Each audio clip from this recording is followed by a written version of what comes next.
Yeah, so I thought about that as well. And that is something that could be nice, but you could very, very easily break the game. Like totally destroy the game by using that ability. So it's definitely gonna be once per long rest. No, I'm not gonna say that. It's gonna be once per long rest, but I think I'm gonna put a distance on it. Like you can't teleport like how he teleported across the world pretty much. I'm not gonna let you do that. But if you want to teleport from y'all's inn to like 2 cities over, yeah, okay. It's feasible. But as far as like teleporting out of a dungeon and stuff, no, I'm gonna make sure you're not gonna be able to do that. Teleport inside the dungeon, fine. But teleport out of the dungeon to safety, no. Especially boss fights, because I think that's gonna be breaking. There we go. What do we got going here?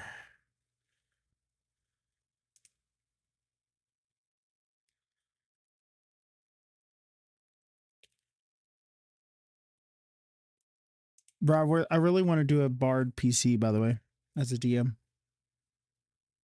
Oh, thank you, Z. You're so sweet.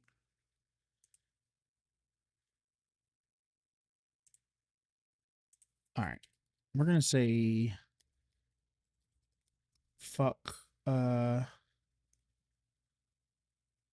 Uh fuck Twitch music stuff because I gotta have some decent music.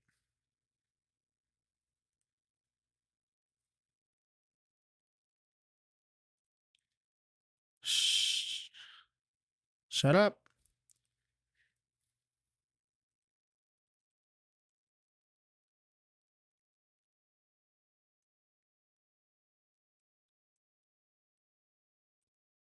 All right, we're gonna do it now.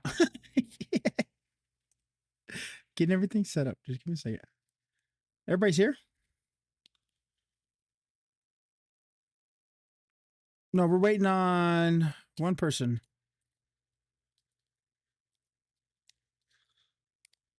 You're trying to figure out what, Kiva? I'm sorry.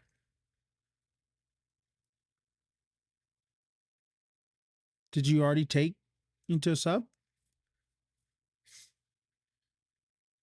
Yeah.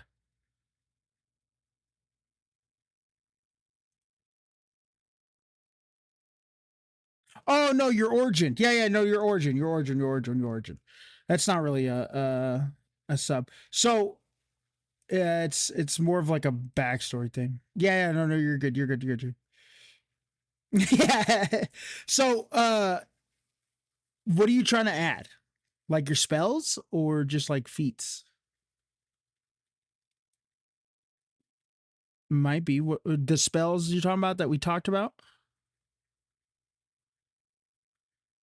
Yeah, that okay, message me. Aren't they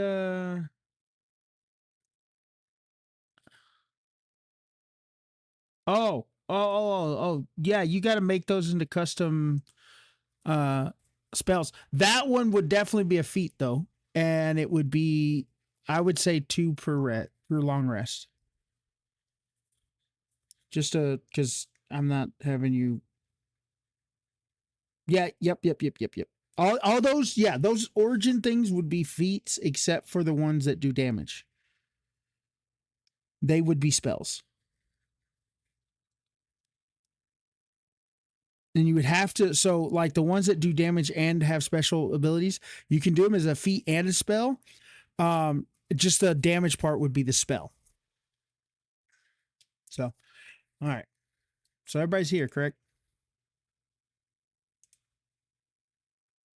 Yeah, it'll be a homebrew custom. That's fine. Go ahead and add it and get started so that Z doesn't chew a hole in his fucking desk over here. You're really anxious. I can tell. I might. How do you know? Boom. There we go.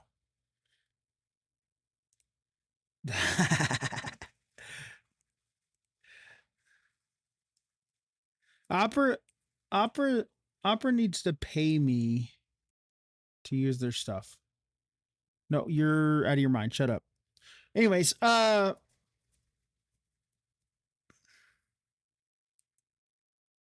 we go. Anyways, so I'm gonna mute Discord for 2 seconds.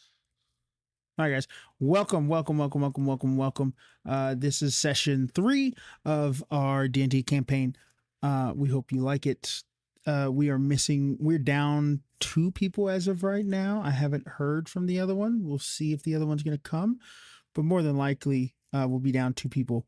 And if that's the case, that's fine. We'll continue on and do our thing. But everybody else is here. So a couple of them did level up, so they did their level up stuff and things like that. So we'll go to the recap. Okay. Kirby, can you mess? Oh, never mind. He's on his way home. Okay, so he's gonna be a little bit late. That's fine. Yeah. Your buddy Gregor. Oh, fuck. Um, who's good at taking notes? Nah, you gonna be it 1 week. We gonna do a round robin, but what I want is for y'all to start being a little more active in the recap stuff. So, this week I'm not gonna make you, but next week try to figure out who wants to do notes, and you're gonna do the recap for the last session kind of thing. So last session, just a quick rundown. Y'all cleansed the inn of the weird spirit thing that was here. You also found a shit ton of bodies, and a dead horse, or what y'all assumed to be a dead horse. Anyways, nobody else knows this as of right now. Yeah, well, now it is. Nobody knows this as of right now, but Soul and Thorn did happen to find a shadow horse, and Thorn was able to capture that horse. Well, they found a horse. He was able to capture that horse, and it's now his shadowy steed. There are going to be some limitations on it. He is the only one that can ride it. It cannot pull carts, wagons, or any of the other. It is not a beast of burden. It is a war horse. Yep. Yeah. Sure.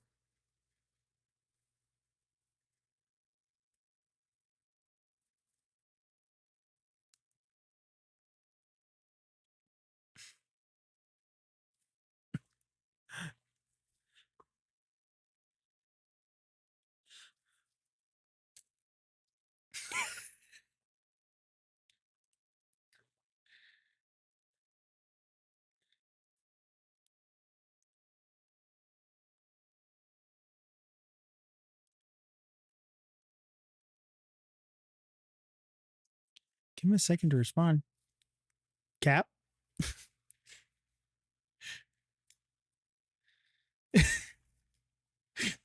All right, we'll say whatever you just said.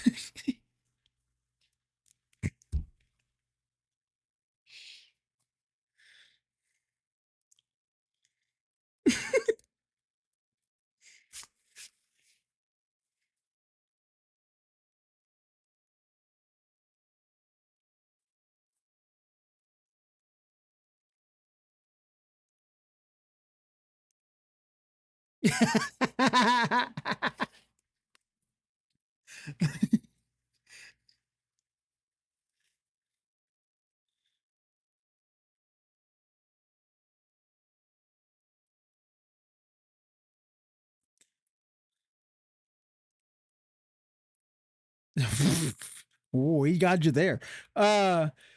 You have to reload the character sheet. So when you make the feat, you have to reload the character sheet. You also have to assign them to the campaign. So, um, Soul is slowly increasing Thorn's power, with no payoff. So Soul's just decided to do this on his own. Send it to me in a link. I'll add it.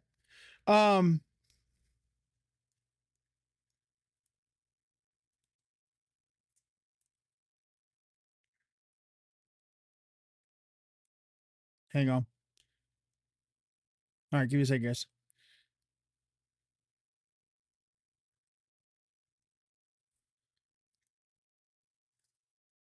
I forgot about that. Okay, so if you go in to like, just send me the link, like the hyperlink.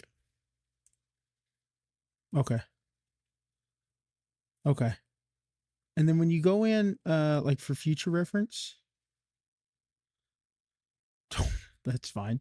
Uh, so if you go to my homebrew collection, you can see all of them there, and you should be able to add them to your collection, and it should be there. But if it's not, that's fine. I can figure it out. Yeah, don't do that because you'll lose them. There it is. Trust, visit, add to collection.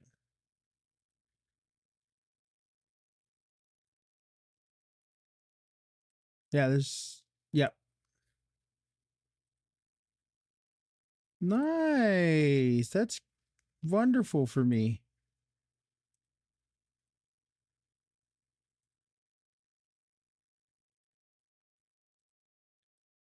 That's fine. Whatever you want to play, I'm all for it.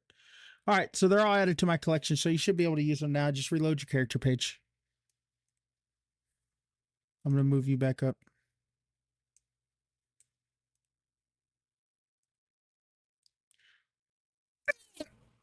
All right, we're back. No, I told you I'd be right back. You're streaming, aren't you? Okay. Yeah, I got it on your stream. That's fine. Uh, yep. Ooh. Uh-huh. Yep.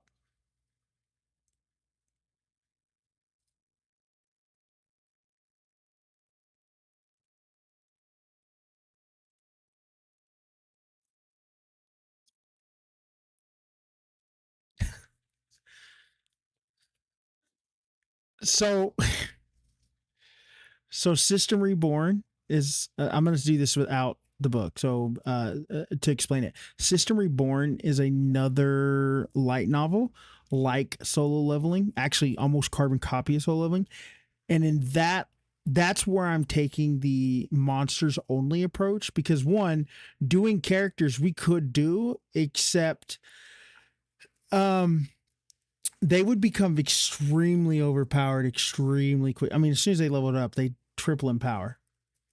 So we won't do characters. Yeah, no. So from that's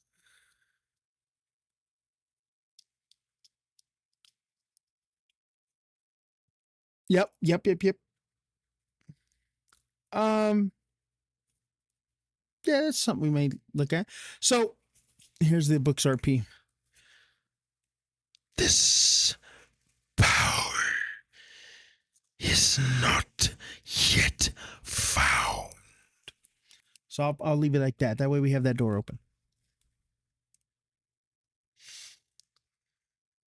That's power.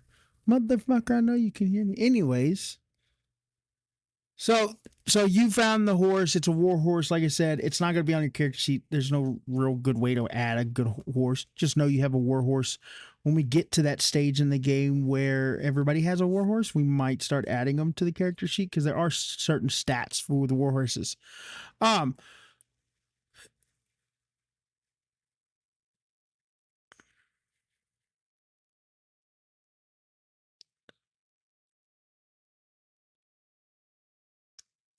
it's not a beast of burden. That's very true. Well, that's very smart. That's very true. Wow. Okay. Good RP, guys. Um, uh, no. Um, no. Anyways, so y'all have explored the entire inn, and y'all have noticed where y'all need to do some repairs and things like that. And y'all have been here for about a week now, and y'all been fixing it up slowly and surely. Y'all have gotten all the bodies moved out. They're all buried. The respects have been paid. You've gotten the kitchen cleaned up and the dining room cleaned up. The stables are cleaned up. Everything's nice and clean. The rooms are all cleaned up and everything. And, it's starting to look like a decent inn. And y'all are kind of just getting used to living this almost normal but not normal kind of life. Anything y'all want to do? Look at RP, whatever.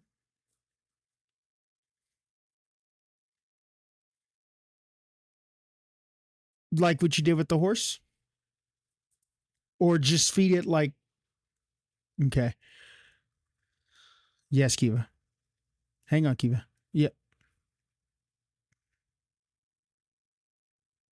No, it's a week.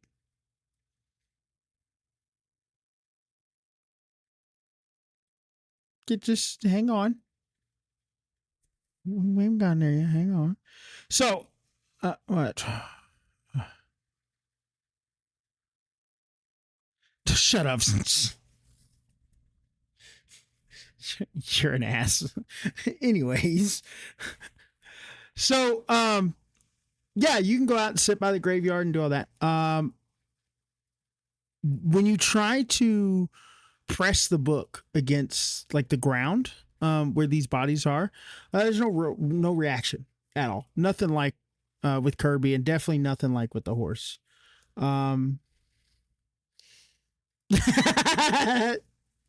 So there's nothing you notice. I need whiskey. Yeah. Perfect. That's fine. We can actually say it's like back here by the kitchen. Okay. And I'll even yeah, there you go. And I'll even do this. So yeah. But yeah, so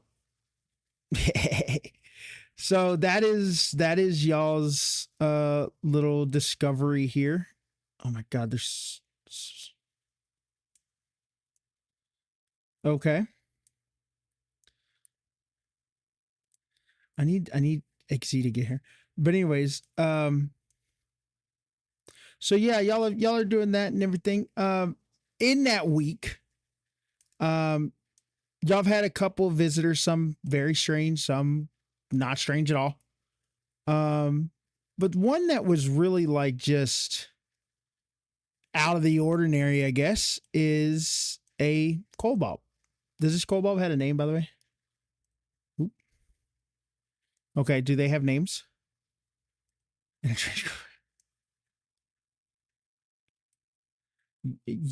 What? Yip, Pip, and Zip? Is that what you said? Okay. So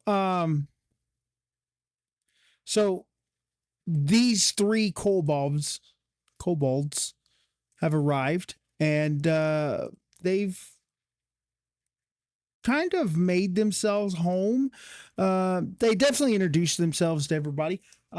Kiva, I'll let you explain what they are to everybody.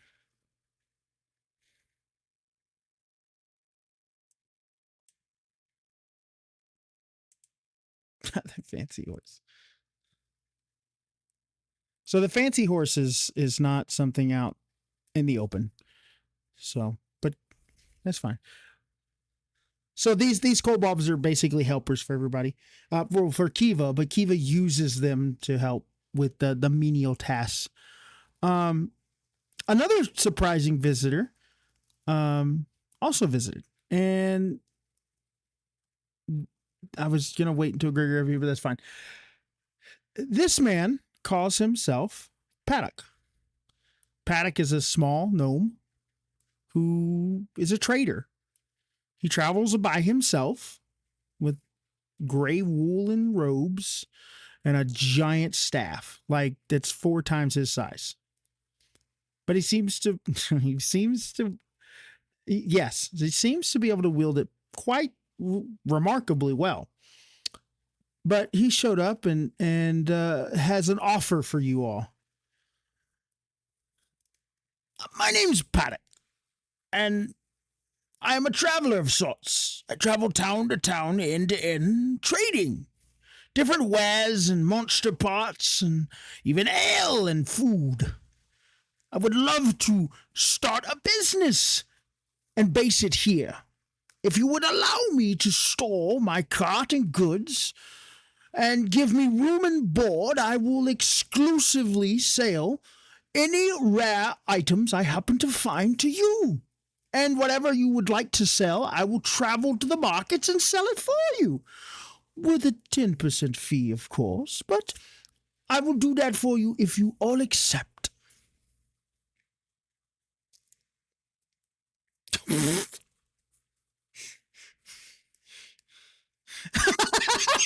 That's fucking wild. Yeah, so he wants room, board, and 10% of all sales.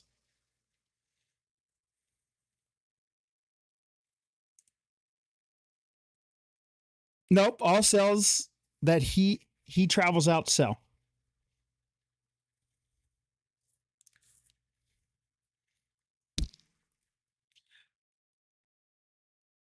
The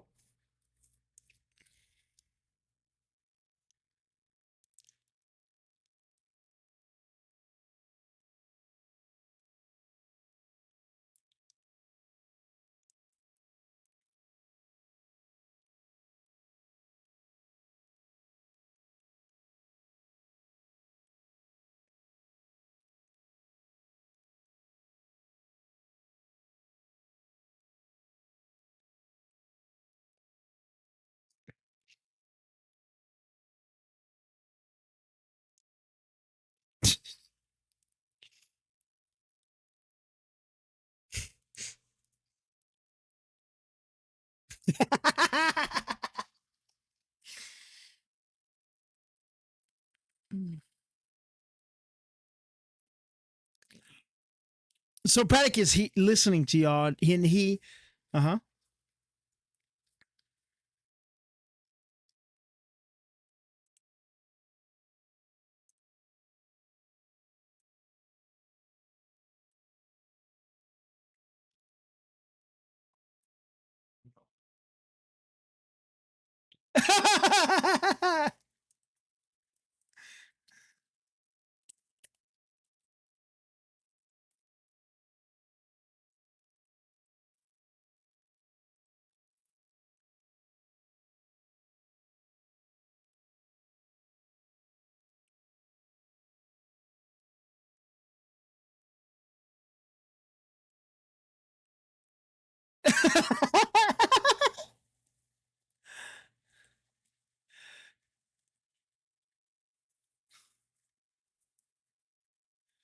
So as y'all are arguing and bickering amongst each other, Paddock kind of looks up and goes, I will do this.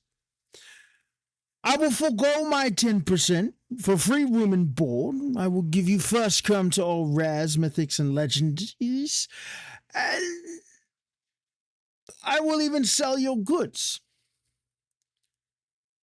But you must protect me in all things. At a moment's notice when I call, you must come.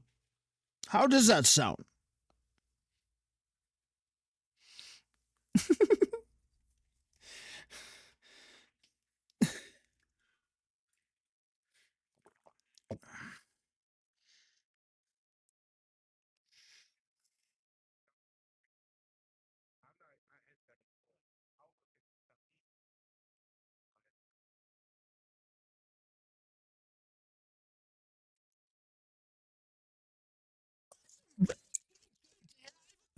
Right here, he whips out this paper and hands y'all all inkwells and pens.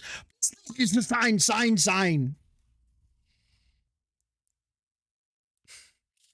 No need to read. You can't read anyways, you know this.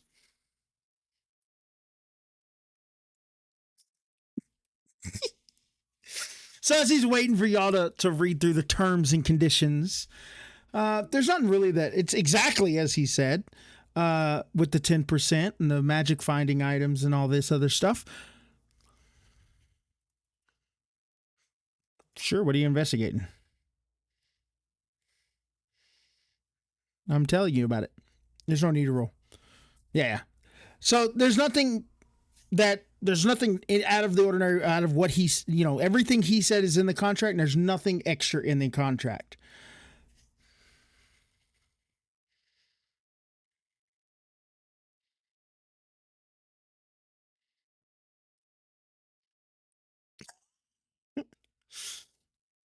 The book is now holding this contract.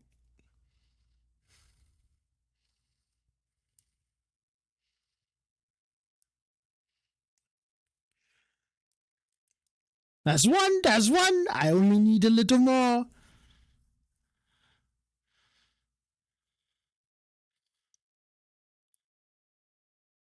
Sure. Gregor smashes his hand on the ground. Gregor can, right? Smashes his hand on the ground. That's his signature. Porcola signs away. Your insight check. For all intents and purposes, there's nothing you sense out of the ordinary. You don't feel that he has any bad intentions. He's just a trader looking to do some business. Uh huh. Oh, maybe. I didn't do it.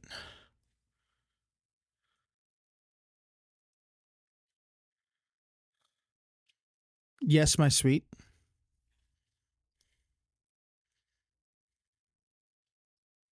Mm-hmm.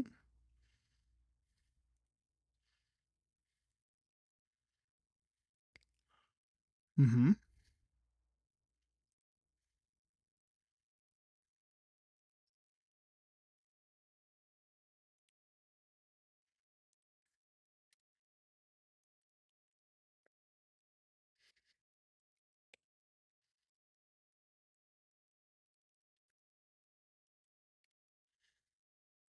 I'm going to pull DM powers and say absolutely not. He has absolute 100% insight and check on all the contracts, and he knows when it's tampered with.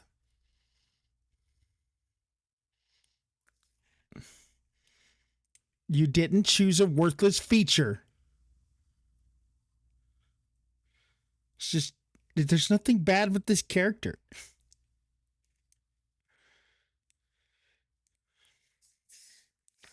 You were saying Z? Okay. Yeah. Hi. Welcome. You just smashed your hand on a contract, sealing your soul to Thorn.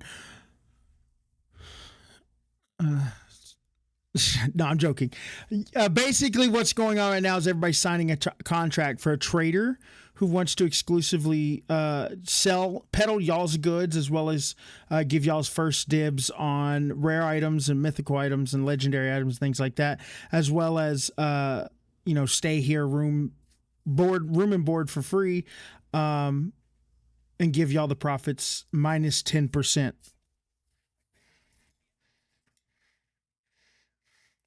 Yeah, pretty much. That's why he smashed his hand on the contract.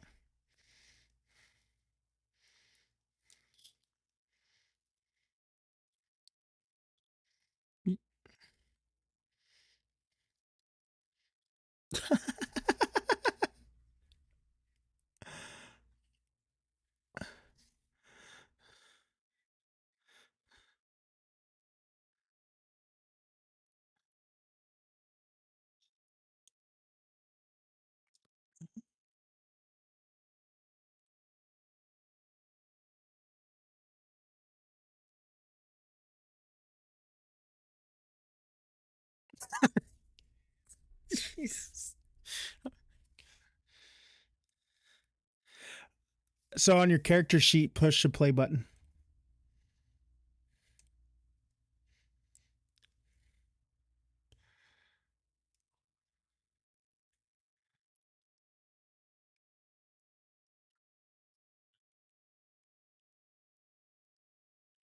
No, you're good.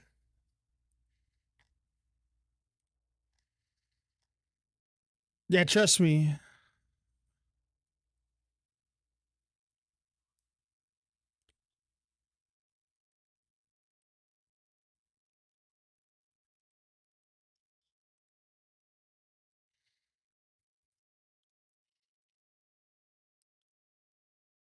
Yeah, that's what y'all have been doing the last week with the kobolds and everything. Is getting everything up and working and running. Yeah, yip, pip, and zip. Paddock?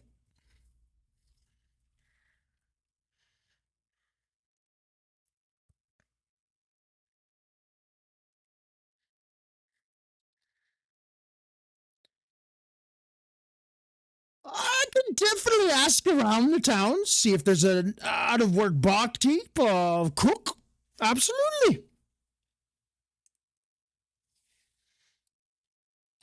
Uh, I'll absolutely do what I can.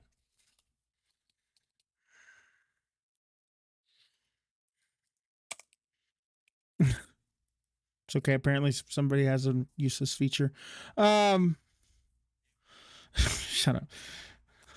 So, not you.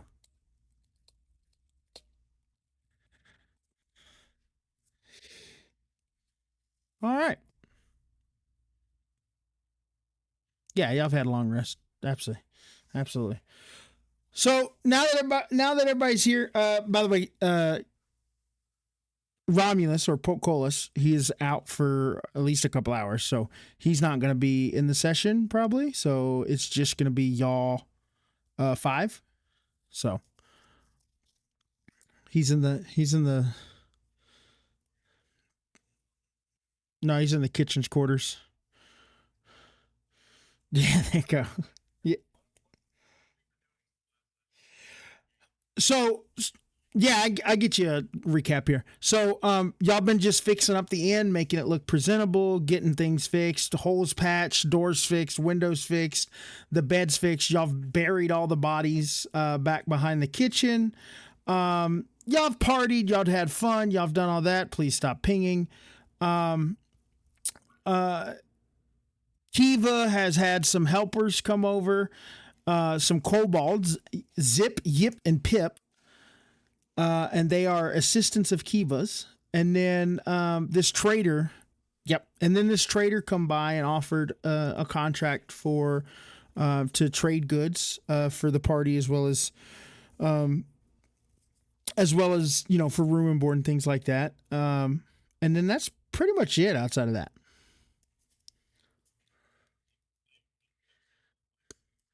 Yep, y'all been fixing up this place. Gregor has been fixing the stone walls.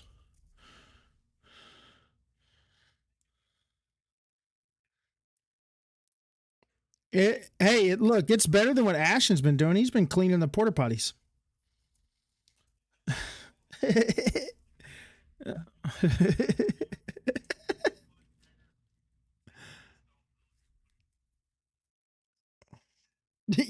Complaining the whole time. Yeah, it sounds like the porta potty cleaner over there. Anyways, so Paddock he goes and he situates his room and everything, gets all that set up, and what are we doing?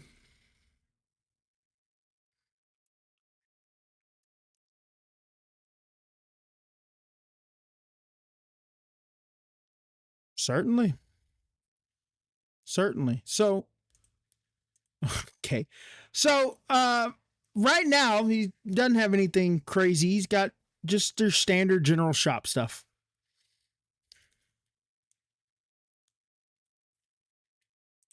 Which, if you don't know,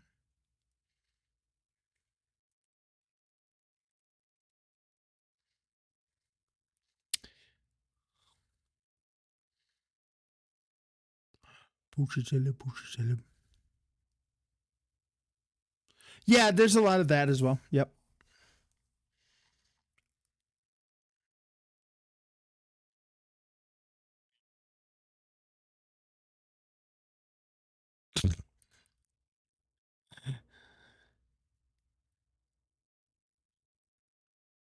Yep.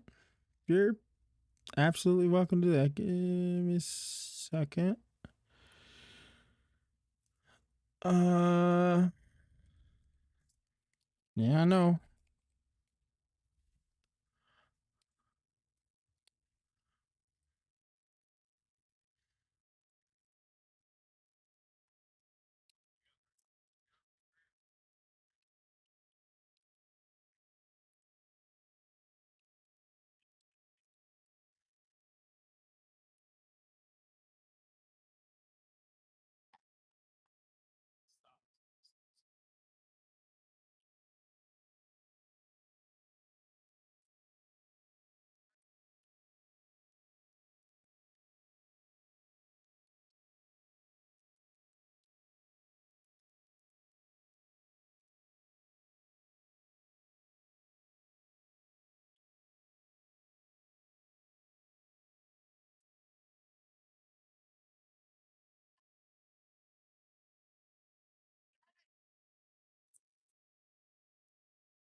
Doo-doo.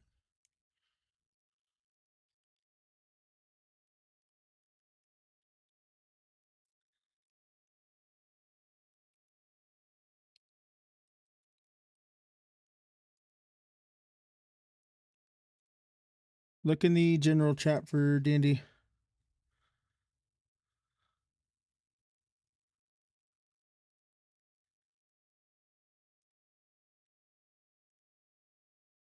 I mean, that's your prerogative there. The X next to the where it says stock, limited stock, rural locale, the X means he has it. Okay. So as far as potions go, he's not going to have any at the moment. Yeah. That would be, I think, an adventuring shop. So it's right there. Yeah, it would be cheap actually because y'all are partners. So he would sell it at a discount.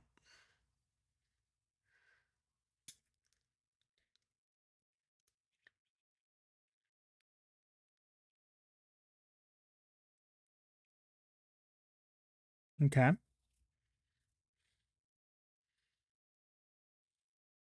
Of hempen rope, 100 feet, be 7 gold. Or 7 silver pieces. I'm sorry, 7 silver pieces. Oh, no. 14, 14. Yep, double.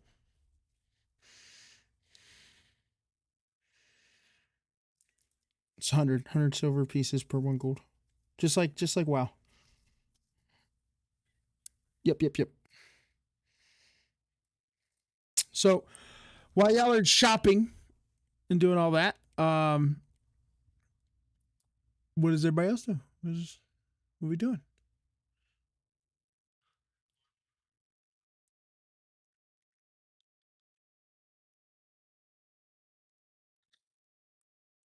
You took off with Yip and Pip on a magical mystery ride.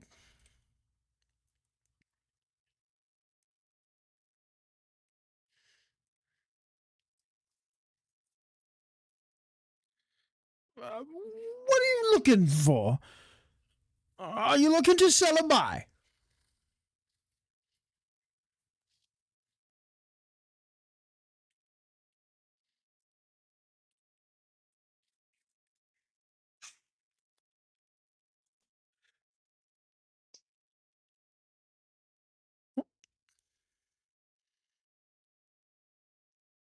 Okay.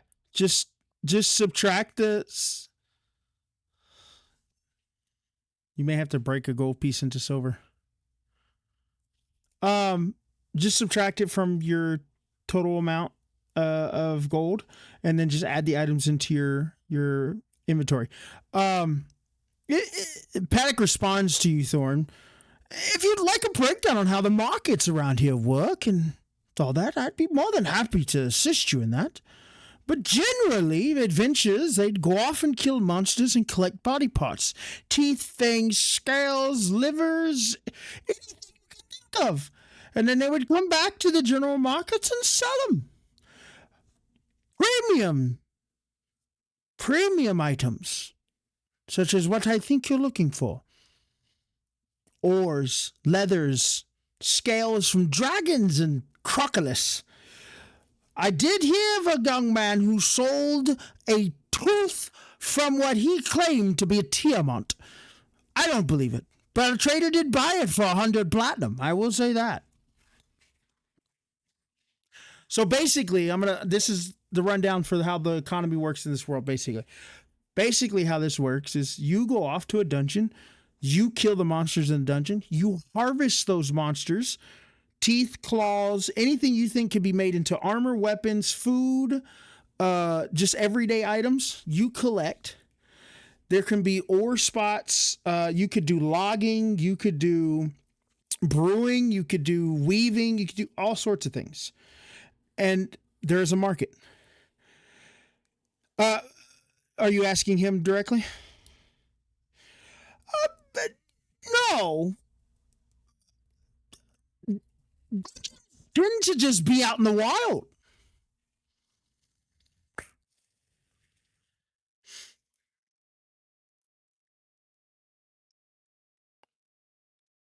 Absolutely any time, Master Thorn. Uh huh.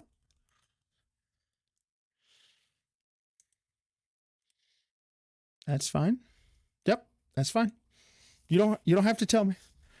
There were tankards in the inn. Some of them were damaged, but I would say y'all probably have probably 15 or 20.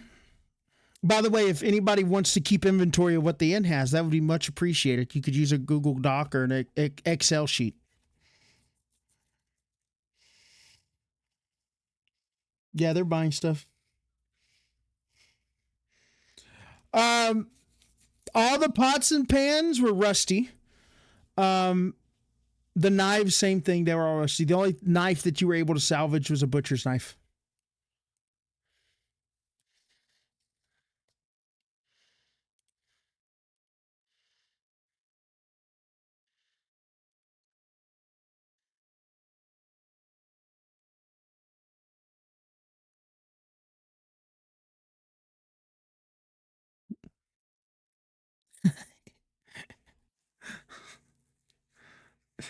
Did you just do some New World math there? What the fuck was that shit? What the that Gen Z fucking brain there? But 38's an even number. He said, "What's half of 38?" And I went, "What do you mean?"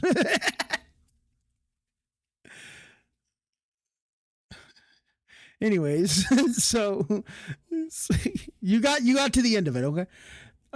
Ashen, are you wanting to buy anything from the Ashen? Are you wanting to buy anything from the trader or anything like that?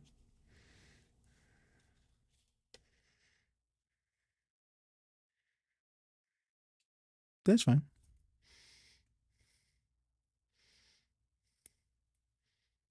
Say that again.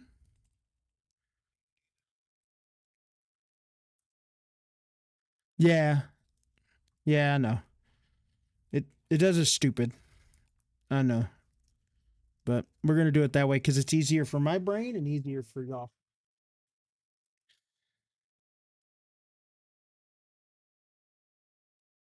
Yeah, you have to take one gold piece from yourself and give you 100 silver.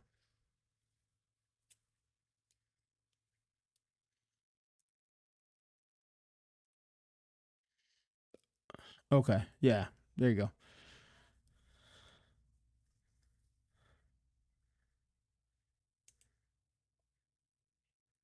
Okay, that makes sense.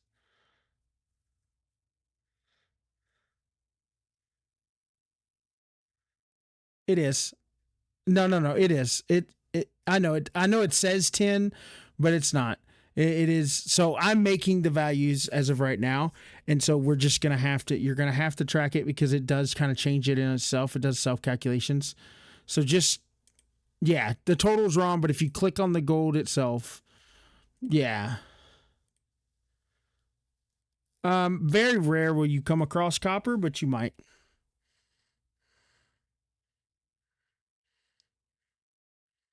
You could do that. Yeah, you could do that.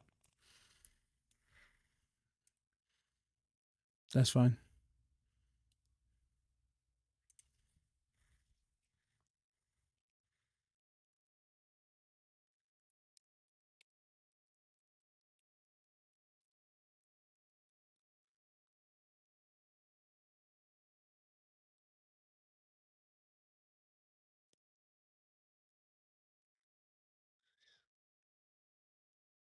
Sure. What are these items?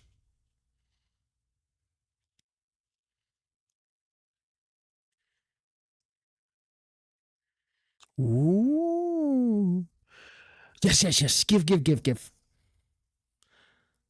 So he takes these gems from you, and he quickly looks over them, kind of seeing their quality and doing all that.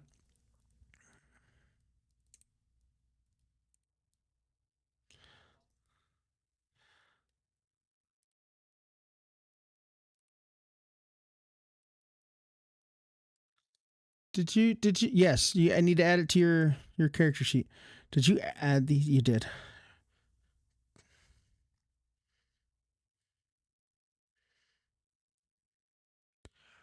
Two, three.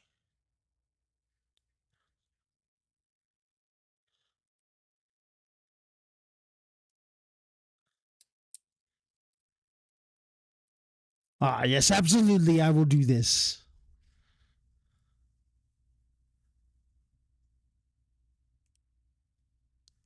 Like I said, I will ask around. See whoever needs a job, they can come to the inn across the world. Sure. Uh, okay. Paddock looks at these gyms and he's testing the qualities and he's doing all that and he goes, the diamonds I could definitely get about 100 plat for both of them. With my standard fee, that would leave you with about 90 platinum. The ruby and sapphire would be probably closer to 25 gold pieces for each.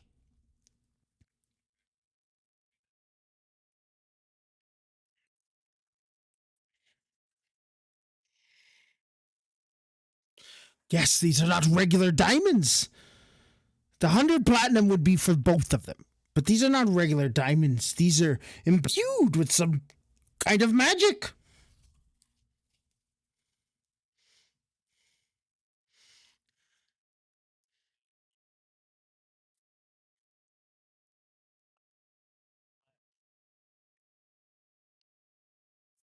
Yes, yes, yes. I will do my best to get those prices.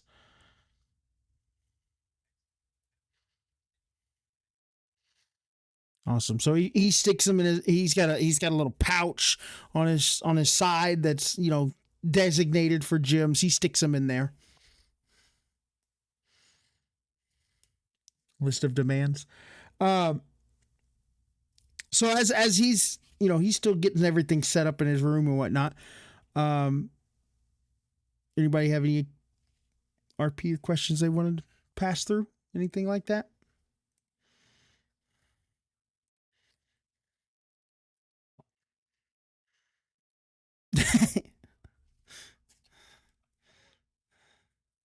That's fine. Uh, ooh, nature. Do a nature check. Um,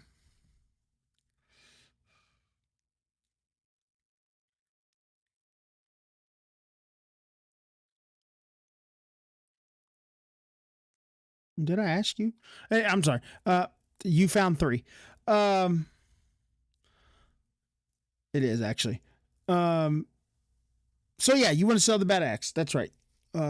Sorry, I lost my train of thought there.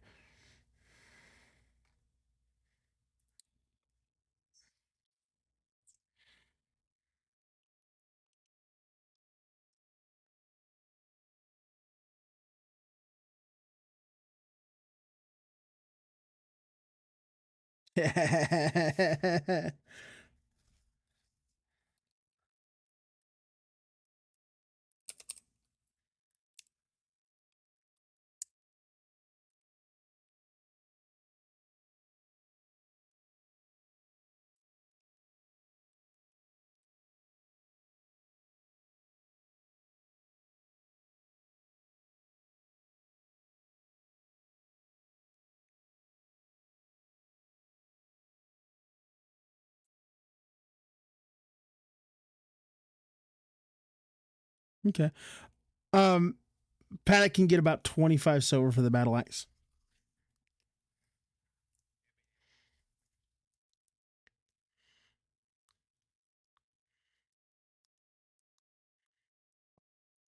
Yep. All right. So as y'all are,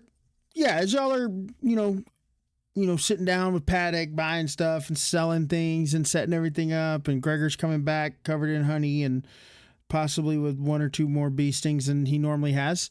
Um, a knock at the very, very, very large gate is heard.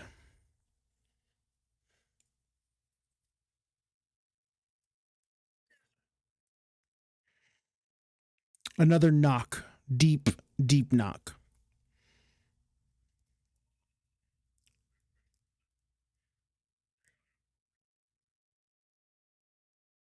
Yay.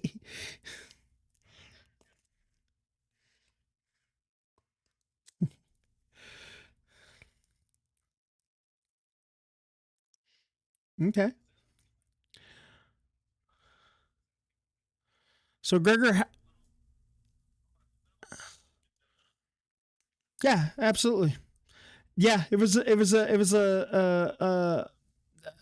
a gnome. It was a more closer to a kobold, so about the same size for one.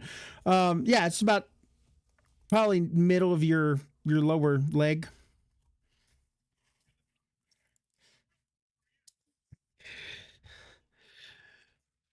So y'all, Gregor is met with a swift knock of a very large stick on the door. When he pops open that peephole, he just sees this stick just knock on the door, almost like it's the butt end of a quarterstaff.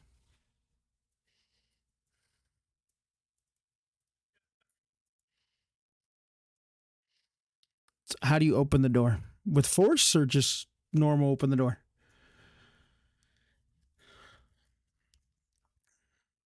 Yep. Okay. You go to kick the door and it swings about a quarter open and immediately stops dead in its tracks. And on the other side of the door is a very scrawny but old looking man. Like he looks like death.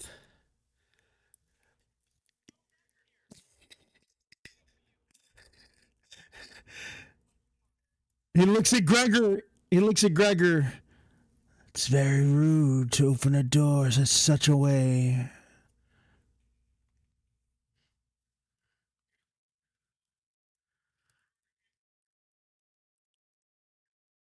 May I come in?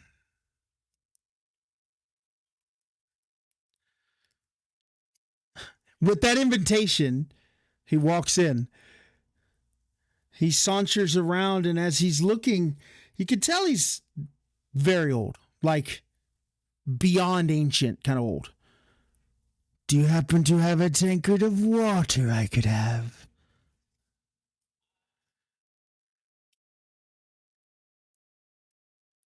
I just need something to quench my throat.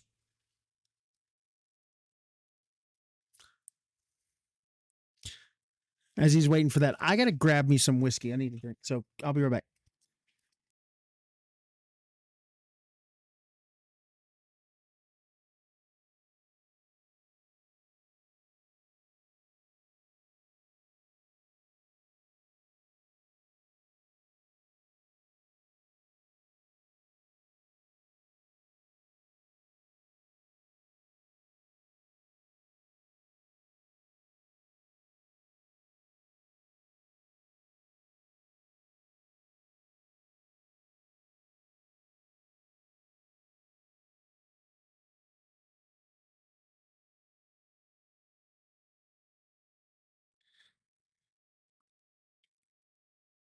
All right, I'm back.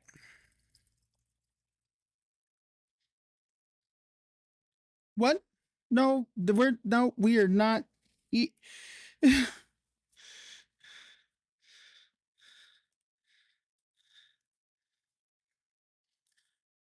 so you hand this tankard to him, and he grabs it, and this tankard's massive in his hands.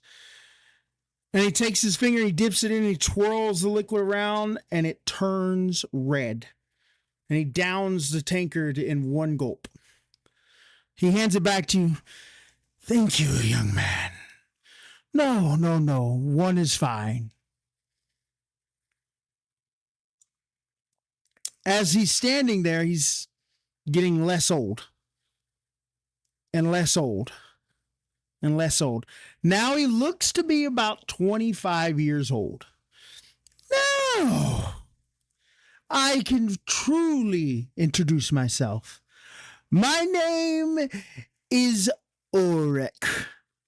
And as you may have noticed, I'm a very, very patient man.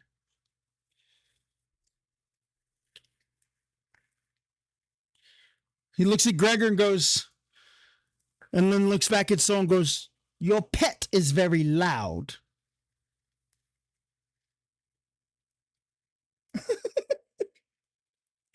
So with that, he kind of looks at the little troop y'all have here and he goes, it's been a very long time since this inn is opened. Have y'all reopened it?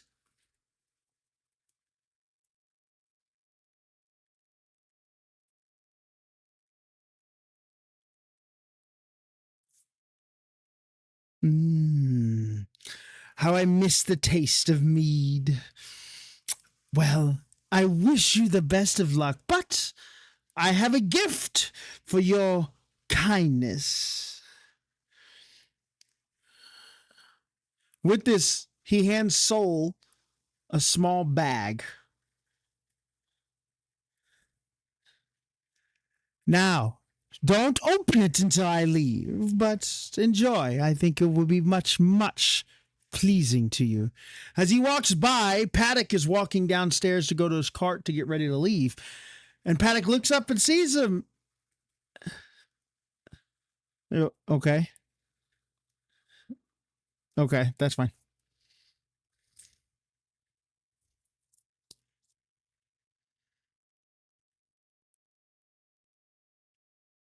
That would be no, that'd be right outside the stables where you're at right now. No, he would come out. He'd come out over here.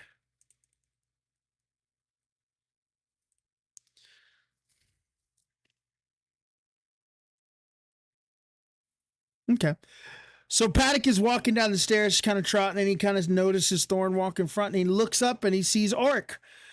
And Paddock opens his arm and goes, Oric, my old friend, how are you? Um, Oric looks over at him and goes, oh, my little buddy Paddock. It's been eons since I've seen you. They kind of saunter off towards the door, the door back here. And they're talking and just catching up with each other. And,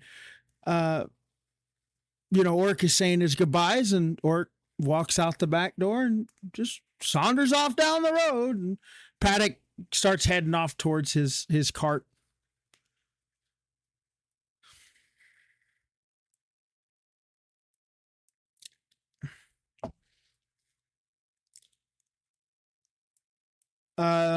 Well, Soul is standing right next to the well. Ashen is closest to you.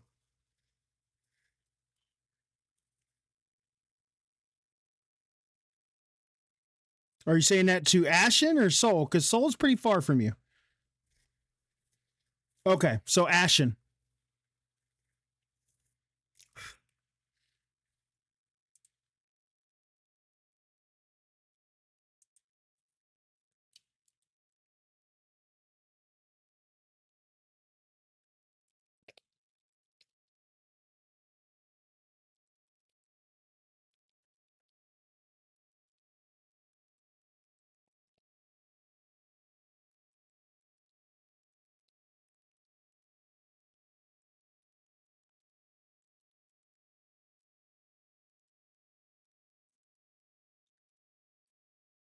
Are are you not bothered by this because of your PTSD? Is that what I'm picking up there?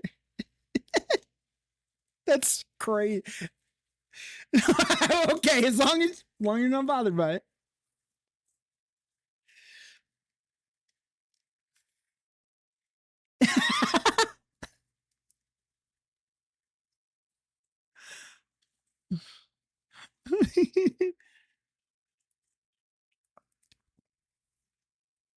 These motherfuckers have not seen uh that fucking show with the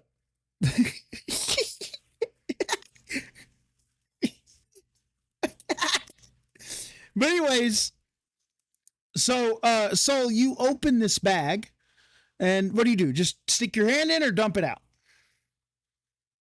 Okay. You stick your hand in there and you pull out 6 or 7 gold rings and what appears to be a letter that is unsealed.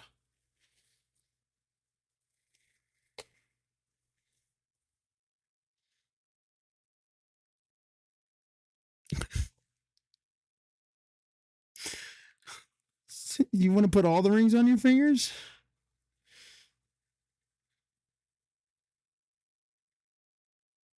Oh, yeah. So no. Hang on. Whoa, Z. Whoa, wait. No. I'm not letting you get away with that. So Kiva, basically, someone showed up to the door, knocked on it. Yep. Turned the water into blood, and then walked out. Noticed him and Paddock know each other. Also, he gave Soul a bag of stuff. Yep. Yeah. Yep. No. No. Yep. Nope. Yep. Well, hang on. You're absolutely right. He definitely would not steal from his friends. I will give you that. But you put on a bunch of random gold rings. You have no clue what they are. Am I getting that correctly? This sounds like a book thing all over again.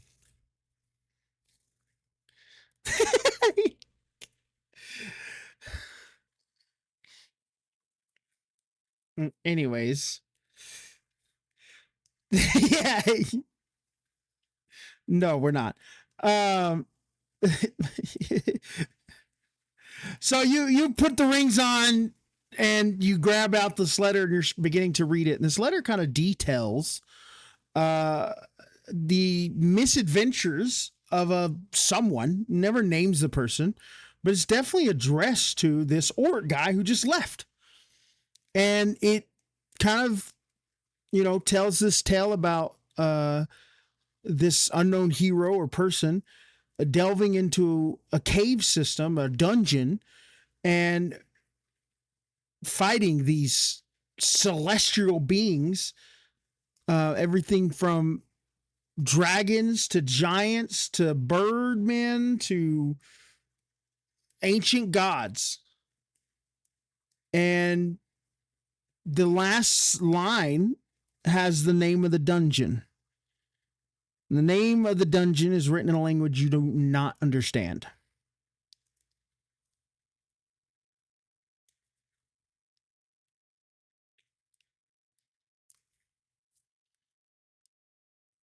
Nope. So you can roll a history check.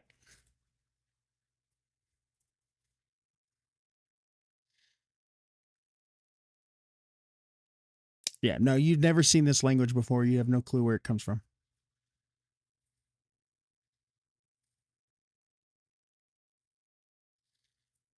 Be in your background.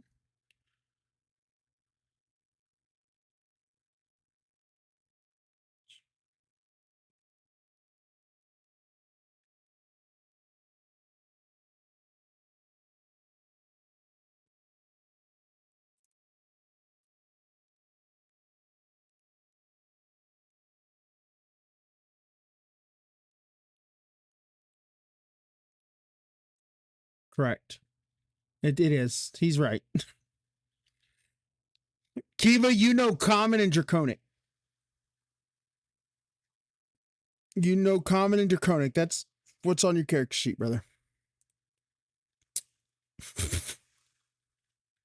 So if you go, it's the proficiencies and training. It's the bottom box on the left below your saves, your passive perceptions and stuff like that. So yeah.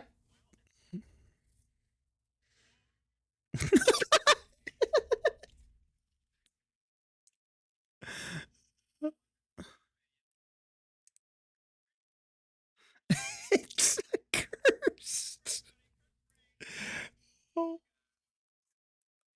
Oh, this is gonna be so great.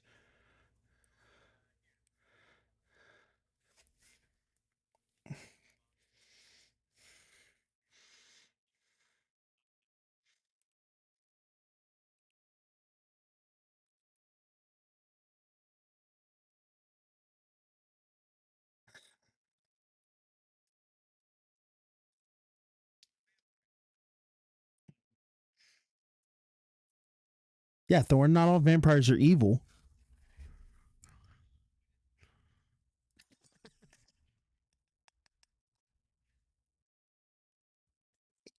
What?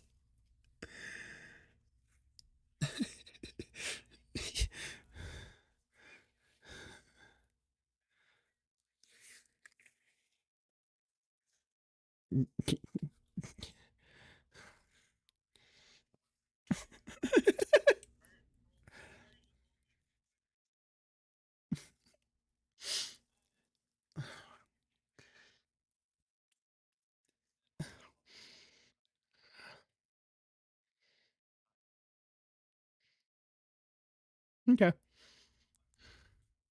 Yeah, he's sleeping.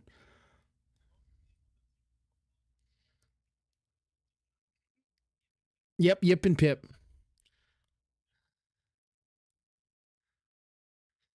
Yeah. Don't give don't give Dobby anything to wear, all right? Anyways. Oh no, that's not true.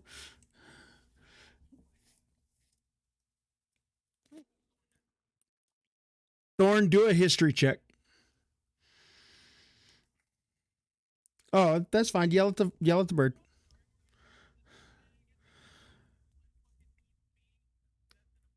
Okay, hang on. Wait. Stop. Let me interject. Thorn, you cannot decipher what the name of whatever that is.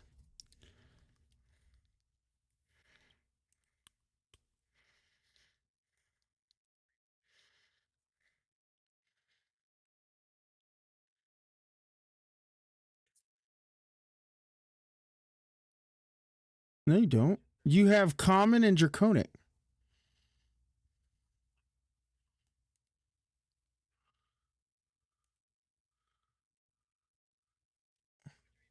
Yeah.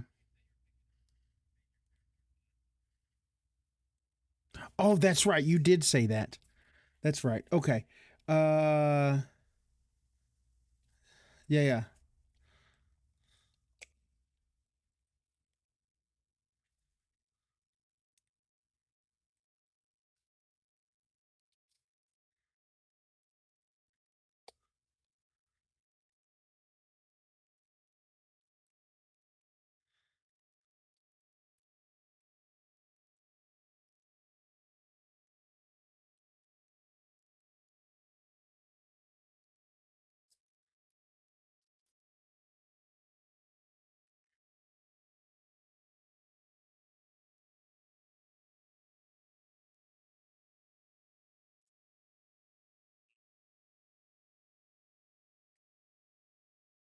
Yeah, no, I'm trying to add your language.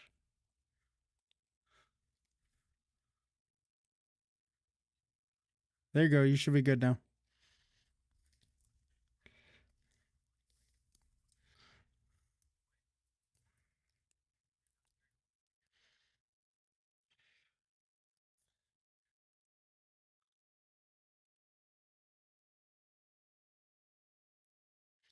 Uh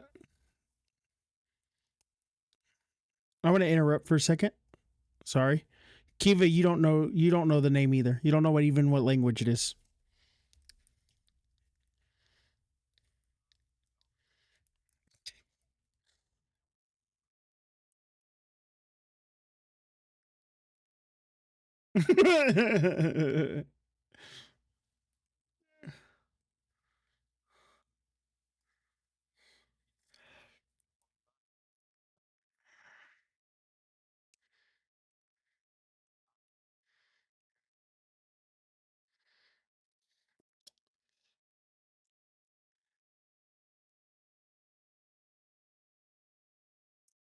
Well, you don't know that.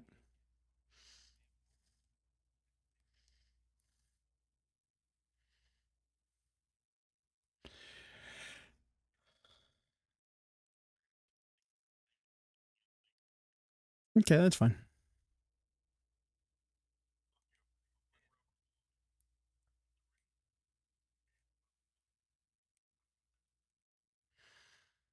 Okay.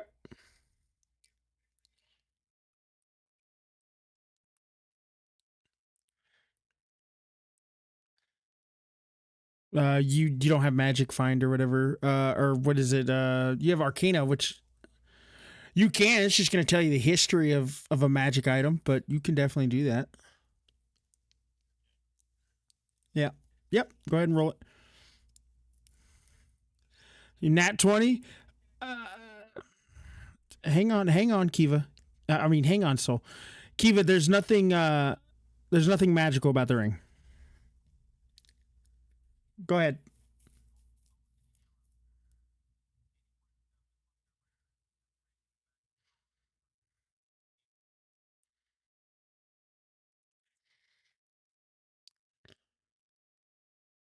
Yeah, you can Arcana check to see if you know anything about it or about its magical properties. Uh, yeah, it wasn't a nat 20. You don't notice anything magical about the ring at all. It's just a normal ring. Yeah, by the way, Paddock is gone. He's gone to town.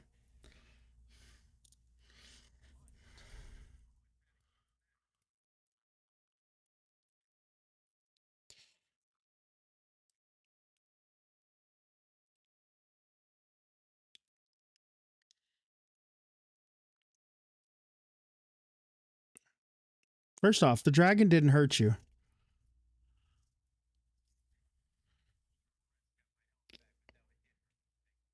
No, it didn't. It didn't slam me against the wall.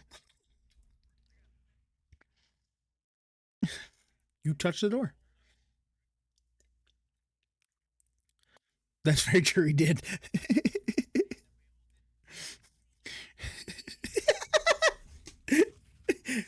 Just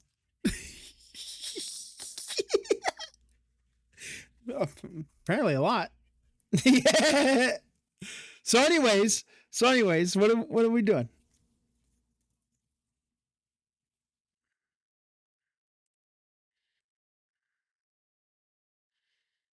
No, he had all this on hand. Just add that to your character sheet. Yeah, everything y'all saw, he had plenty on hand. Yep. Yep. There you go.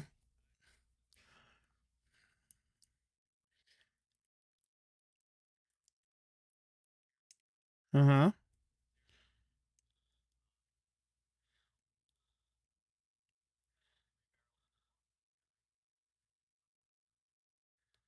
They're covered.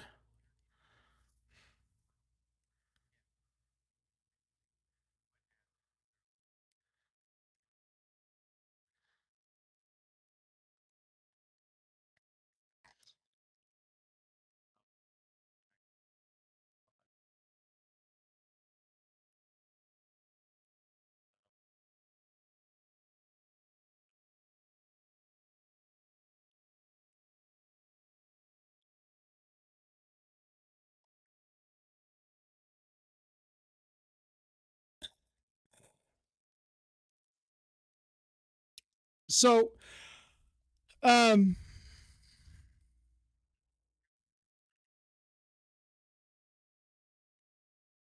are you gonna clean yourself in the river? Is that what you asked? Okay. You know, you do you, boo boo.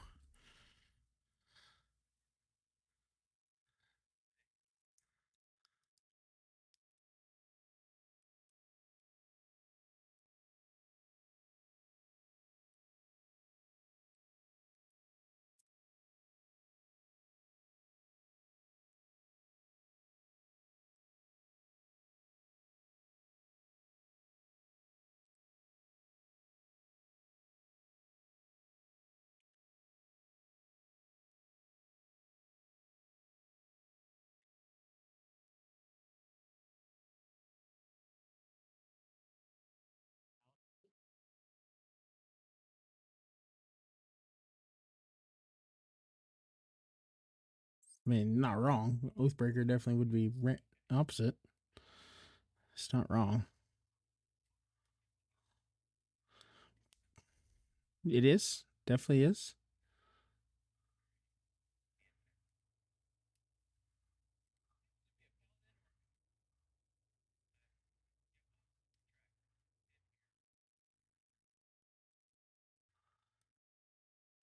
All right. So now y'all have.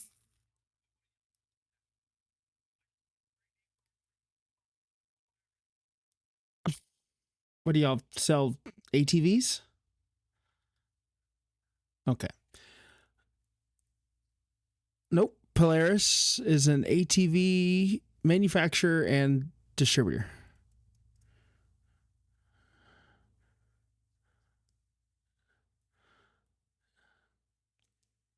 Can be used at ATV.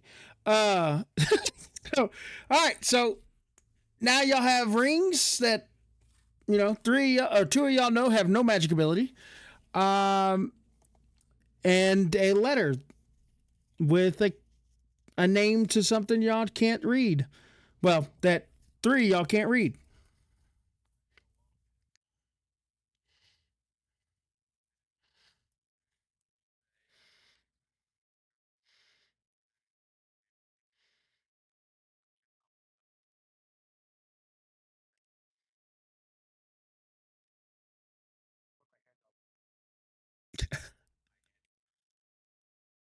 All right. Give me a history check. You knew it was coming.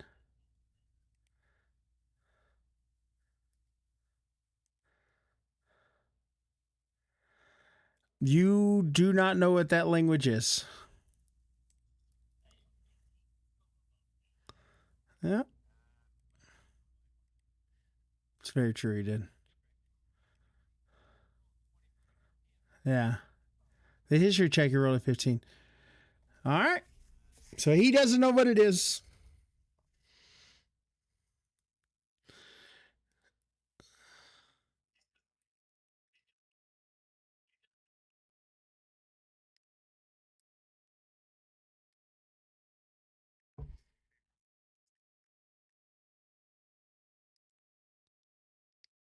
Give me a history check.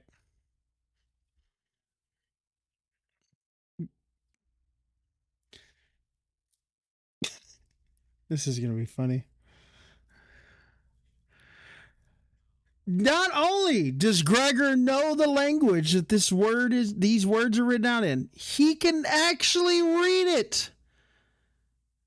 As you look at this paper, these runes at the bottom of this page that are different than all the other ones, you notice are Elvish. Not only are they Elvish, they're ancient Elvish.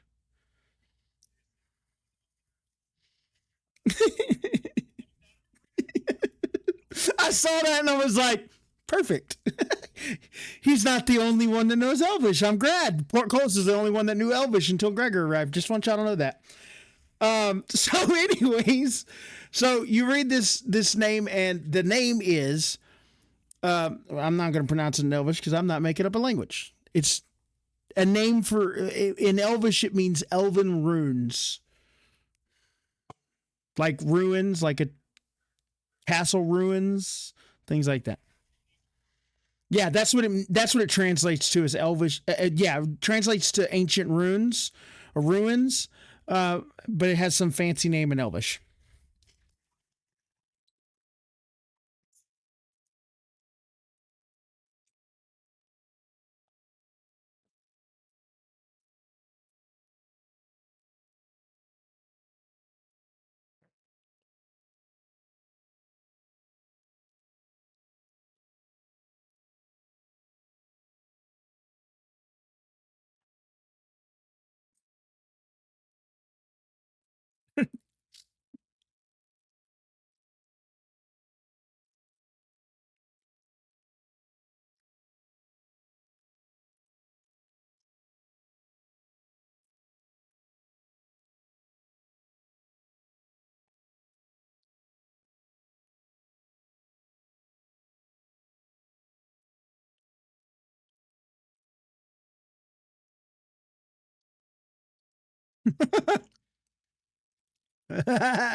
He did.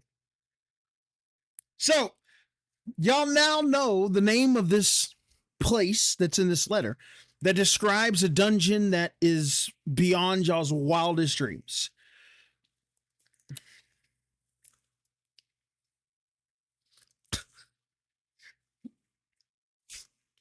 Bullshit.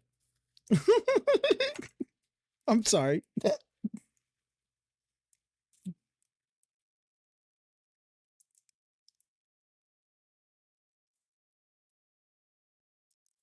Well, y'all know what this is.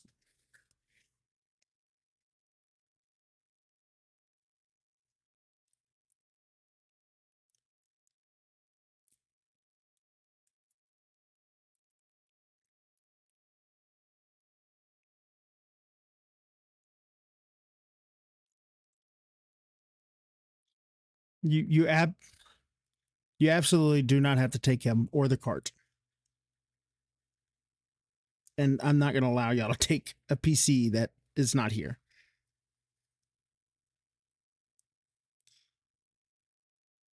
Yeah, I know, but he's not here this session. He is not here this session. Perfect. There you go.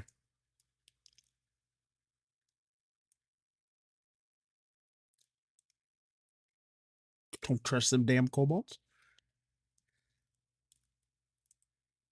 Could you imagine? And just kills the kobolds.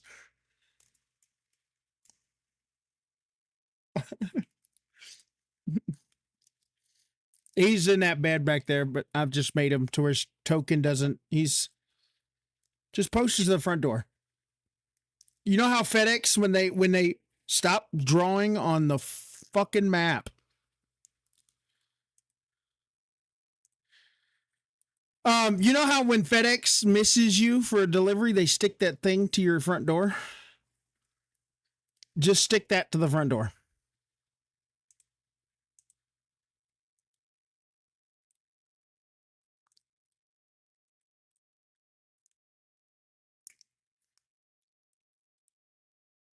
I just pinged it. He's in here. Yep. This is the door. No. Stop doing that then.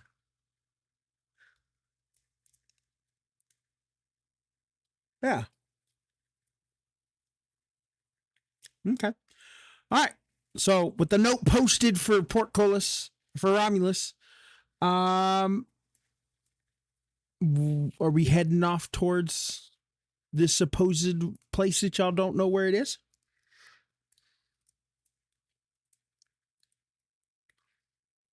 No. Y'all are headed to the location. Y'all have no clue where it is.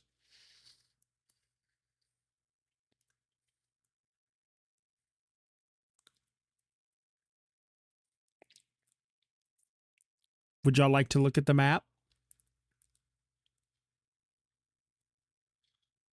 Uh-huh.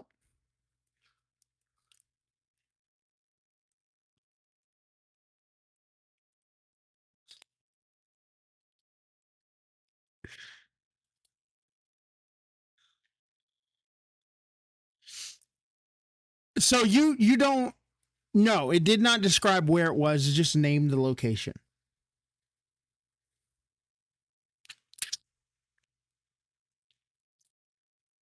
Pad will be another week. Every week he shows up. So at the beginning of the session, Pad will be here. Pad will leave to go sell wares. At the beginning of the next session, he will be here. He is a trader, not an in-house merchant.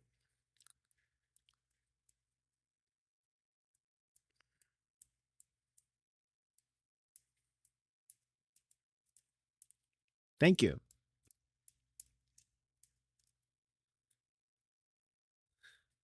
All right. So are we going to go all sit down and look at the map? Okay. Gregor can't do anything. No, Gregor can look at it. It's just Gregor can't do anything. All right. So y'all are sitting at the table and looking at this map. Hey, I'm going to take all permissions away. And y'all happen to see to the west of y'all is a location in between y'all and the Dragon's Maw is a location known as the Elven Ruin. in the middle of the Elvenmeyer wetlands.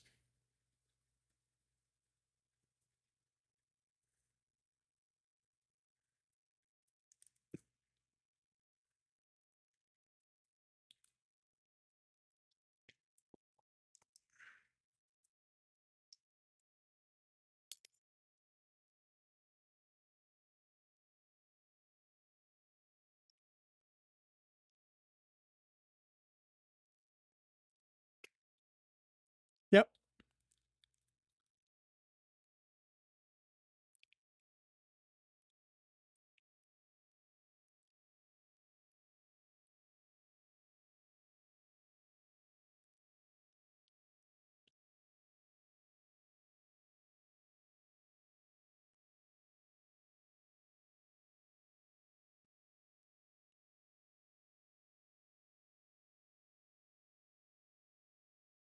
Y'all's Inn is located right here on this. Jesus Christ. Uh, Y'all's Inn is located right here on the road. So if you look at the inn, there it is.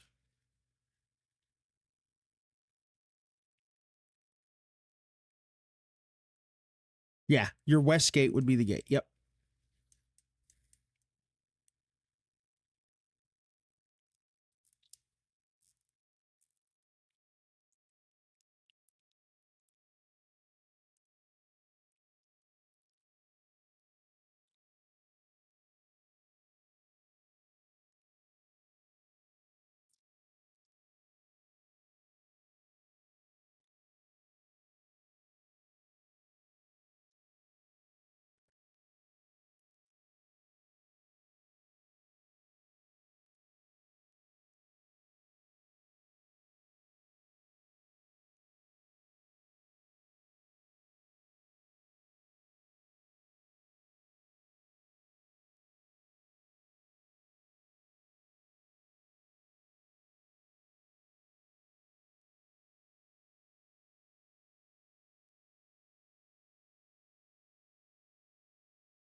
He's deafened.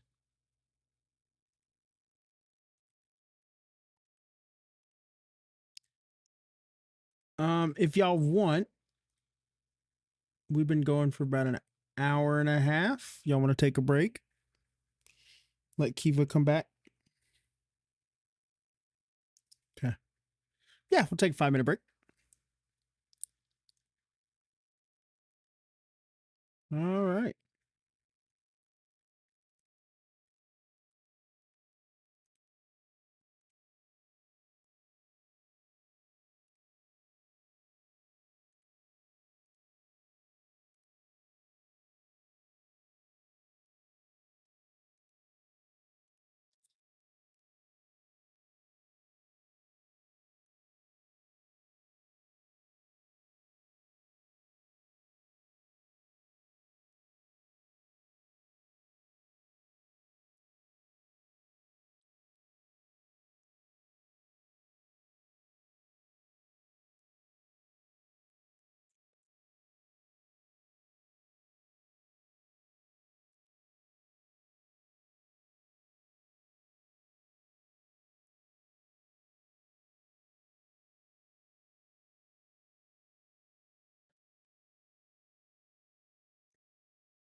Yeah, it's just me. I'm leaving him in there.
Can I pull you? Can I pull you? Okay. Everything okay? Okay. All right. Just make sure. Okay. I'm sorry. I didn't see that. I'm just making sure you're not getting any aggro. Okay. Well, if you need to cut out, you can just let me know, right? Okay. We're on a 5-er. It should be over here soon. So,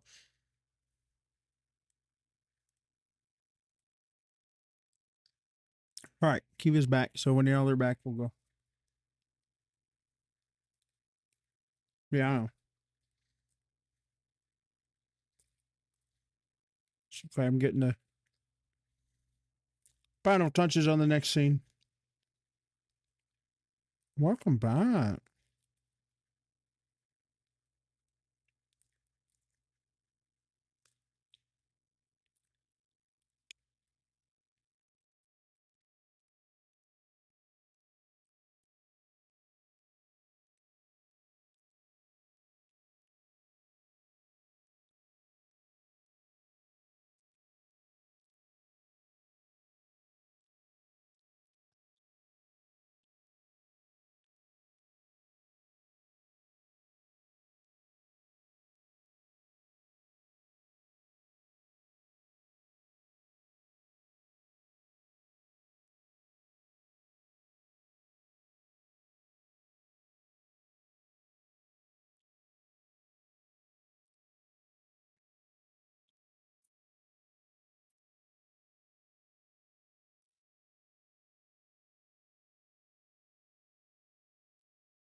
All right. Is everybody back?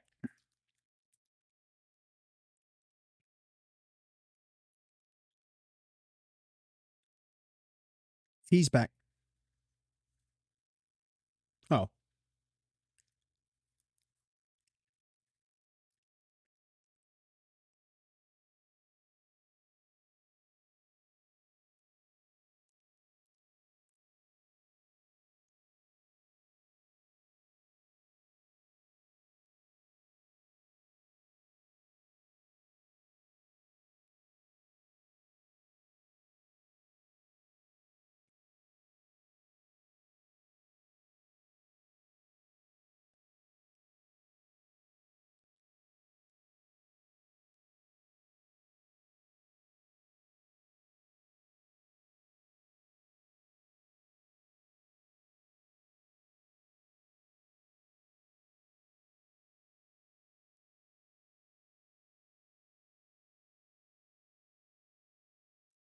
All right.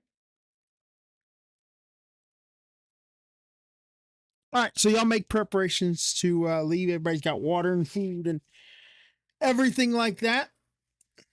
So as y'all are finishing up and everything, y'all gather towards the western gate and y'all prepare yourselves and y'all take off. Now,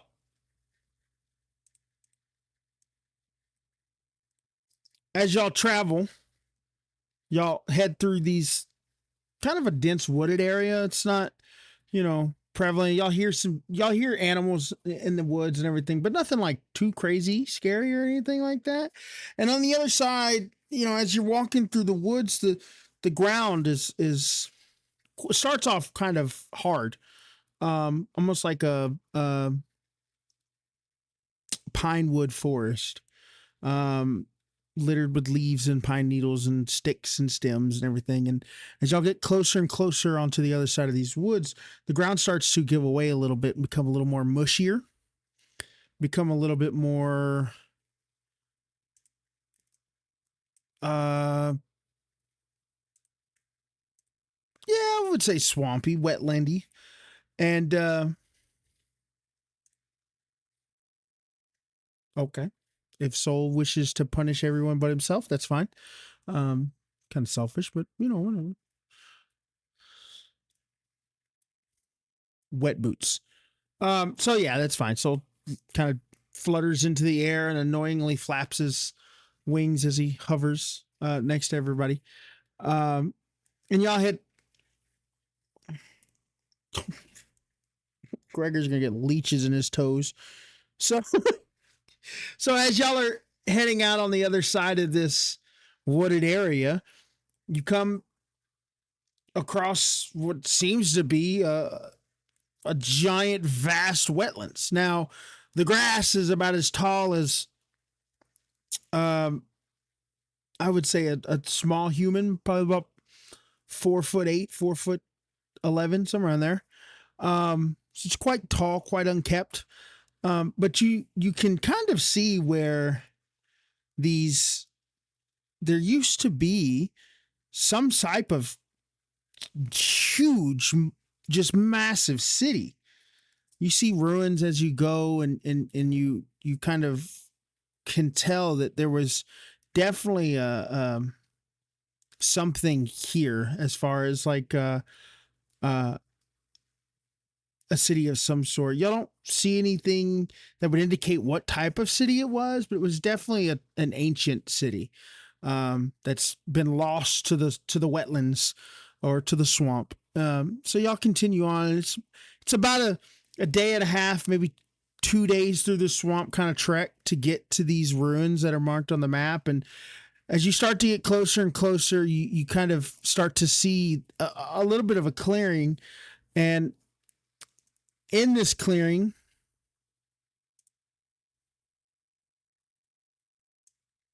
y'all come up. Oh, Jesus, that can move. Y'all come up to um, what can only be described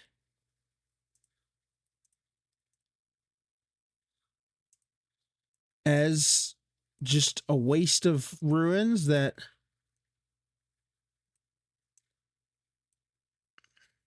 that looks to be overgrown and doesn't look to be well kept at all.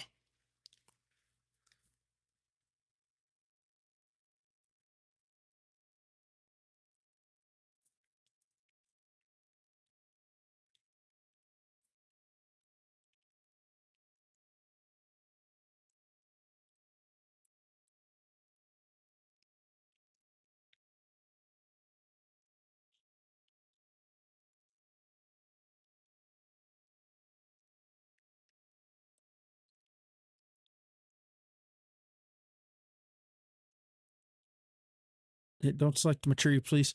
Um, so Gregor walks in and like doesn't care. They have no care in the world. Kind of walks in, followed by Soul, and the rest of the group kind of does what? That is a giant tree. So you can see, yeah, yep, you can.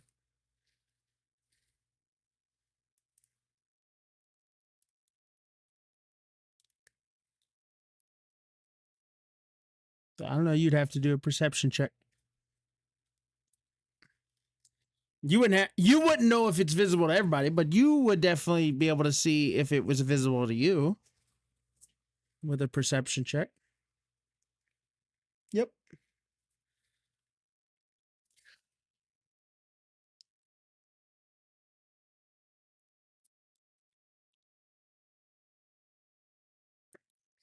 So sure. So Gregor, with your perception check, you do notice the trap door down there.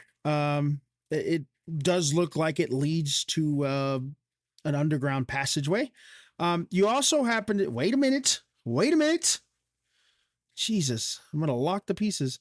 You also happen to see a giant pile of skulls and bones off to the left side, uh, next to one of the ruined um, walls.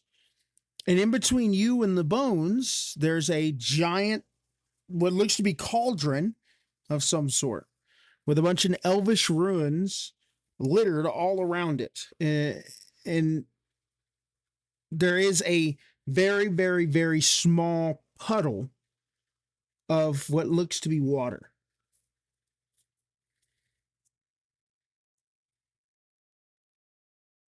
Yeah, you definitely can read Elvish, so you would definitely be able to.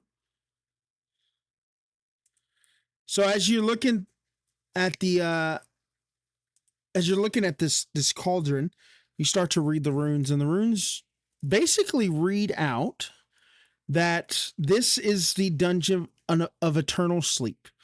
And then this dungeon is a low to high tier dungeon for adventurers of all levels and sizes and characters. And this dungeon is a way for adventurers to test their skill, to test their abilities. And the further you go, the more the cauldron fills up with this liquid. And once the cauldron fills up all the way, it opens up a secret room within. I'm gonna murder something. Hang on.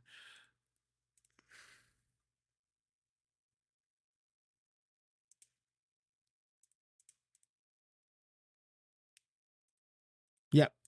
And when this cauldron and the letters read, when this cauldron fills, an ancient one will meet your challenge.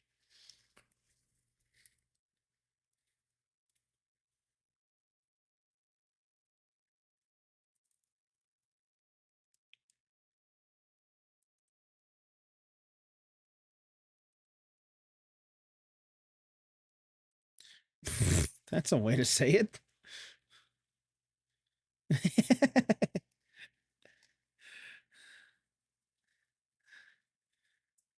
Kirby, are you back? Okay, I'm just making sure. You just had mood, so I was just making sure. I didn't want to continue without you, you know.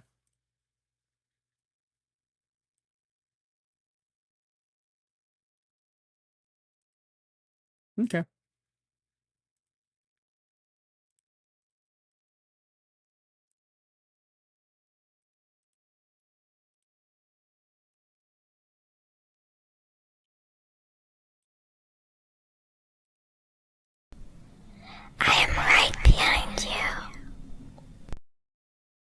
Holy fuck. I'm sorry. Go, keep going, keep going.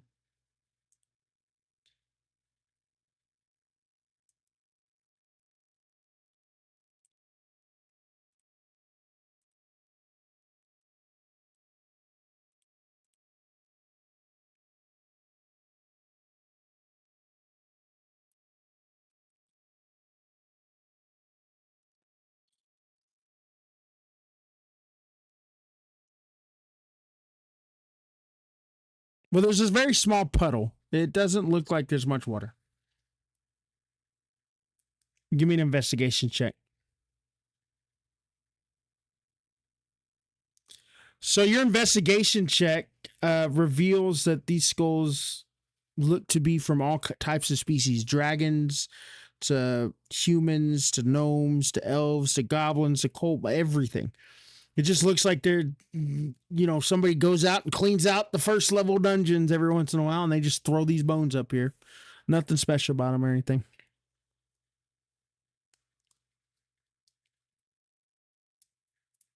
Okay. You can't see nothing. It's pitch black.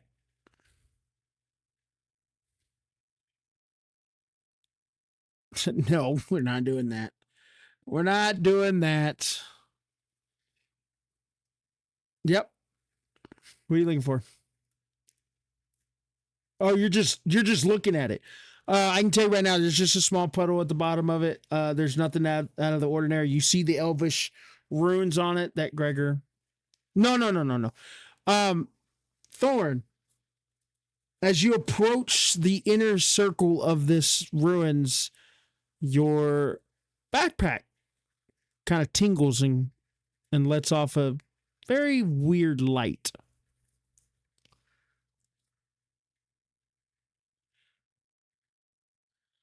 The thorn didn't hear me, apparently. Oh, uh, look in your bag, I guess. So as you look in your bag, you're kind of rummaging around in it, and you see at the bottom of your bag a small cylindrical tube with a bunch of runes on it, and it's vibrating and humming as you get closer to the middle of this circle.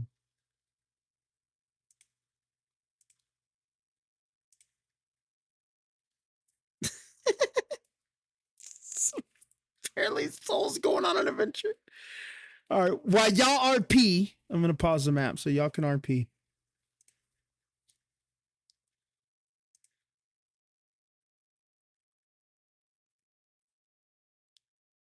Yes, you can.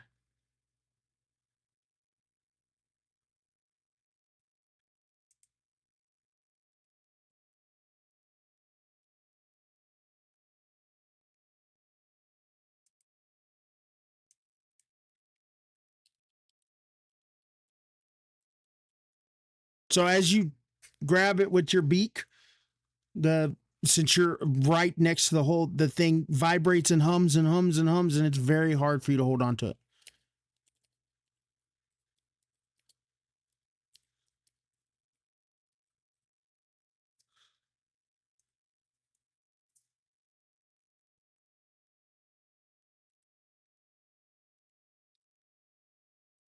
Okay.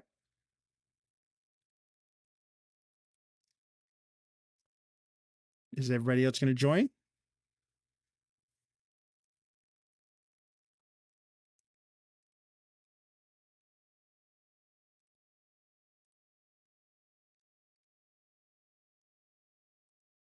Okay. All right.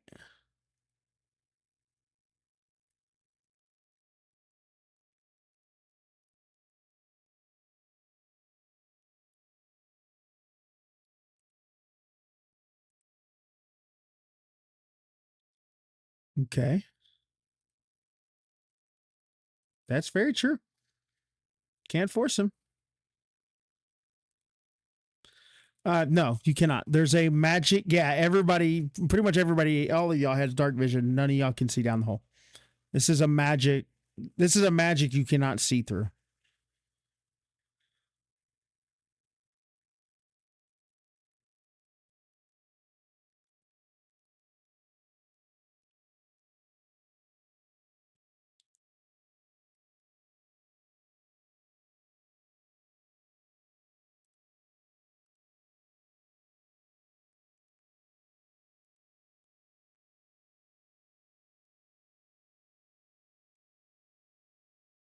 Sounds about right. All right, so everybody's going down the ladder, right?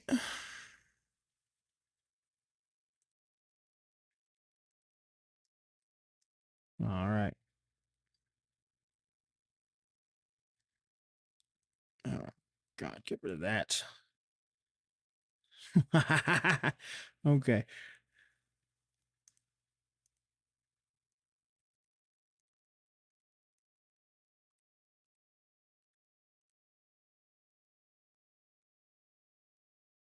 So, boom, boom, boom, boom, boom.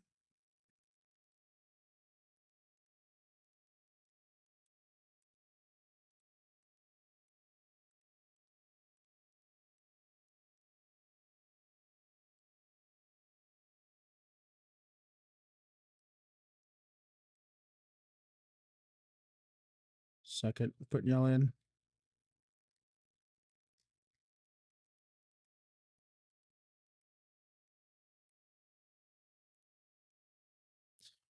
Welcome to the Dungeon of Slumber.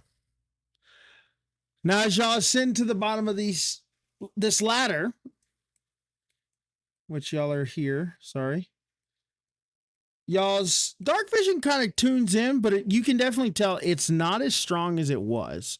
But y'all could hear that there are bats in this first little chamber, as well as a couple other creatures.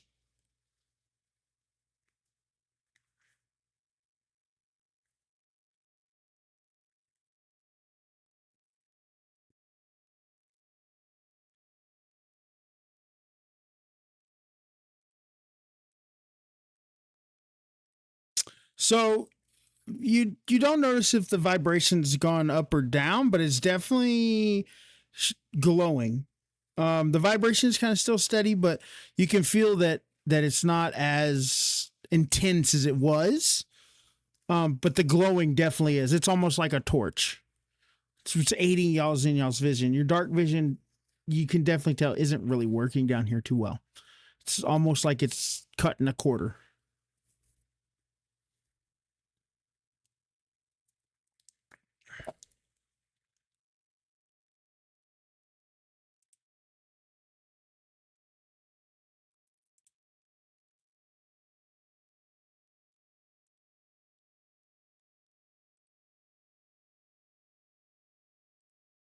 Nope, I heard you.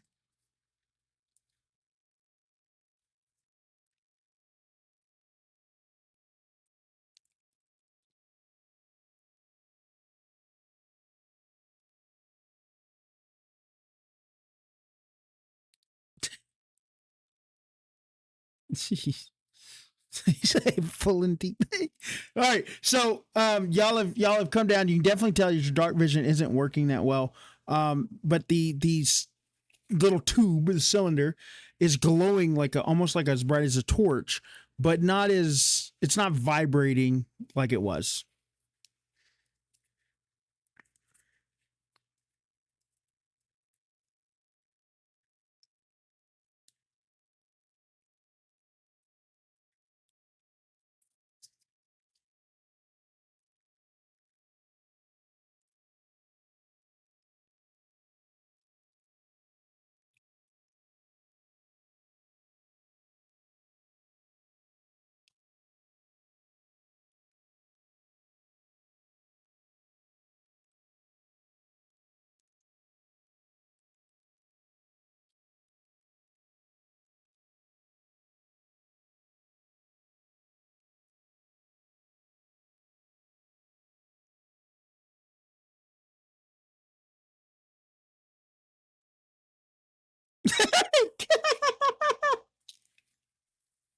So as y'all are discussing what you're going to do, you see a troop of bats kind of flying around the room.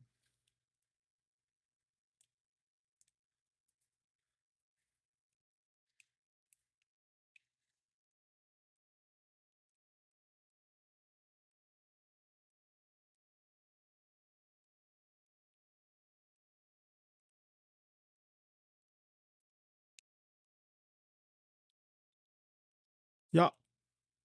There you go. Yeah, don't do that. Please don't.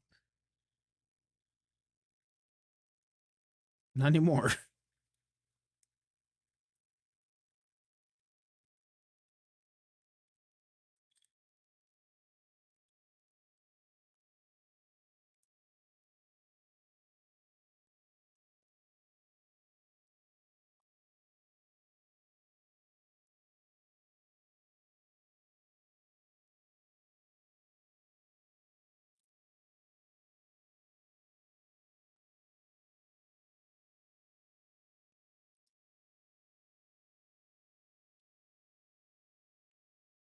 So as y'all are discussing what your next move will be, you hear a kind of a very metallic sounding rustle coming from across this little entrance chamber.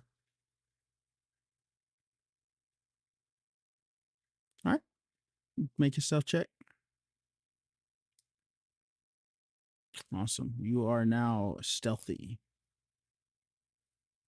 Probably.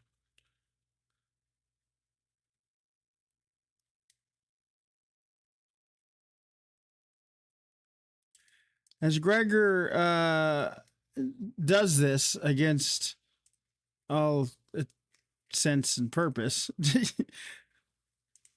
three brass dragon wymlings appear and chase the bats away. Please roll initiative. No. No, they're just not in the mood to talk. Yeah, definitely nice initiative. How did you get a nat 20? Everybody rolled initiative, right? Okay. I know I was missing one.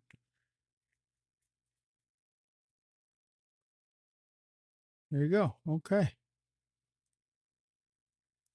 All right, Gregor, you are up, my friend.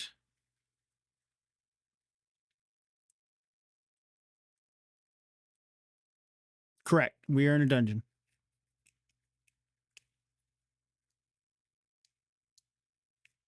So, yep, there you go. The hotkey is R.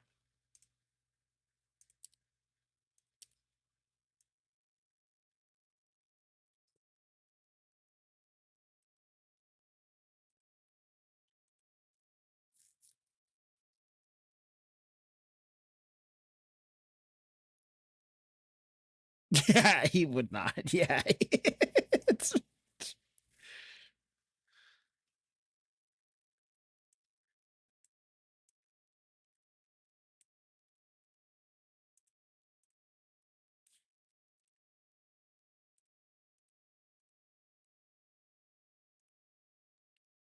Which one are you running? Okay, that one. All right.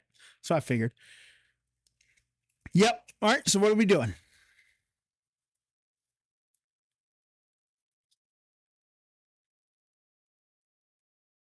Oh, all right. We're gonna punch a brass dragon wymling. Yep. Yeah. Actually, that'd be very helpful to me. Um, you miss wildly. Like you swing and that thing just glides past this thing.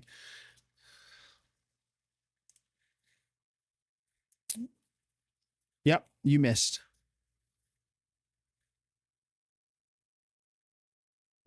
No. What? Maybe if he rolled a nat 20, I would let that. Or, yeah, if he had a second attack, I would. Yeah, but no, not. Well, yeah, he's got two. He missed the first one. Uh, there you go. What is that? Is that your turn, Gregor? All right. Ashen, it is on you.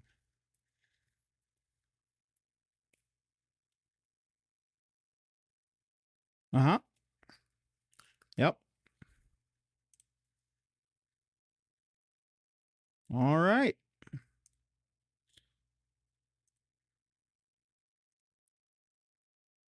Uh huh.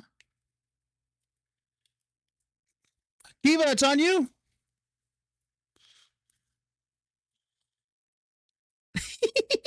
They're trying to get to the bad guys. Can't blame them. Nope.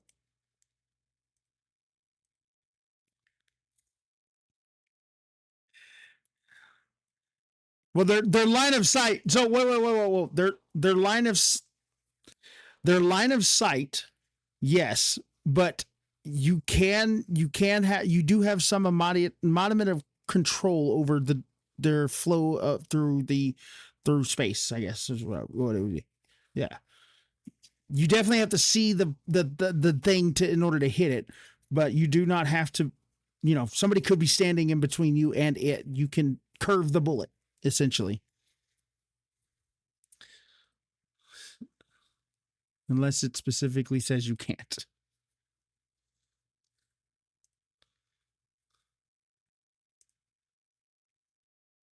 Alrighty. Yep. You said A, right?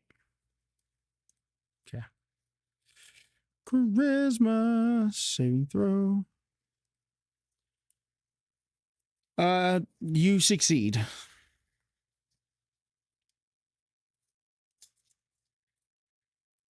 Okay, roll the damage.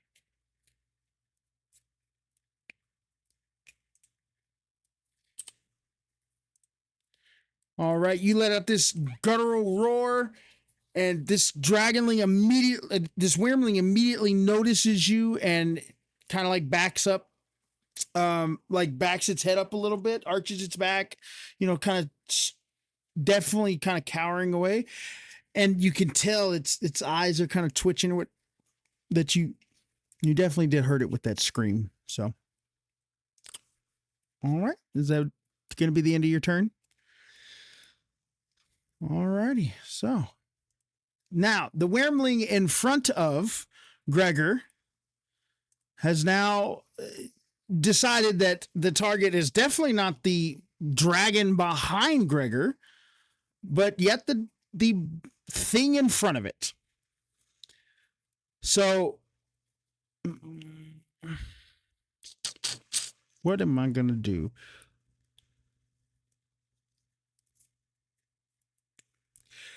I'm going to do a so it's gonna reach back its claws and it's gonna slash at you and try to rend you. It's 24. It definitely hits.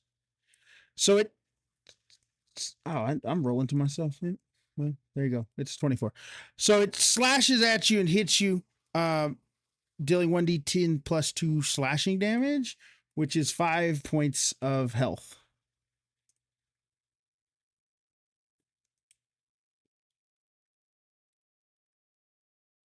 Yes, you are raging, so yes, that would be half.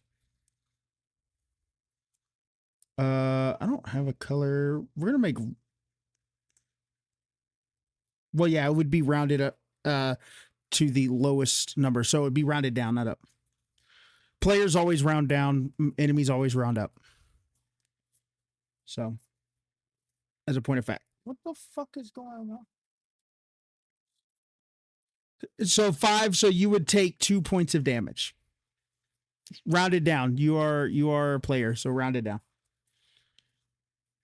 Alrighty, and with that, that's going to be its turn. So, I wish this actually.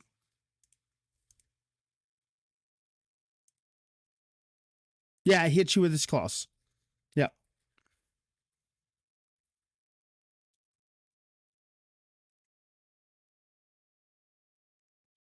Yep. Yep. All right, let me do some measurements here.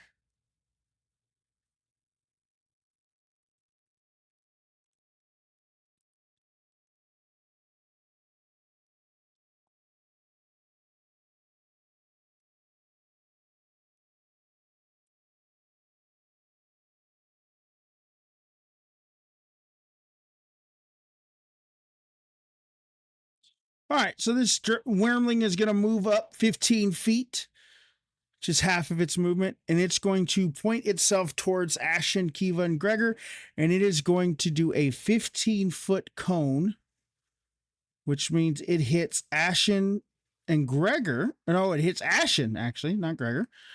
And that's going to be its sleep breath. So, Ashen, I need you to roll a Constitution saving throw.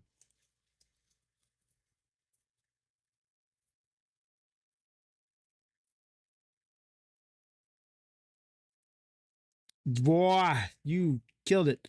So it breathes this like toxic just breath on you in a roar, and you stand unfazed. And this wormling is freaking out. It is so confused why you didn't just fall over. Yeah. All right, and now we are at the last one. So we are going to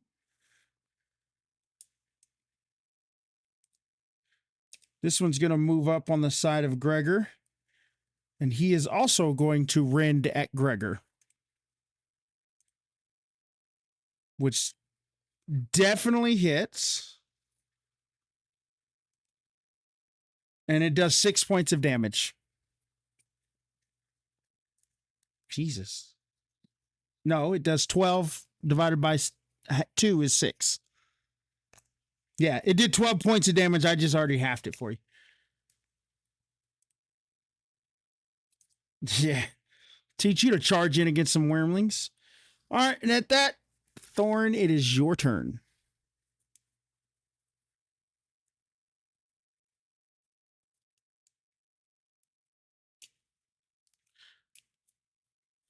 Cap is on. Push to top. Thank you for. Yeah. Yeah.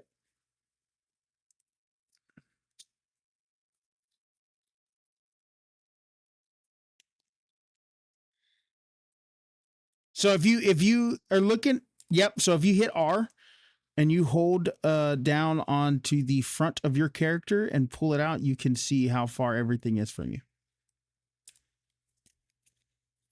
And no one else can see that, so don't think you're disturbing people. So if you hit R and from the yep, you'll be able to see how far everything is from you. But essentially, all right. And what is the stat you're going to hex? Okay. All right. His strength is definitely hexed. All right. And at the Wormling Sea. Okay. All right. Go ahead. Yeah.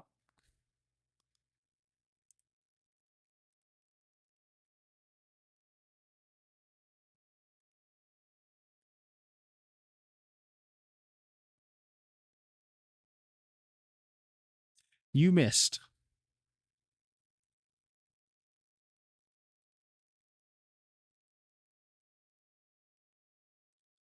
All righty. All right, Soul, it is your turn.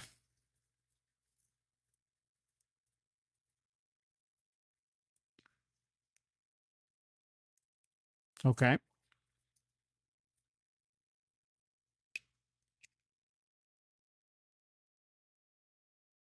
All right.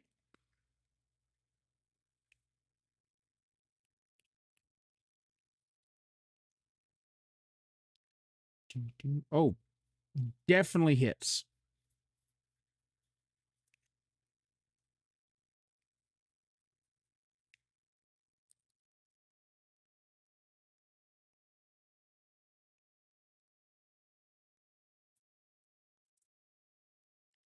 What was the 3 for?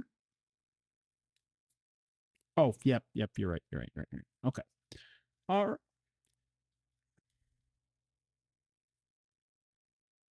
Roll stealth check. All right. So you oh, okay. Fuck me. I don't even know why I asked you more. So you fire this arrow at him and right into its shoulder blade. This thing is really hurting. And it looks up at you. And as soon as it looks up at you, you're gone. All right. Gregor, it is back on you. Don't move backwards.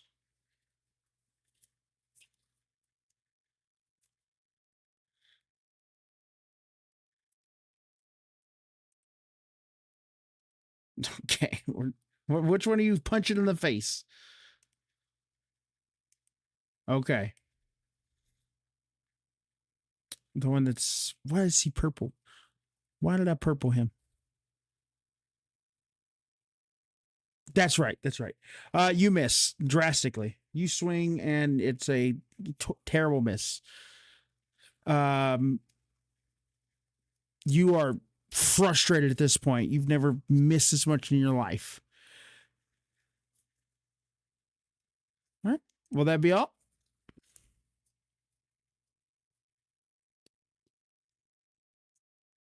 Gregor? Oh, okay. All right. All right, Ashton, it's on you. Save your buddy.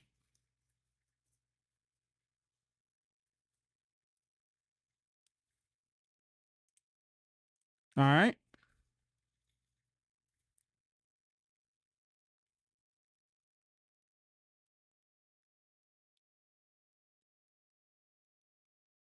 You hit.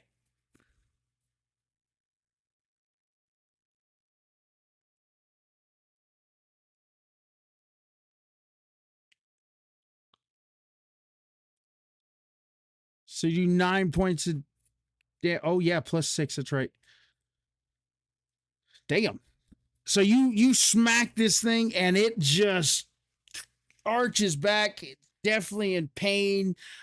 Lets out a just terrible roar, and then just turns to you. And then its tension is definitely on you now. And that'll be your turn.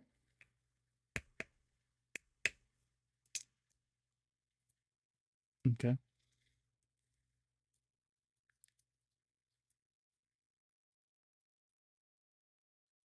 That's right. Yeah.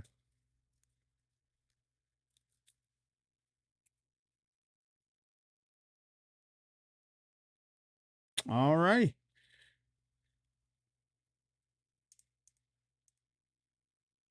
All right. Sorry, I was looking at your car seat. All right. Kiva, it is on you.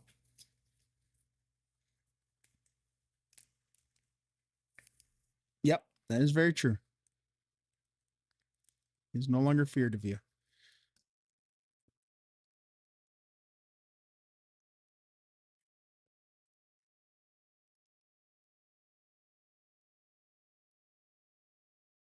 Huh? No, no. That was just his breath. It wasn't a gas thing. It was just his breath. It's gone. No, it's not lingering. I would have marked it if it was. Yeah.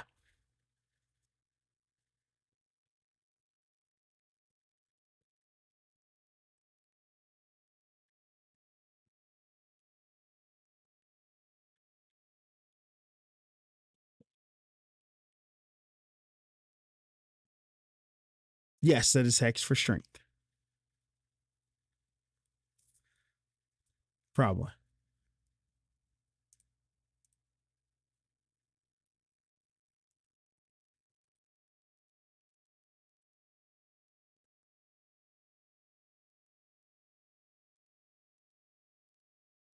Uh huh.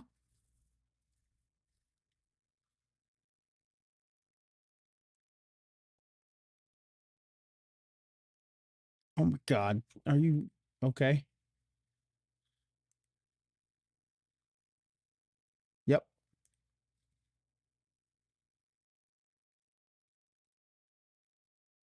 13. I think that succeeds.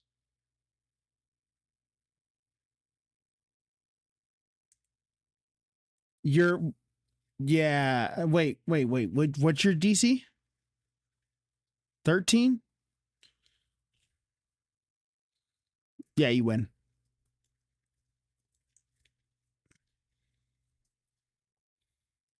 Yep.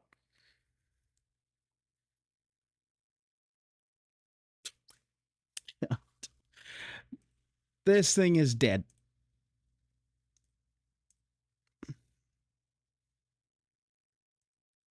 Well, it's dead, so I don't think that's a problem.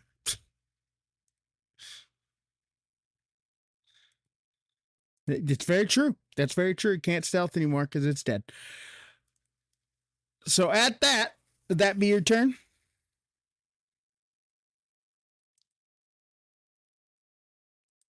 All right. Well, now at the sight of his brother falling to the ground dead, Wormling A lets out a guttural roar and now is just beyond pissed. And at this, he rears back his head and flames lick at his mouth and everything, and he uses fire breath, which will hit all three of y'all.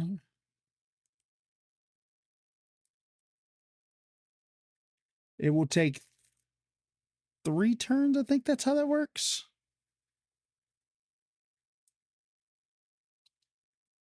Yeah, I think so. Hang on. Hang on, I gotta look that up because that doesn't even look right.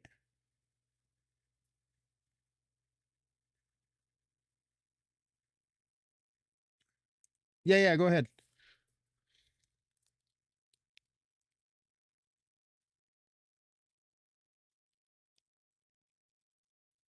Billy might be dead. Hang on. Yeah, I don't think that's gonna save him.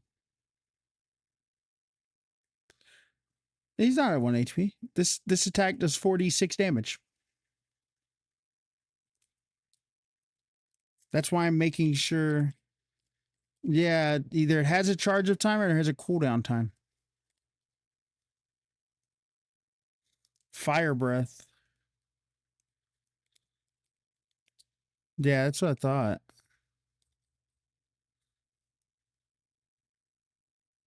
Oh, you'll be fine.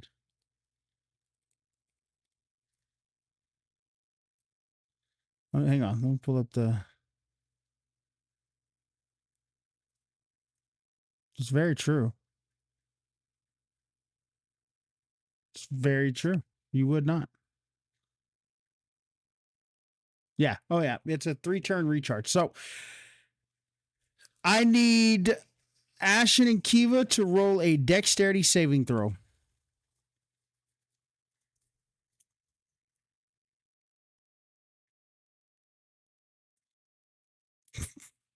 Kiva has nothing to worry about.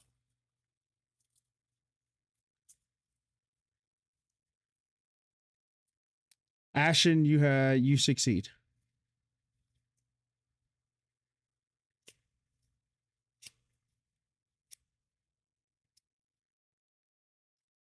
Nope. Gregor will come back and roll for himself.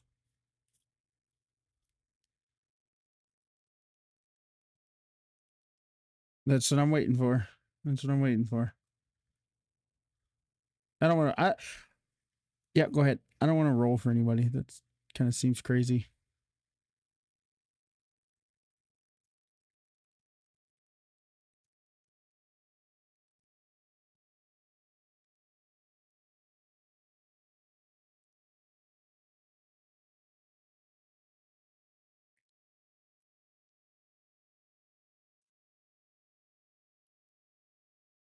So I don't know what Kiva's talking about. These are wormlings. They're not even full-grown dragons.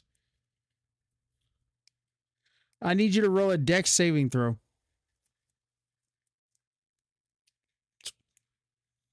You should be fine. Yep, yeah. So this wormling rears back and flames spread it out of its mouth, and it just lets it go. And all three of you just stand there as if nothing's happening. Like y'all are. Yep.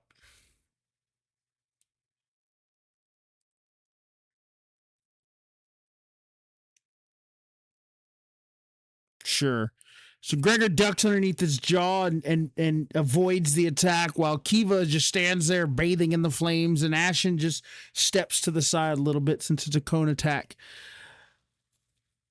The dragon looks at y'all just bewildered and does not understand what just happened. So now it is the next Wyrm's turn.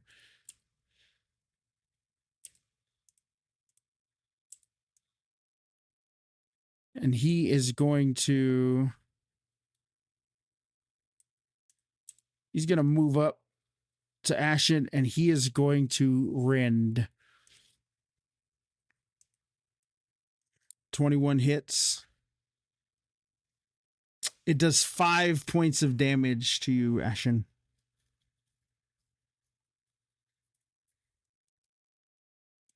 This dragon rears his claws back and just slashes at you, Ashen, gouging you a little bit into your back right side.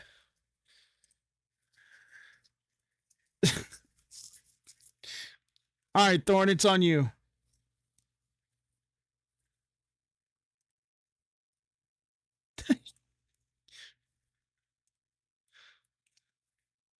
Love our Thorn.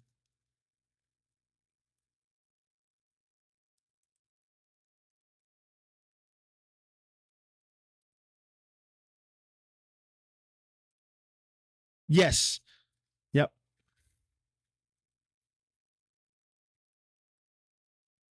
No, you lived. All righty, roll for hit. You miss. Spell kind of just shoots off to the right. Hits a stalactite, like falls to the ground, crashes.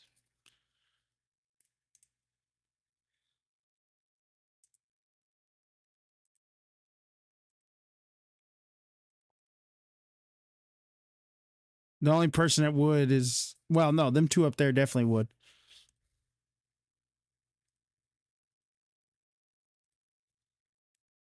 Constitution? All right. All right. Okay. All right, Soul, it's on you.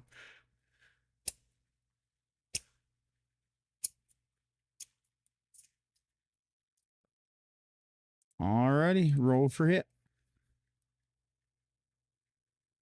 For fucking Christ. Roll your damage and wait, hang on. Roll your damage and tell me what you would like to do. All right. How would you like to destroy the? It doesn't matter. How would you like to destroy this monster?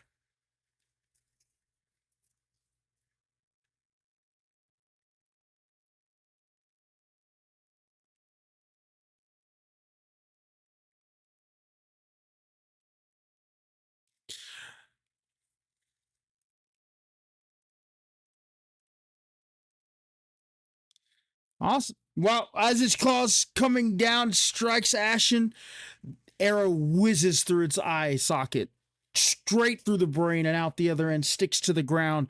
The dragon collapses where it stands.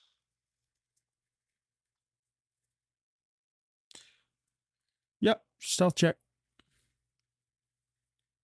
Yeah. Yeah, the other guy's little focused as well. Alrighty. Gregor, live. That's all I gotta tell you, buddy.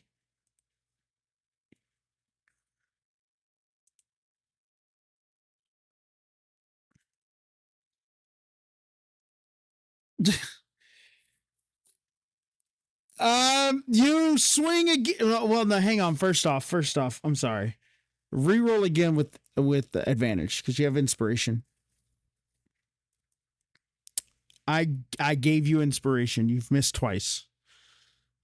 Roll with advantage. So yeah, no, there's a heroic inspiration button. Where there it is.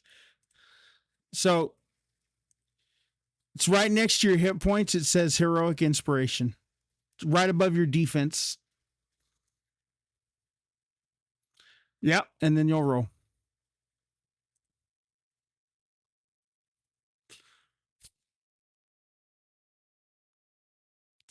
You miss. No, it's not.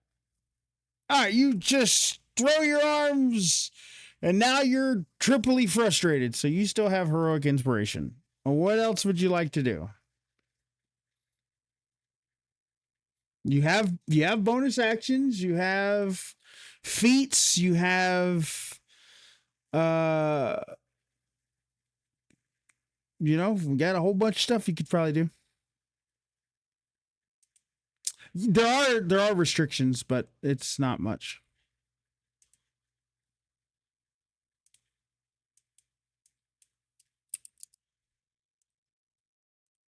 Okay. All right. Ashen, it's on you.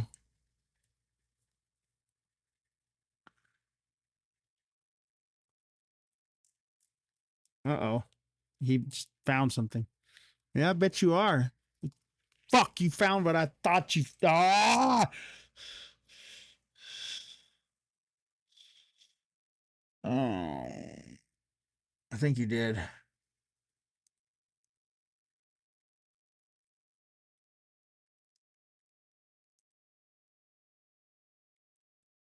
Oh, you did not hit. Never mind. You're good. We're all good. All right, you didn't hit. What are you gonna do?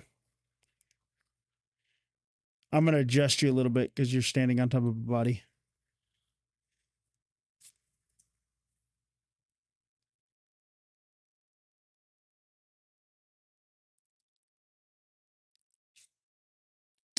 Depends on the cantrip. There's spells. Yep. What cantrip are you trying to use? Because you don't have any cantrips on your. Oh, I would need to see it. So I'm gonna say no as of right now because you don't have it on your character sheet. Make sure it's on your character sheet, and then we'll be able to use it.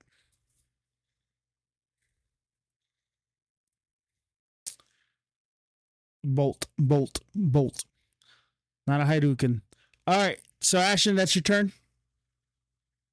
Okay. Kiva, save your friend for like the 12th time.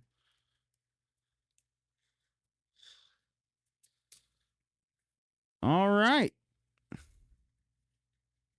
Yep.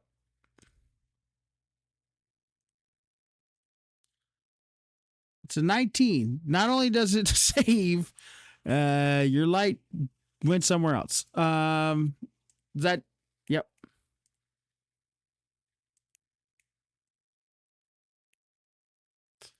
Oh, yeah.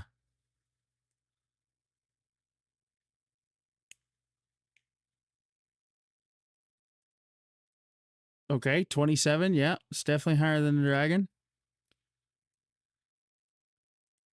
Well, what do you mean it's your turn?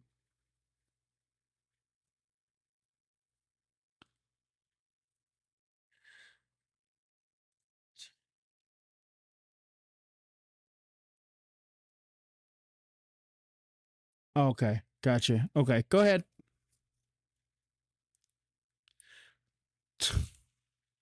Run it back.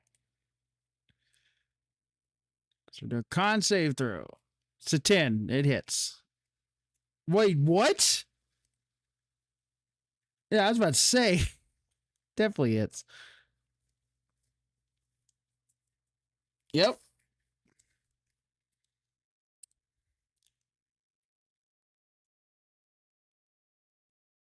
No, it's not.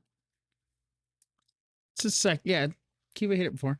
So, boom, it takes his damage and kind of rears back a little bit. And just roar, just pissed. And it looks at you and it's just mad. Okay? You're the only one that's touched it. Pretty much. Pretty much. All right. You run away to your max distance. It is the Wormling's turn. This one. I really don't want to do this to him, but I have to.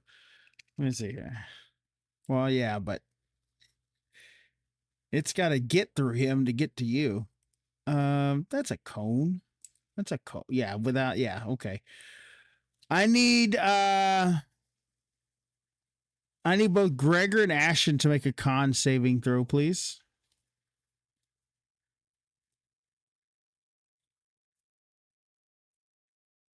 I can't.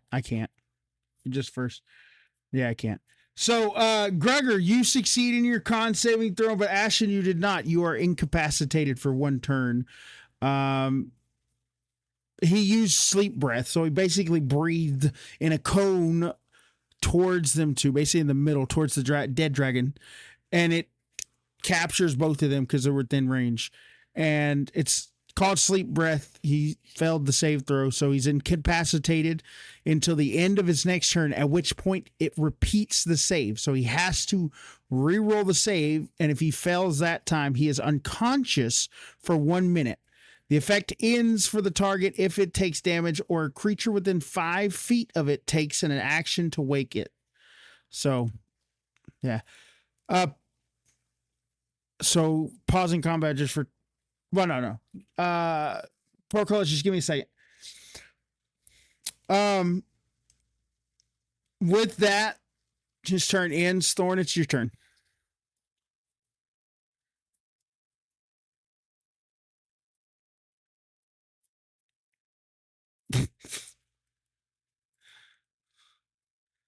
It's your turn.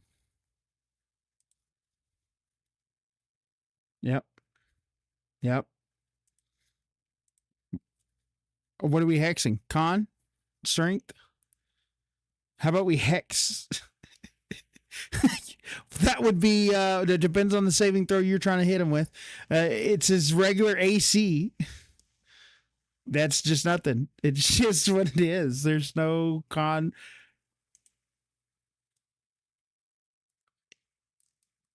Oh, yeah. You're right. But his AC would not go down.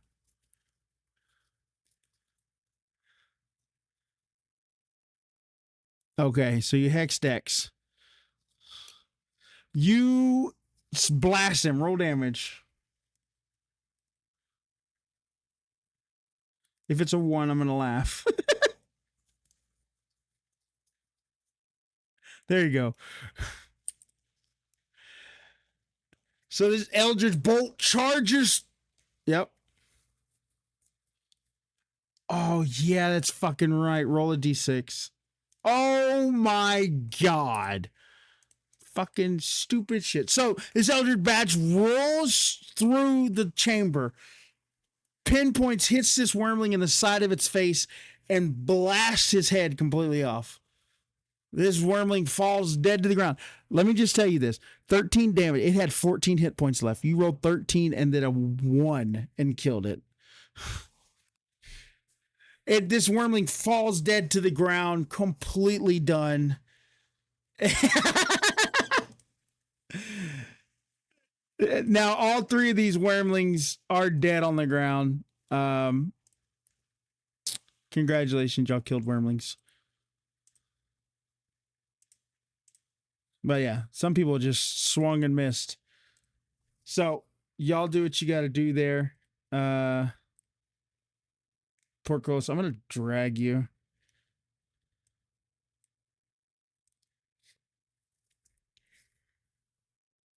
Love it. All right, so the group is investigating the elven runes that they found on the map. They have found a mysterious character who they all assume is a vampire now. Came to the inn, looking, and Z gave it a tankard of water, and in return, and a couple magic things happen. I'll let them tell you. And in return, he gave him a bag. This bag had a bunch of rings in it, which you do have a golden ring in your inventory. He obviously is waiting for me to add everything because he doesn't do anything. So just add a golden ring to your inventory. And then in the bag, there was also a letter addressed to the person who gave him the bag, and it talks about a place where adventurers, go to challenge or whatever, and there's gods and monsters of all shapes, sizes, forms, and not really pantheon, just a bunch of, just like a leveling dungeon. So like first floors for level 1s to 3, second floors for 4s to 5, that kind of thing. So that's what they're currently doing right now. They went to the Elven Runes and found it, and they did that. I'll let them update you on that. And then you are back at the house doing womanly duties. So, yeah, I didn't want them dragging you along, yeah, you're at the end, yeah. Now you're coming halfway in. I can kind of set you up. So basically, the story they wrote for you is that you had too much to drink the night before and you were passed out, recovering from that stupor. There is at the inn three kobolds named Yip, Pip, and Zip. They are Kiva's partners. Yeah. Yeah. Yep. So you correct retainers. Yep. So you woke up to them being there. You didn't know about. There's a note on the back of your door explaining all this, and everything. And you, if you want, I can have you race over here and enter into the chamber with them if you want. All right, we'll do that. All right. So if that's it, do you have any questions or whatever? Oh yeah, no problem. Yep. No issue. Yeah, no issue. I'm not gonna stick you over it. Like I said, we can leave y'all in and out kind of thing. This is how I've made the campaign. So all right.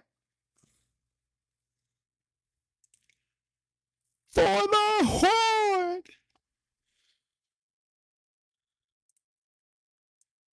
Okay, anyways, you dirty bird. All right, so at the fall of that wormling, out of nowhere, y'all hear this clink clunk boom bump trump, and down the ladder falls y'all's little elven rogue friend. Yeah, same thing.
I was about to say, don't call them dragons.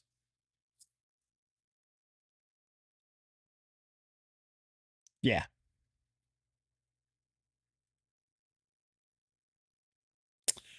you butchered the shit out of that one.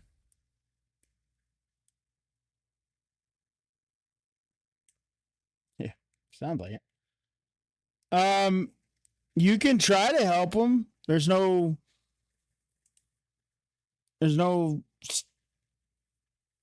chance that you might succeed. It'd be a survival check. Come on.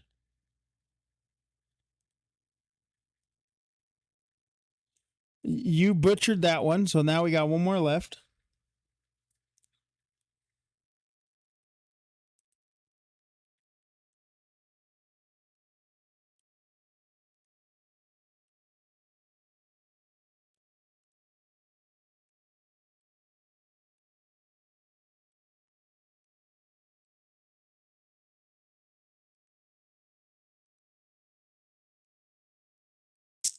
Hang on. Yeah, you can cast guidance on whoever you want.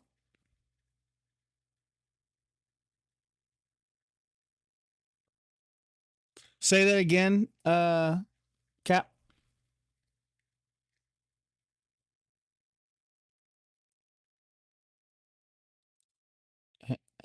Yes. Yep. Yep. Go ahead. Wait, Kiva. Hang on. Go ahead, Thorn.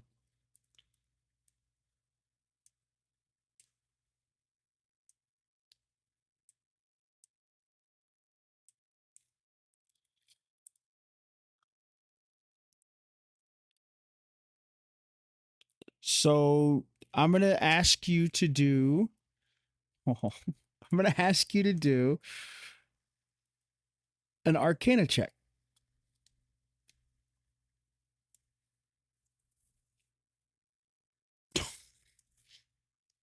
So I want you to roll one more time, but roll with advantage.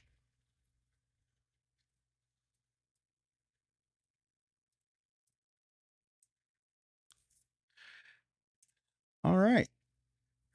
I want you to say your line.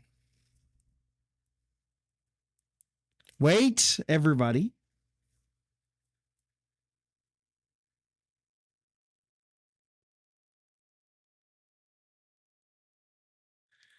At your command, these shattery tendrils spew out from beneath this dragon wormling.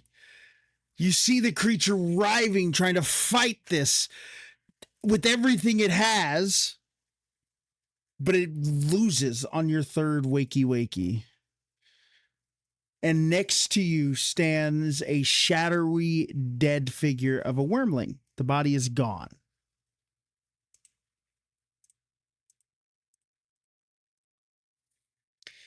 Yeah.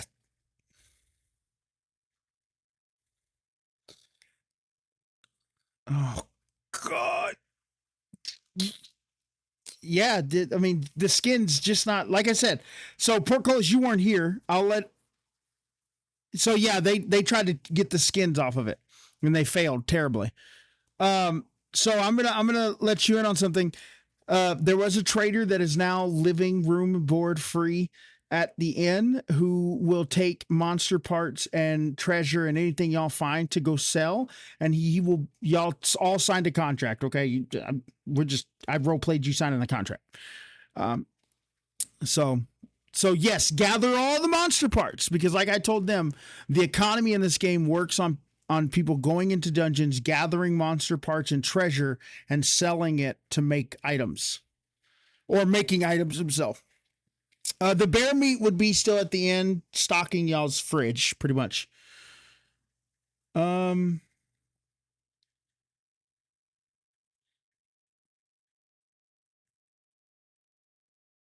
Yeah, there would be a. Yeah, there'd be. They got four paws and a mouthful of teeth. Well, one of them has a mouthful of teeth. The other one doesn't, thanks to somebody. The other one doesn't have a head.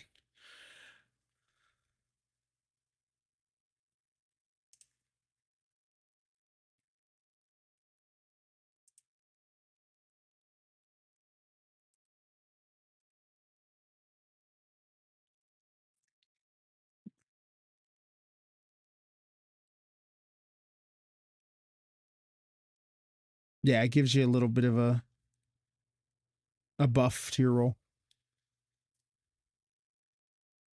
So you got an 18.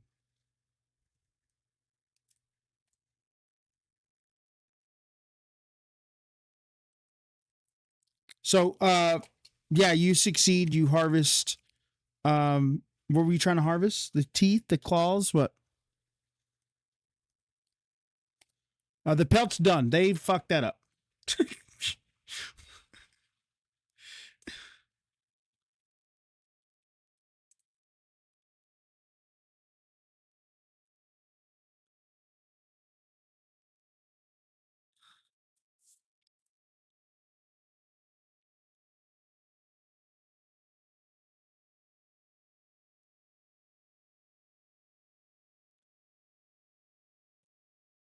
It's 1d4 divided by 2. It's not much, but it's something.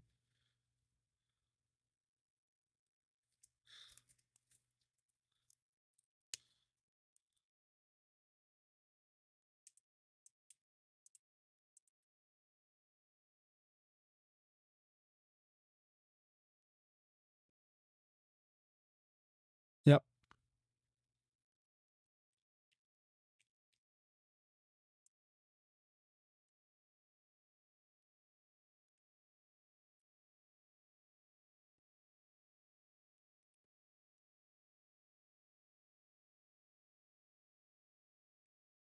Yep.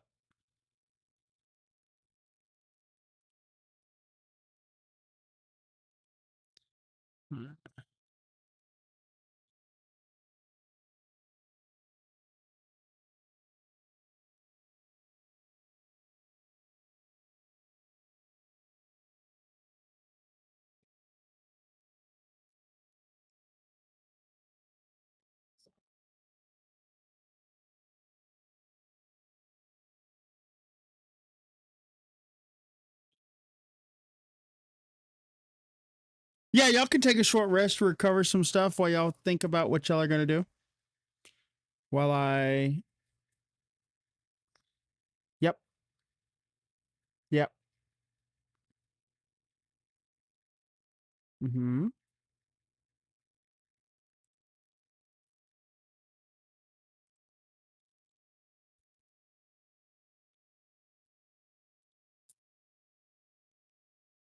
So you kind of notice that when you do that, you can't really see outside of the main chamber.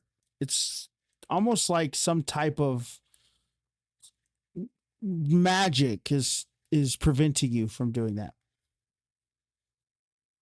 Yeah, yep, yep. So on your character sheet, if you look at the top, you see where it says short rest, long rest campaign. Yeah. You'll just hit that short rest and then reload your page. I done forgot how to make things because I'm an idiot. Um,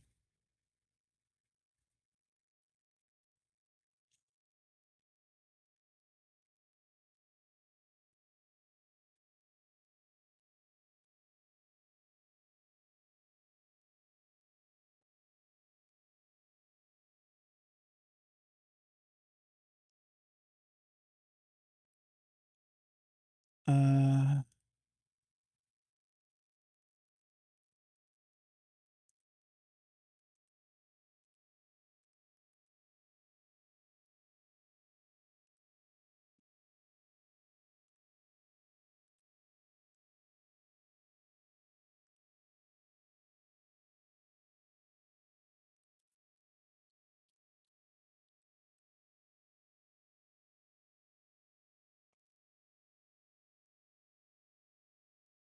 that's not what I want. It's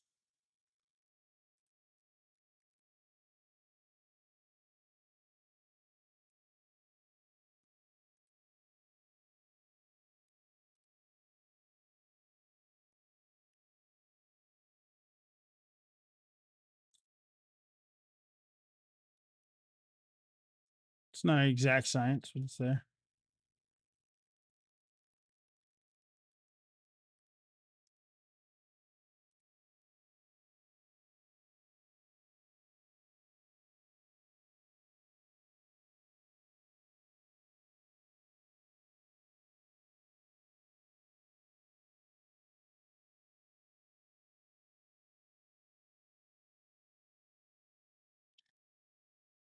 Wish there was just a way for me to create shit without going through all the crap.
I'm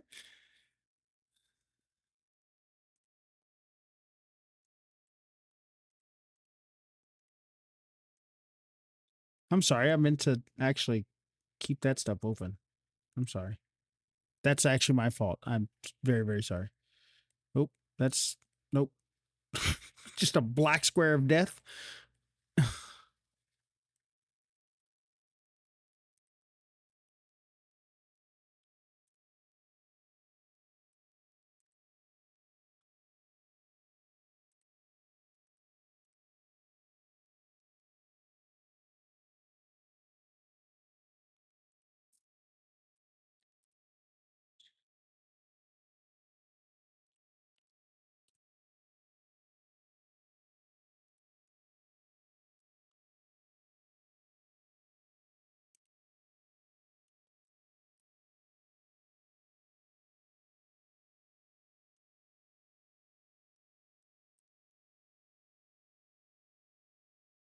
Yeah, he came fumbling down the ladder. Definitely did.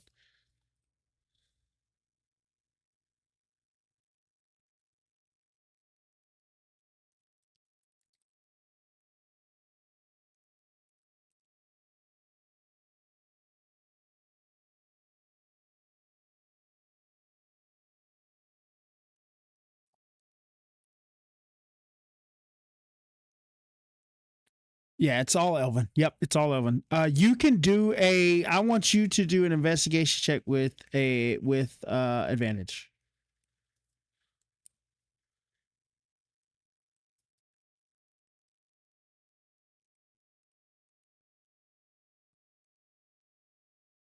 Is that with advantage? Fuck. Okay. Um. So you're looking at the stone and you don't quite notice anything except for that it is definitely Elvin. The little bird was right. Um. Outside of that, you don't really notice anything else. It's about it.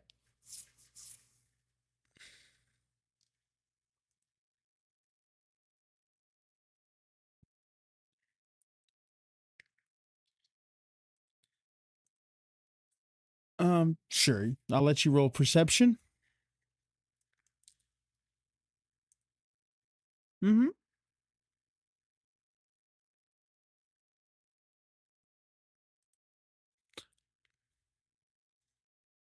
Yeah. You didn't see anything.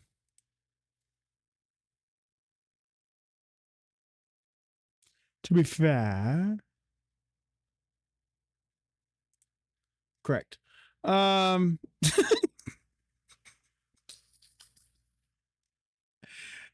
yeah. This is so stupid. I can't. Why can't I just add summon character? Like,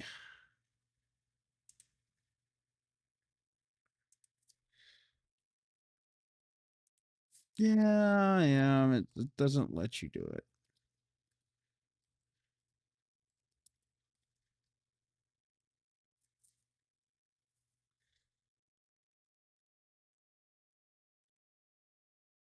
Nah, no. I mean, I probably could if I searched the internet, but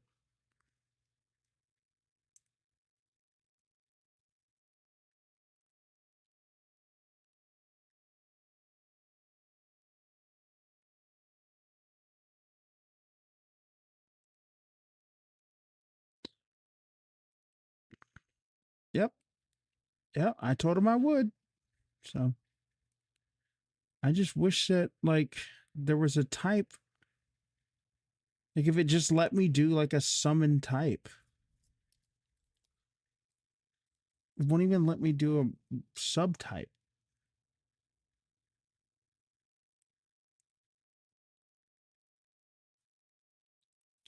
But when it comes to like combat and stuff is what I'm talking about. It's gonna be weird. They're gonna be on the monster side.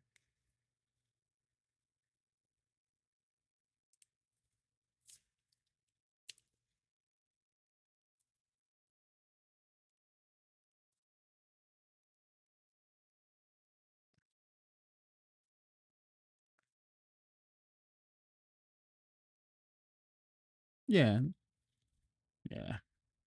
They'll be fine. This will work. All right.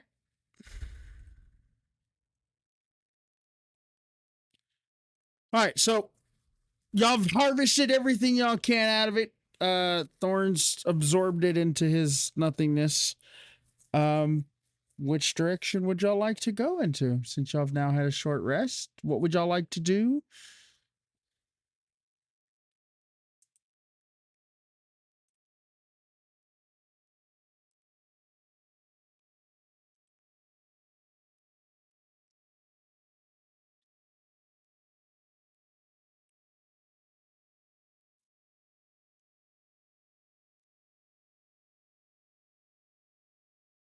To be fair,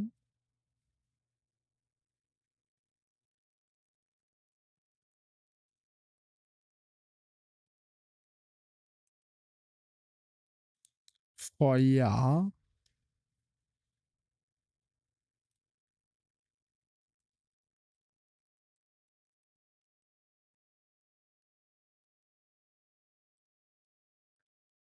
Y'all are gonna go downstairs, down the stairs, right? Okay. Is everybody else in agreement with that?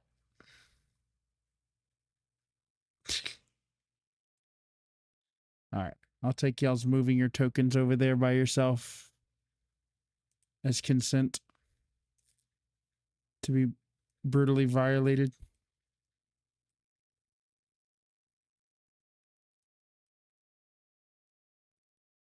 All right. As y'all walk over here,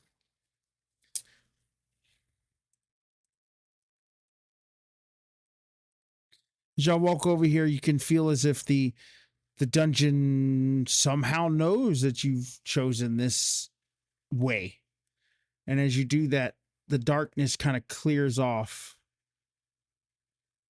revealing another fork in the road.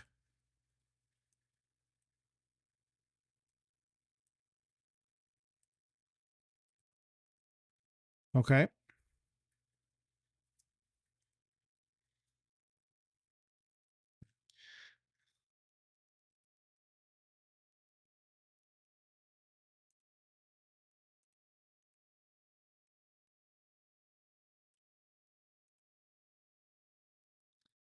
All right. As y'all approach this hallway, once again, the dungeon kind of knows that y'all have chosen this pathway.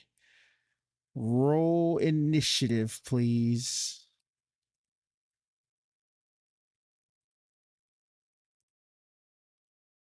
Oh, that's one too many. Hang on.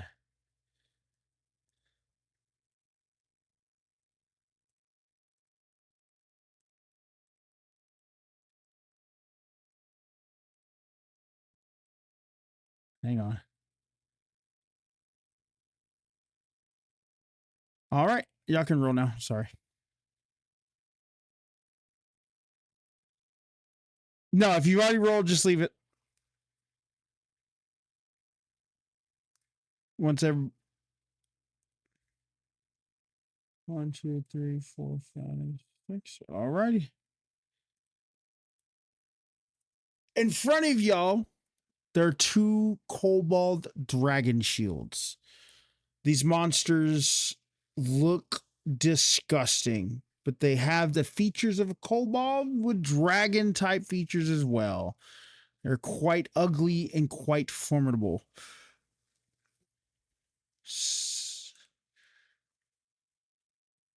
Yeah. Ashen, it is your turn.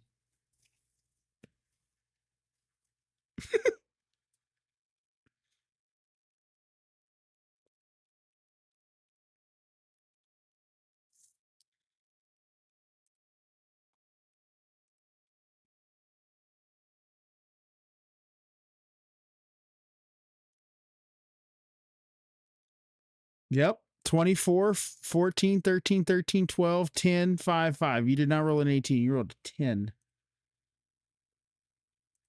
It does say 18. I don't, that's weird.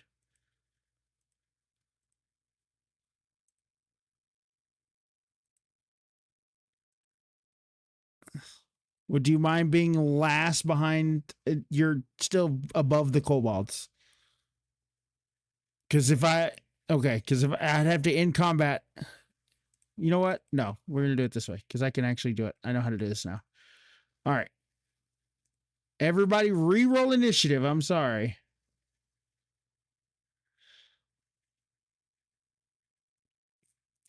Kiva asked for this. just blame Kiva.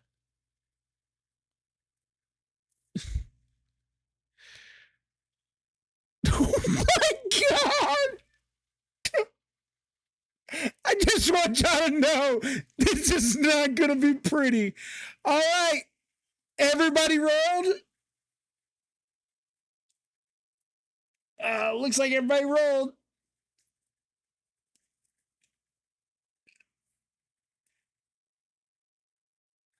Cap, please re-roll your initiative. Okay, thank God. Okay. Yep. Player goes first with the kobolds rolling 21s. Good job, Kiva. You're still last, by the way. Shut the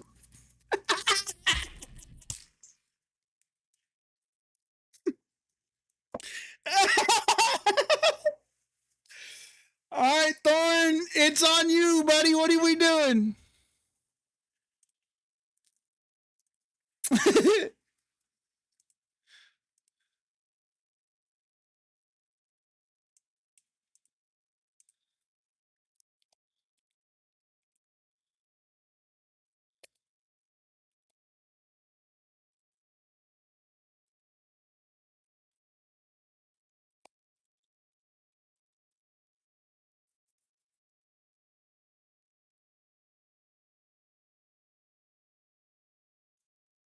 Yeah, you'd have to tune to it. Hang on, wait. Let the DM answer, please. Yeah, you don't have a magical weapon, so you wouldn't be able to use pack of the. Oh no, hang on. You can create a bond with a magic weapon you touch. You can't bond with the magic weapon if someone else is attuned to it or another warlock is bonded with it. Until the bond ends, you're proficient with it and can use spellcasting focus. Your bond with the weapon ends if you use this feature's bonus action again.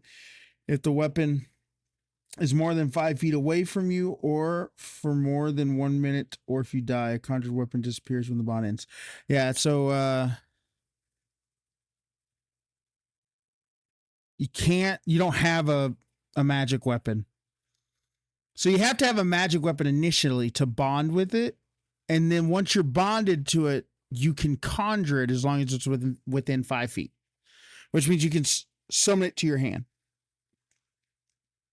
Kind of like Jinwoo does when he pulls the daggers out of his inventory and puts it back in. Same thing. So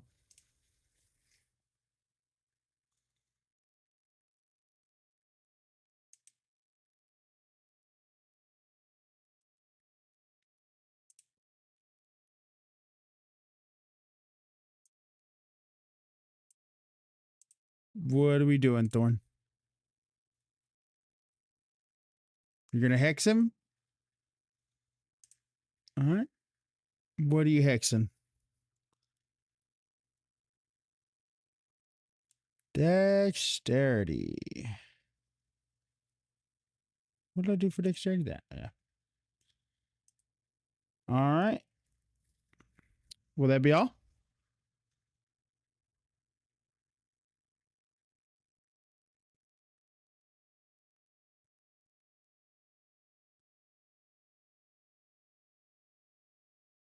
Okay.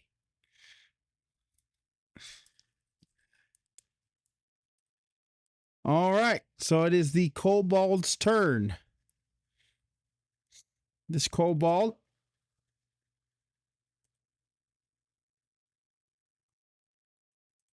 Oh, okay.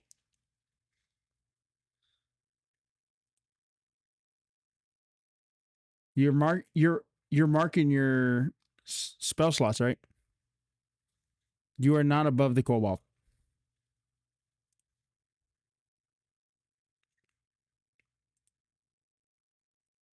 Seven is okay, yeah, I'm sorry. Yeah, you are above the kobold. Go ahead. I can't move you. Yeah.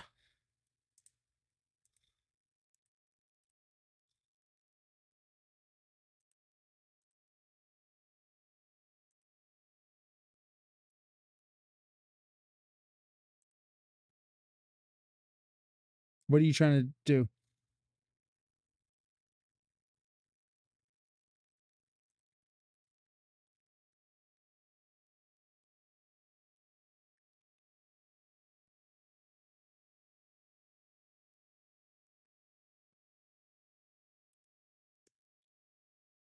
Yeah.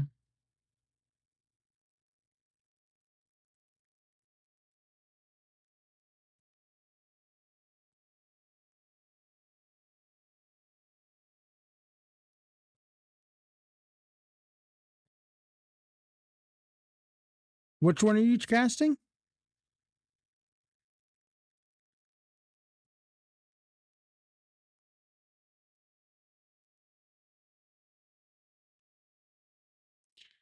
Oh, that should be modified. I'm sorry. It shouldn't be a sorcery. It should be once per long rest.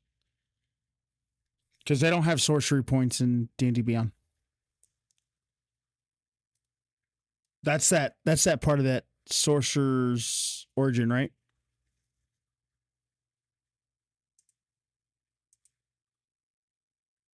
Well then what the fuck? You should have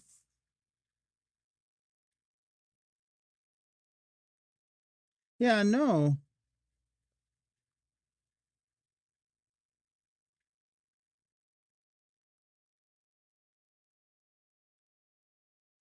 Um just mark it down in your notes, I guess. There should be a slide. You see how Activate Initiate and Front Magic both have those uses boxes to them?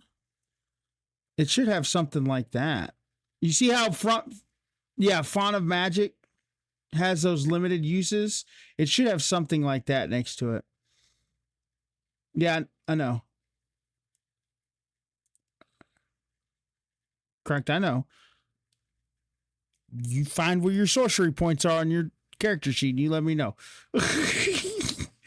So just just put it in your notes. That way we know. That'll be fine. I'll figure it out when we're done after the session. Yep. Yep.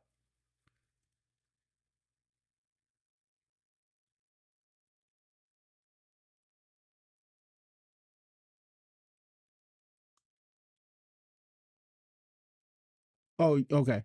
Yep.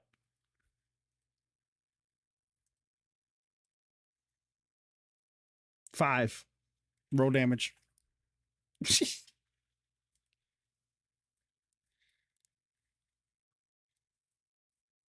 Does 1 damage. All right. So Cobalt gets hit. Yep. Go ahead. Yeah, of course. This Cobalt lights up like almost from the inside.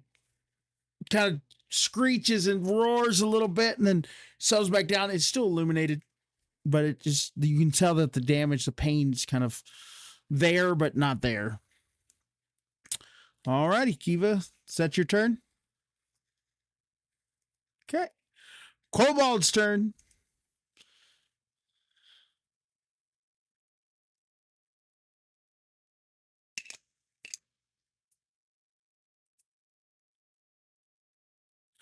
All right. This Kobold's going to use a bonus action to use Dragon's Resistance. It is now resisted to fire damage. And then... Oh. Movement is 20 feet. So...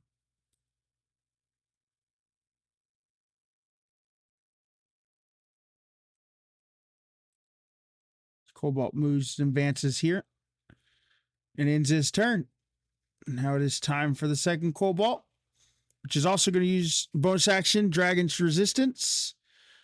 It is resisting... I'm sorry. This Cobalt, the first Cobalt is resistant to lightning. The second Cobalt is resistant to fire. And then this one is also going to make a move.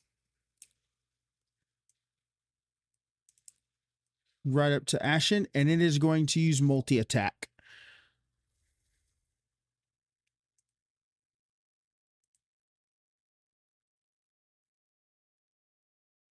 So first misses. Second misses. Yep. All right, Soul, it's your turn. What are we doing here, brother?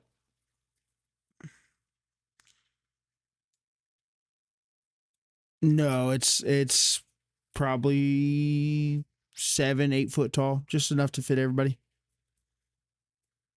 Gregor can stand, but his head's kind of, he's got to move around the spikes on the top. Let's put it that way.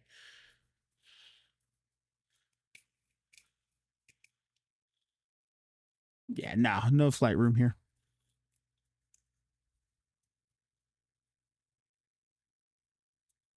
All righty. Which one are you shooting, B or A? Okay.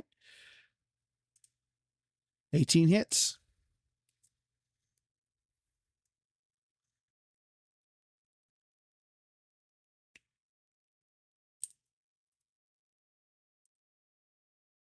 All right. Arrow. Oh yeah, no, you did not. No. Arrow stabs into its gut. He kind of grabs it where the arrow hit, and he tears the arrow off and kind of pissed at you now.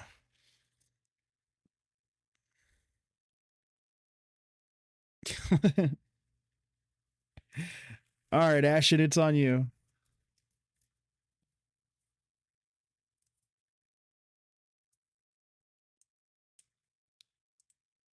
You're gonna smack the shit out of it. All right. Let me see what you got. You miss. You ain't shit either. Call my monsters shit. All right. Is that going to be it? Yeah, there you go. All right, Gregor, smash.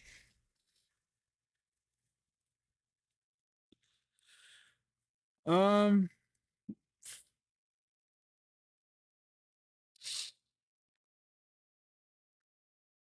no, these are not just kobolds. These are dragon shield kobolds. So they are think of like Urquhart from Lord of the Rings. They are not small in any means of the imagination.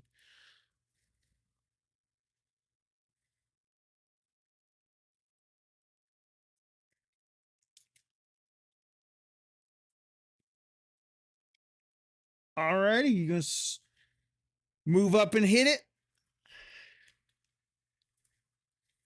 Okay. All right.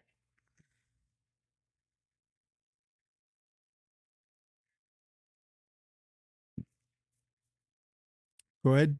Roll for hit.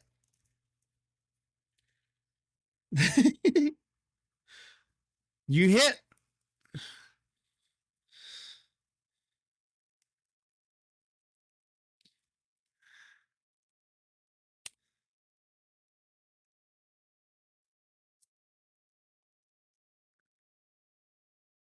Awesome. Well, you smack the just dog shit out of him and kind of boom across his face. He rears back, grabbed into his belly where the arrow was sticking in him, hollering like Bloody Mary, and just levels down and just looking at y'all, just pissed as all ever. All right, Romulus, it's on you.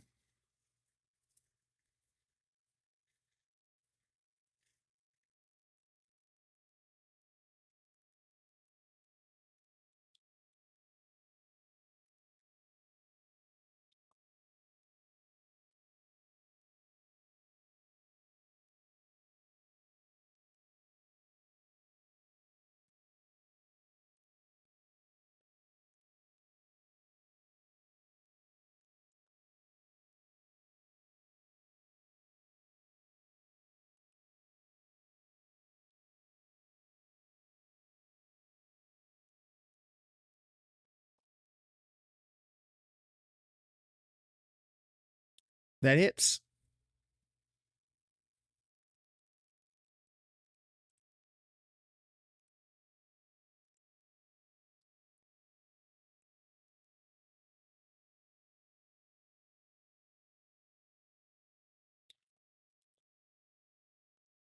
Yep. So you throw back your arrow, shoot it, boom, it hits it in the other side of the gut. Ah! This kobold is bleeding out the front of it. It's got busted up face. Almost looks like it may have a broken jaw. It is now not so mad, more concerned of how it's going to make it out of this situation. All right. That's the end of your turn.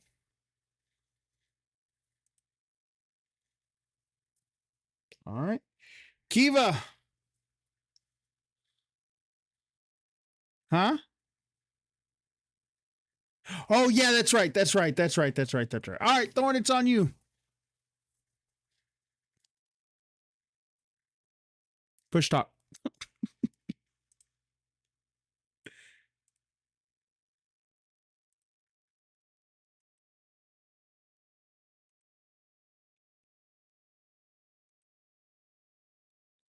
You miss. Yeah. Yeah. Nine's not going to hit their AC.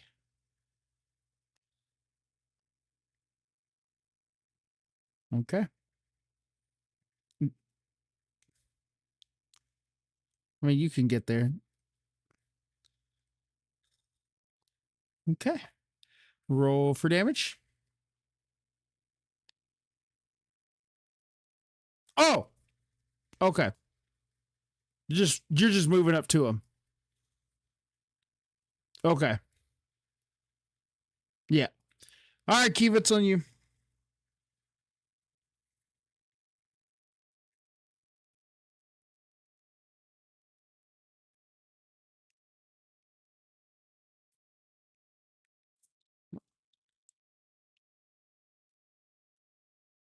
Which one, A or B? All righty. Yep. You said A.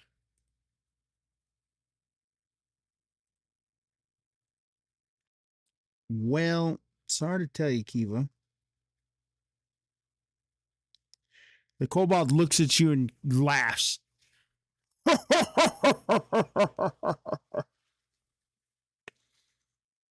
Do a lot of things on a bonus action. I wouldn't move on a bonus action, but no, because it's an attack.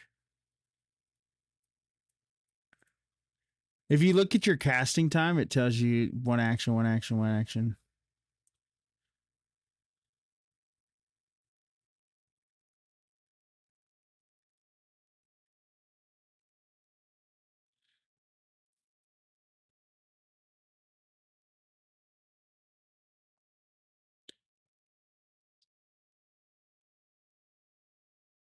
You can use initiate sorcery.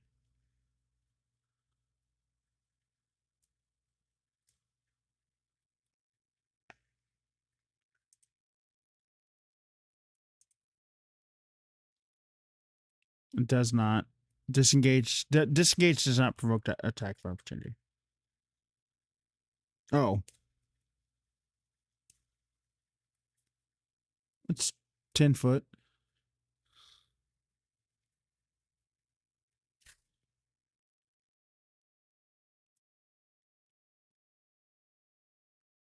Yeah, it's 10 foot, I think. No. What I will say is read your character sheet, because if you use initiate sorcery, it gives you a bonus.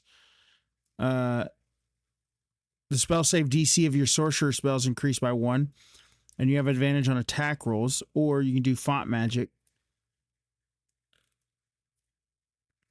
So, all right, it does. Alrighty, so it's Cobalt Aid's turn. He sees his friend just getting the tar shit beat out of him, and he recognizes that there's someone in this little party that just ran away from him, and he couldn't do anything about it. So he runs directly up to Kiva, and he is going to use his spear multi-attack. So his first attack hits. His second attack, fucking real close to annihilating a piss out of Kiva.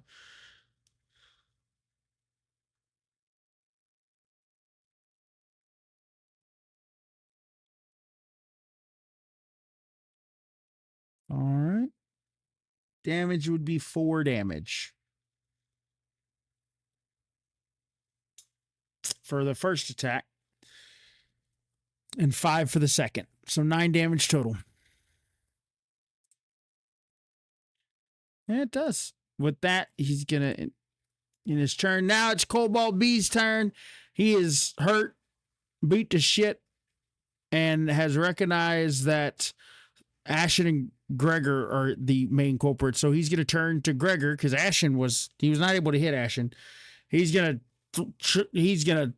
try to stab him with his spear. He's going to use multi-tack again on Gregor. She needs an 11. That hits. That misses. So the only first one hits and does 7 points of damage. Gregor's really close to being downed. Just gonna say that real quick here. All right, Soul, it's your turn.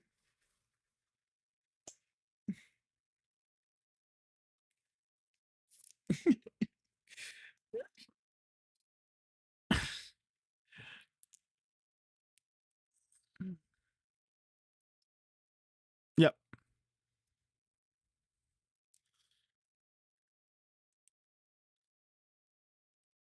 All righty. Roll initiative.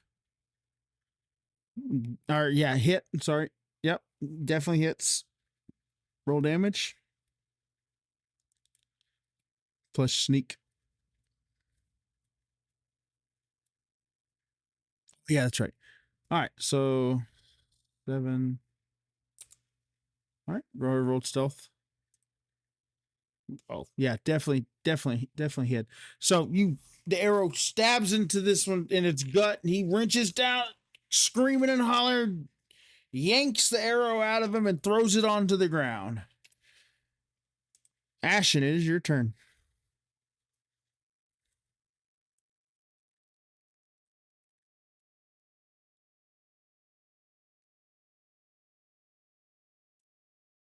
All right. Let's see where.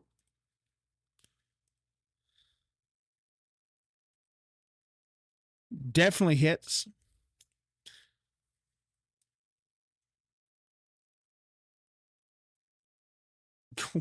Fuck Christ. Fucking Christ. Oh, no, you found it. No, he found it. Fuck. Fuck.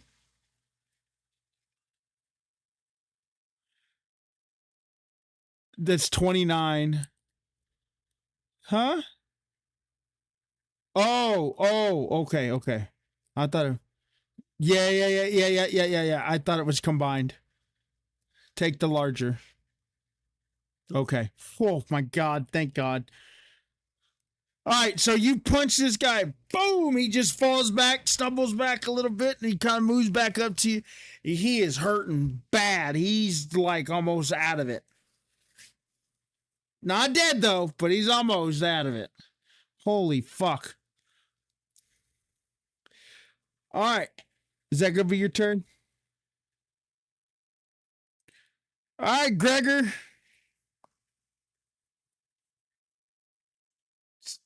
Something.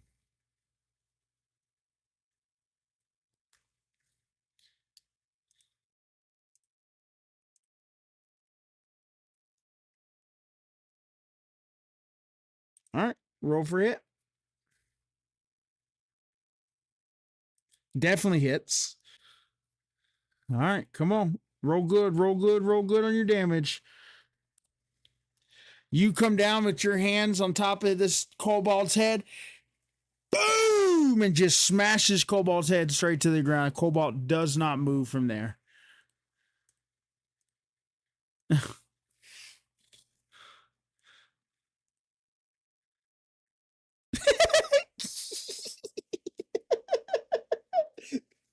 I would have probably had to give him some damage if he critically failed. Just to be like, ouch.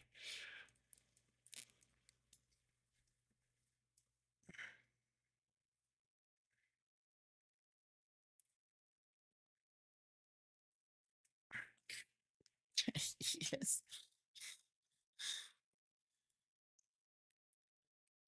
All right, Ron, this is on you.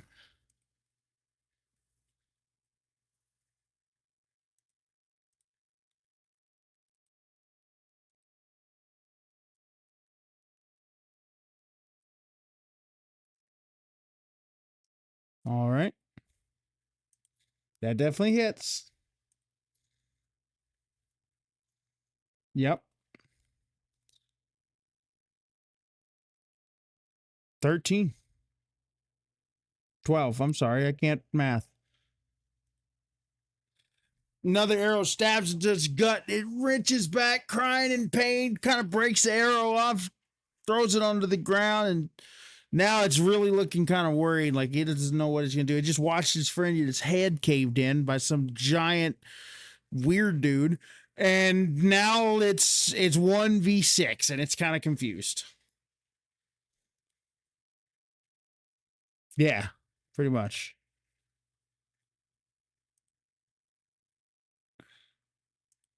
All right, Thorn, it's on you.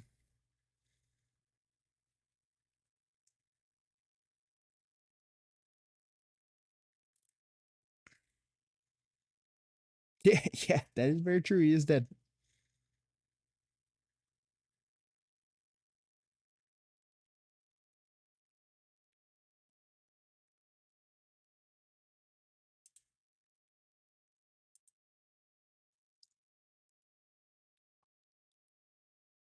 Roll for that hit. You missed.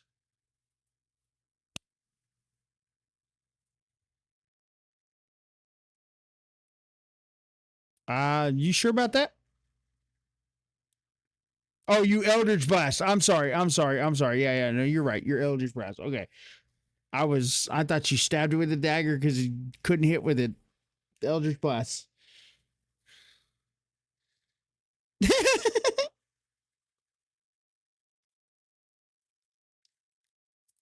Alrighty. So you back up. Now it's Cobalt's turn. Cobalt's not happy. Or Kiva's turn. I'm sorry. Yep, you're right. Kiva, it's all you. I'm sorry.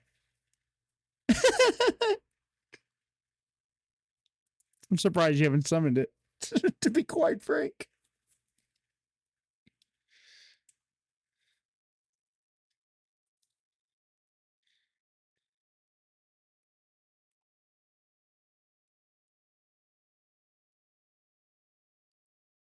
Yep.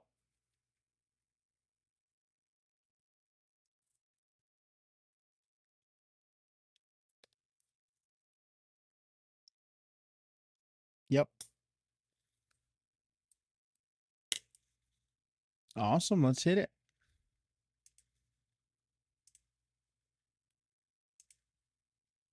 10. That doesn't hit. Wait, what? Wait. It's a miss, but okay, yeah. All right. Now you cannot disengage around corners. You can only disengage straight in straight lines. Yep. Yep. 20. It's like 20 foot, I think.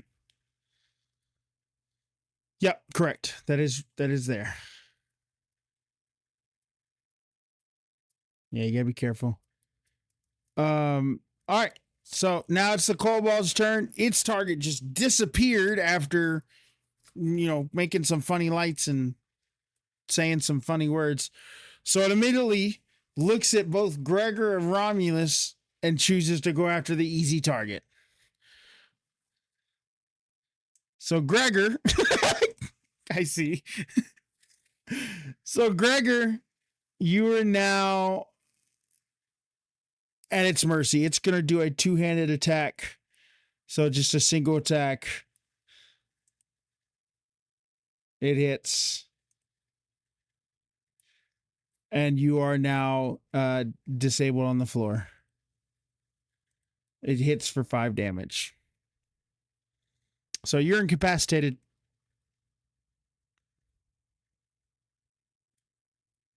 Yep. So when you look at your health, when you adjust it to 0, it will show you the death saving throw button. Yep. All right. Soul, it is on you.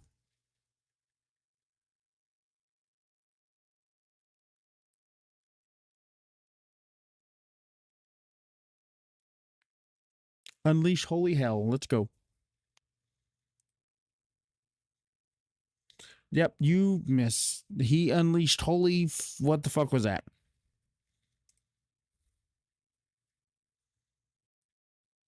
Okay, stealth check. That's fine. Hey, he's in front of you. You succeed. You're now okay. Ashen, it's on you.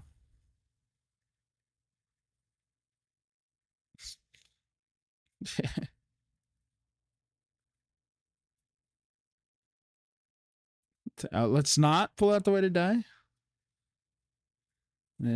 I bet.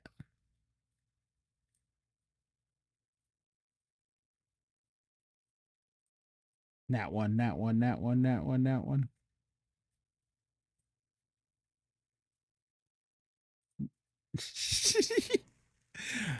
You have missed. Uh-oh. Nope. Gregor's not up. Romulus, yeah, it's less than 5 foot, but not directly on top of him.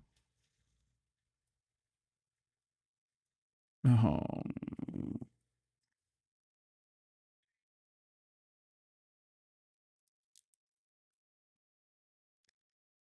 Fuck. All right, roll damage. 7. Oh, fuck. No, I know you're not done. Go ahead, roll at 6.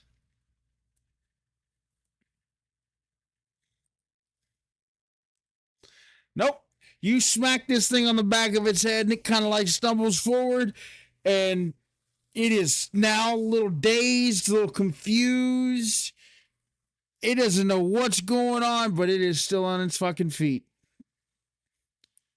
Gregor, roll me a death saving throw, please.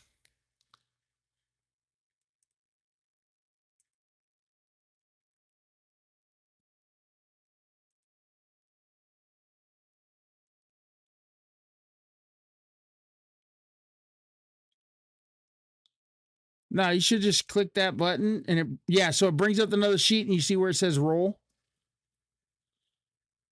Yeah. All right, you got 1 success. Romulus, it's on you.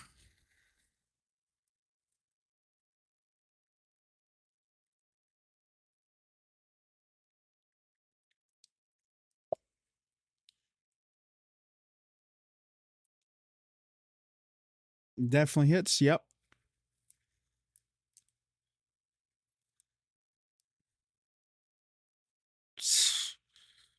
Yep.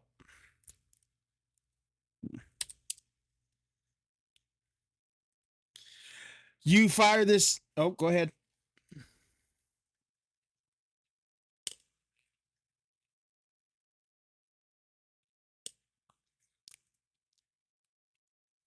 Can you give me 5 minutes? So you fire that arrow at this cobalt, and it goes right into the center of its head. This cobalt falls flat on its ass, dead.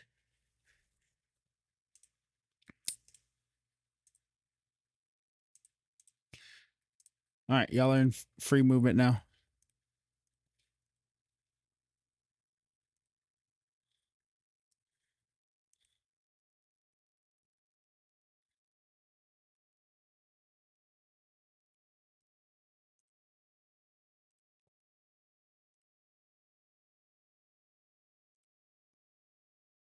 All right, so roll. He's back up. Y'all. So this is how when a character's down in death saving throws, you have to pick them up, which gives them 1 HP, and then you can use healing items. Yep. Go ahead. You pick him up, so he's up. He's at 1 HP now.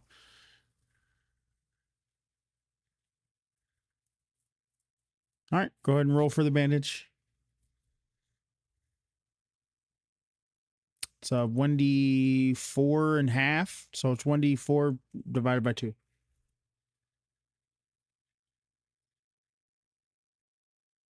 Yeah, so I got you. So 1.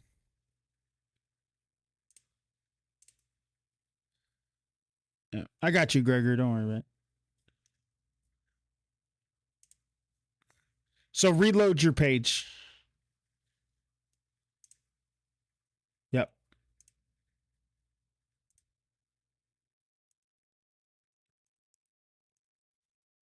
No, you should have 2. Yep, you're good. I got you where you need to be.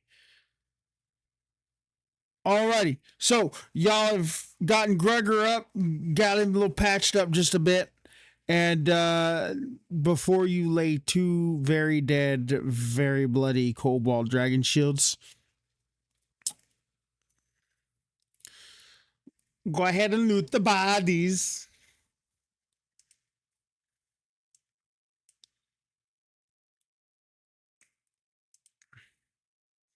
You and Kiva both. Uh, just roll investigation check.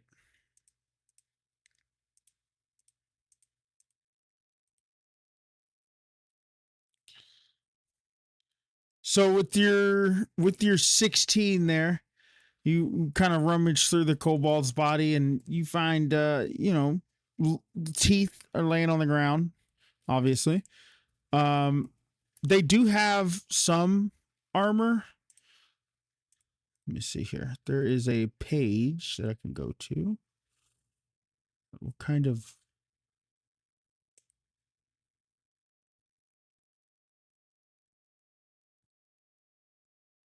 Give me a second. Uh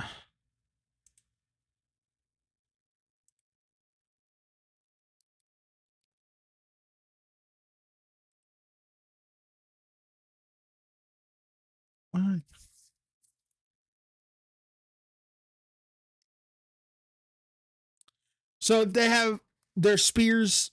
They each have a dragon scale shield, and then they have a bunch of leather scraps that they use for armor and whatnot. But that's about it. Nothing crazy.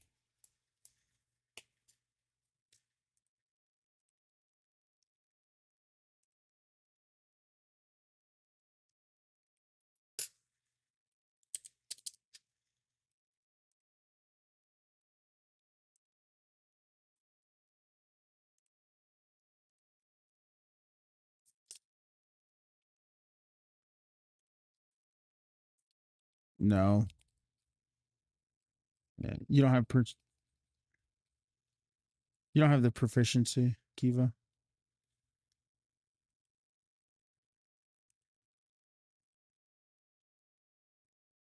Well, as a sorcerer, you need both hands to cast, right?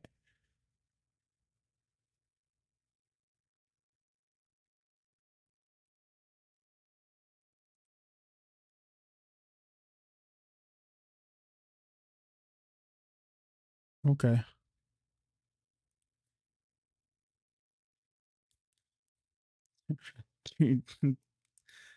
That'd be crazy.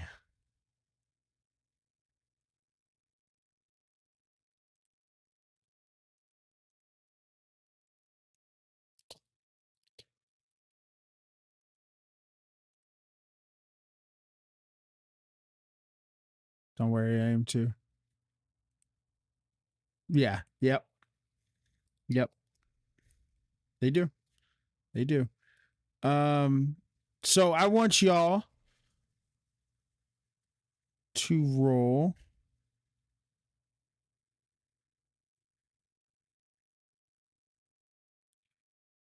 I want first off, let's do this.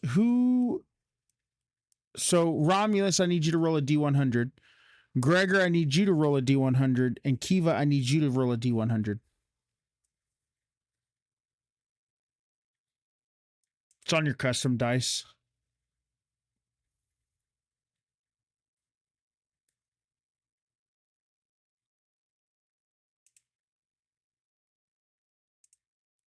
Yep, take time. I got to dish this stuff out. This is to you whether you want this. Yeah, I need you to add these to your inventory. It's up to you if you want to tell. Yep.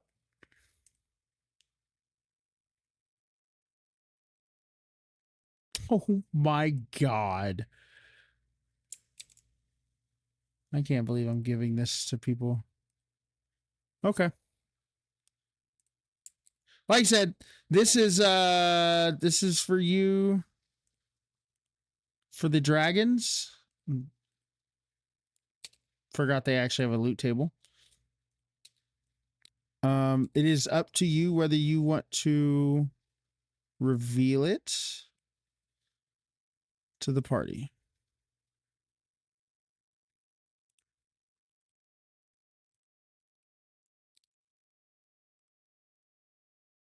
No, I haven't added it. You're gonna add it. Yep. All right. They have been sent to y'all. So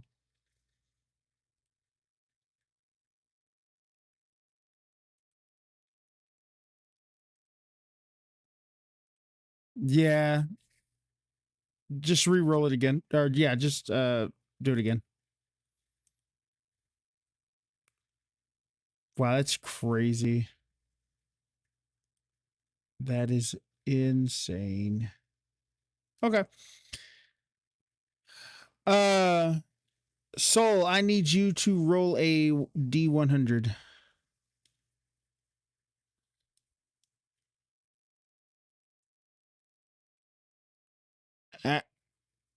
Ashen, I need you to roll a D100. Oh my god.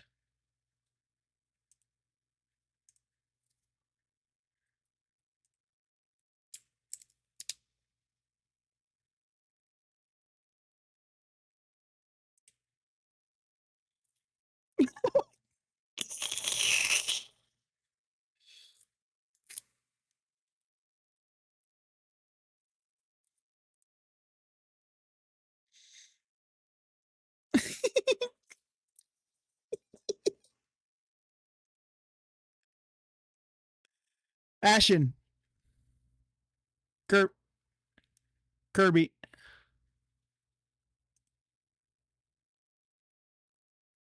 Kirby.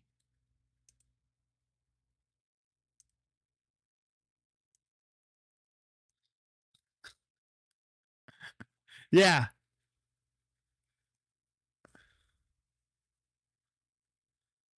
it's okay.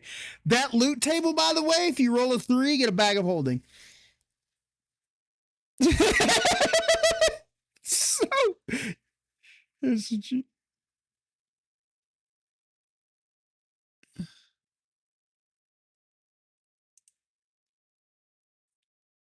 yeah. Well, he got a so it's a robe of useful items. It has 2 of each of the following patches: a bullseye lantern filled and lit, a dagger, two mirrors, 2 poles, 2 ropes that are coiled, and 2 sacks which hold up to 30 pounds within 1 cubic foot. In addition, the robe has 44 other patches. The DM chooses the patches to determine them randomly by rolling on the following table. Oh, fuck me. Fuck me. Okay. What is this? 44 other patches? So it's.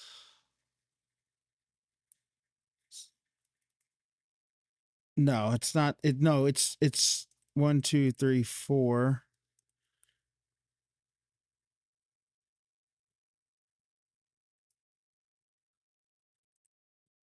Yes. Oh my god, are you fucking joking? 10. 10. 10 was the fucking number.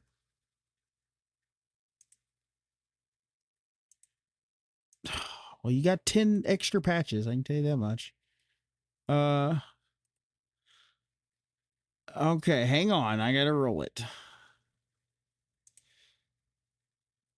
So, first roll.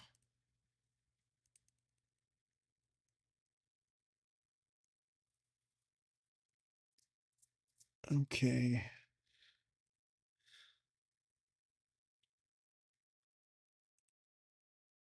47. Oh, I'm not fucking copy and pasting that shit. Oh, but I don't want to tell you. Okay. Well,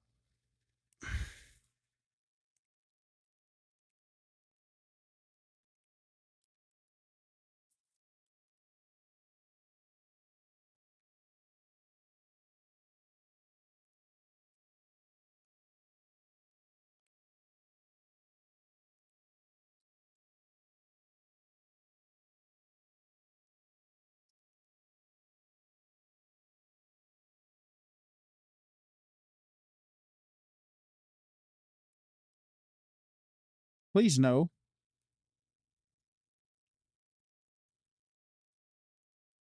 37.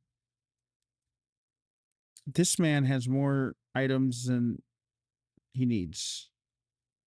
Oh, fucked up. You got 10 more. 10 on top of the ones you already have. Okay, this isn't fair. This item's a little broken. By the way, if you got to use the restroom or whatever, this is a perfect time to do it while I'm doing this stuff. Okay.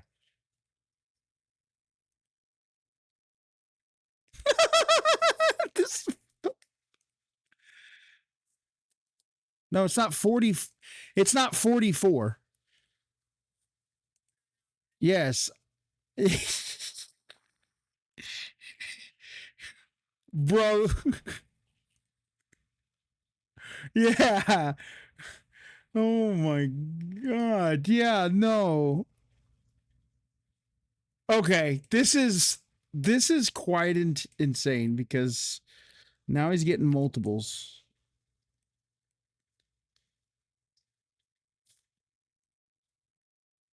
I don't think a bag of holding is on this list. No, bag of holding is not.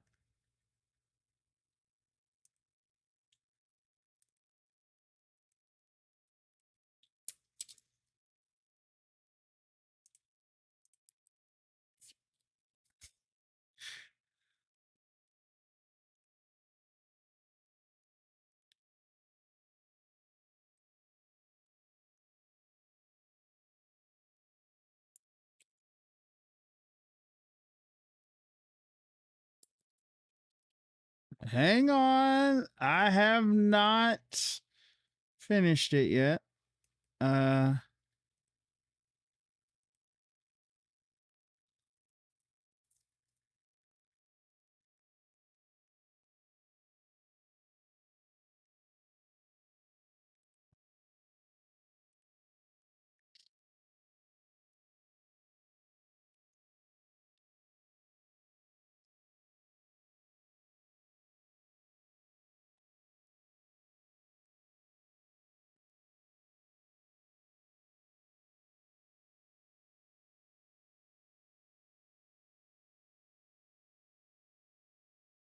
What the fuck? Containing ones.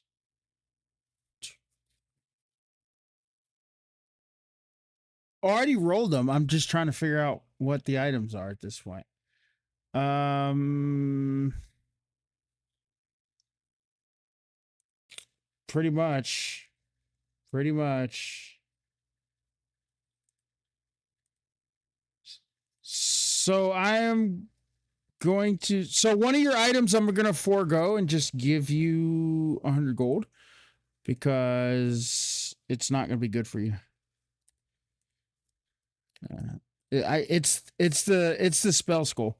It's the spell scroll, and I get to choose the spell, and you don't get any spells. So I can't give you a spell that's useful, and I'm not going to give you a spell that's useful for somebody else.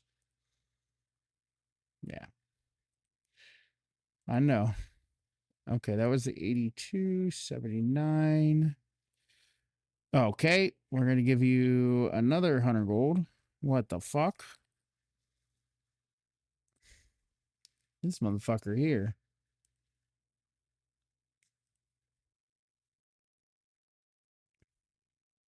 So this man is the epitome of rich.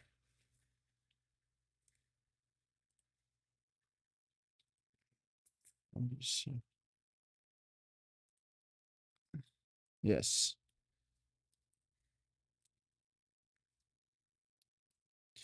All right, there you go, buddy. That's what you get. You can share it if you want. You don't have to.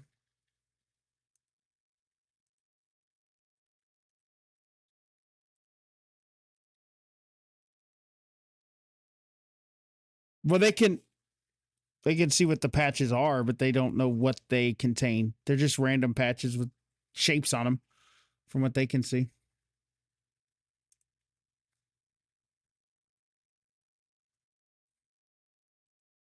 No, no, no. No, no, no, no, no, no, no, no.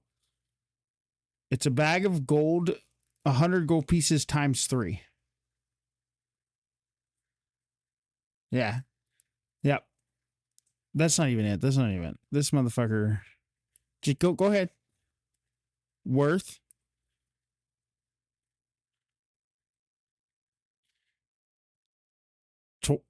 20 gems. Yep. And he didn't even read out the two, like, just.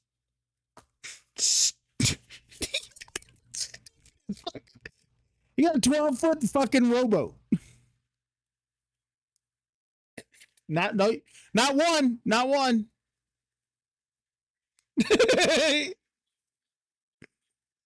With 3, he got 3 riding horses with riding saddles from the robe.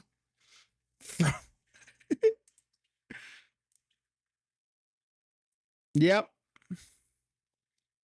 fucking broken item that was.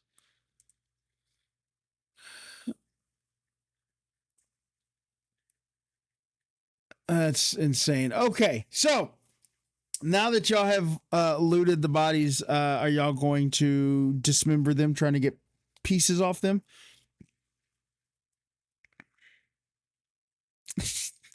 Well, one of them's missing a head, so okay. Roll a survival check. You butchered it up. You got a couple claws. The ears you were able to take one of the ears, the other ear you cut in half. Uh-huh. Okay. Yep. So you'll roll your survival and then 1d4.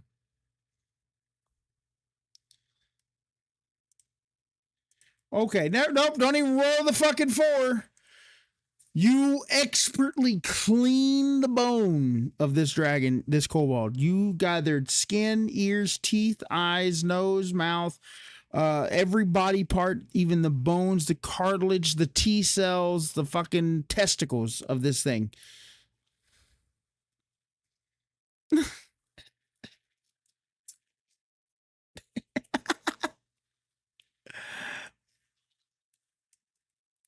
You probably should. All right. Give me 1 second.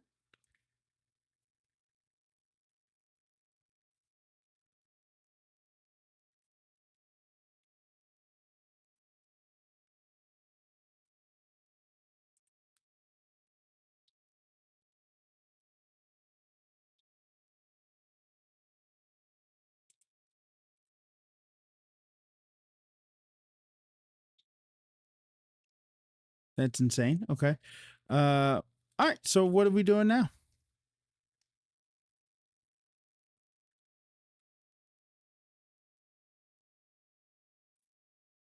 No rest for the wicked, my brother.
Yeah, that's fine. That's fine.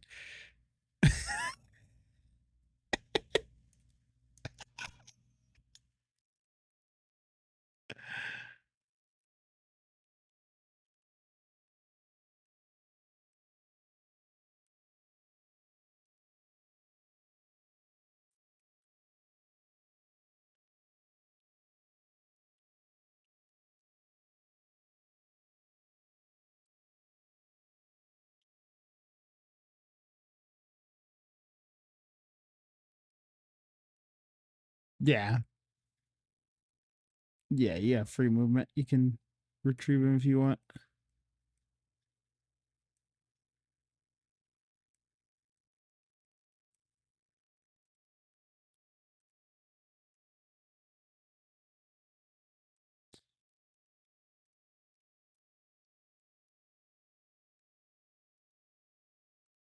Alrighty. Um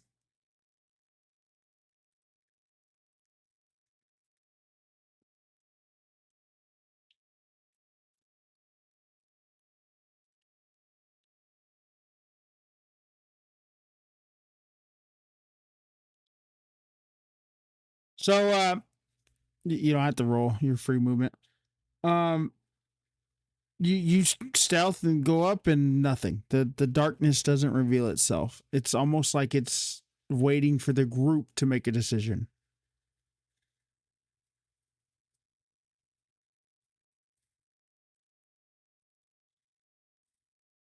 You are. The group the group has to decide the path and then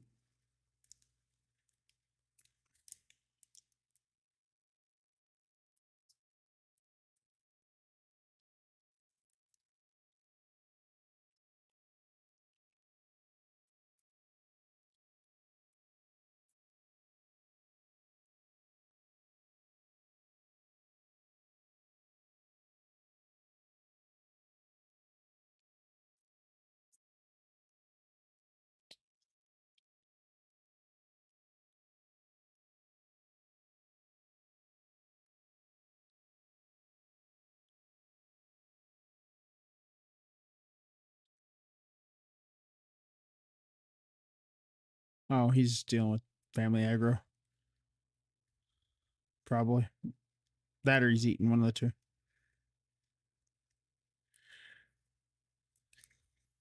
Kirby Cap.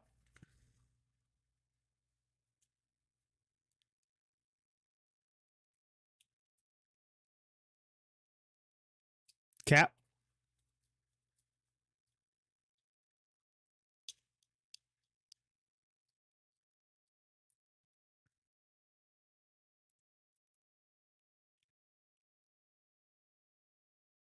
Yeah, but you're not looking in the map. You're in the dungeon.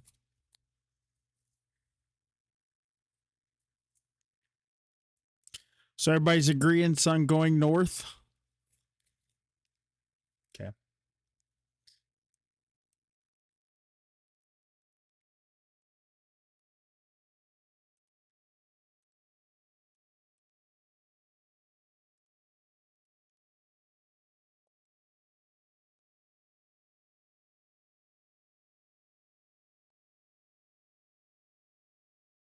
Okay, welcome back. Y'all are going north.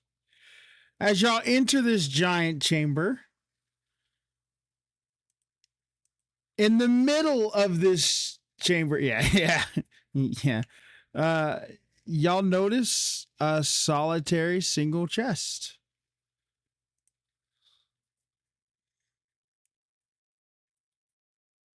Okay.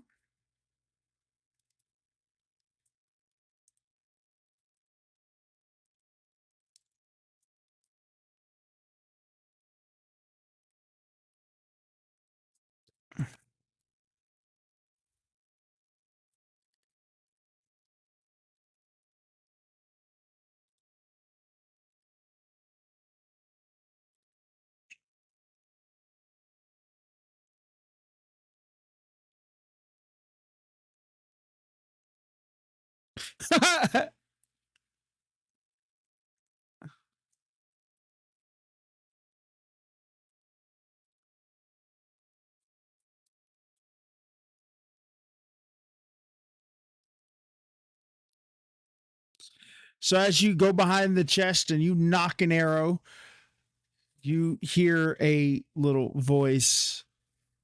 Can I help you?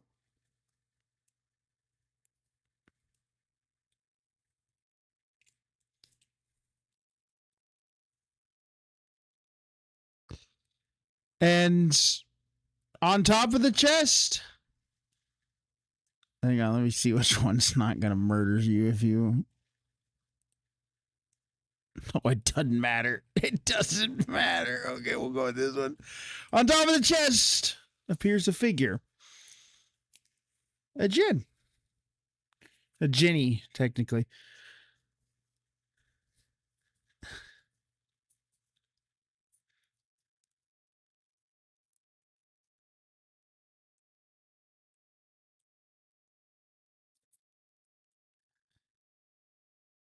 Would you like a chance at my treasure?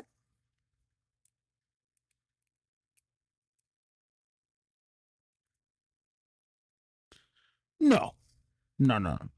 Answer my riddle 3. If you succeed, the treasure is all yours. One item for each. If you fail, I get something of yours.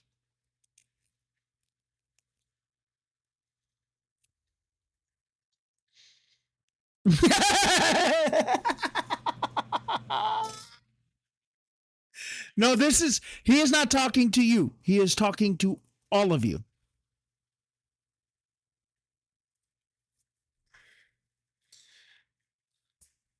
Do you all accept my challenge?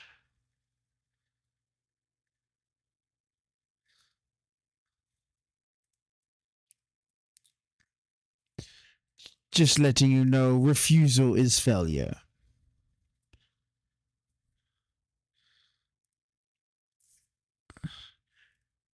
Do you want to try?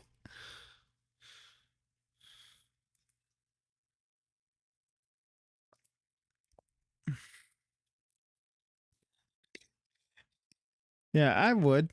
I just to let you know, this thing is not a combat thing, but when I looked at its character sheet, it is 218 health.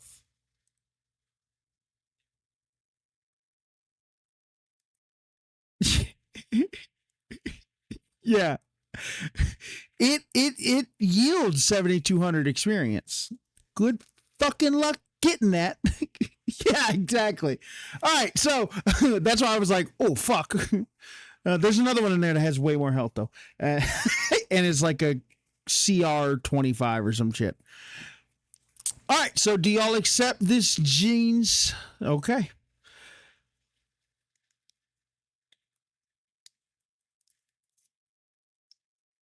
I will give you exactly 5 minutes per riddle. Talk it out. It is not hard. They are not, well, they're not hard for me. They're not hard. First one. Yeah, there you go.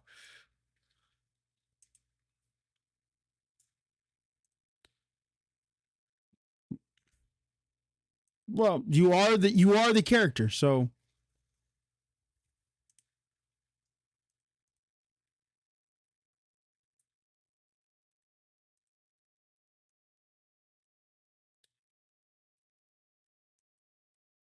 whatever. I don't care. Come to a consensus.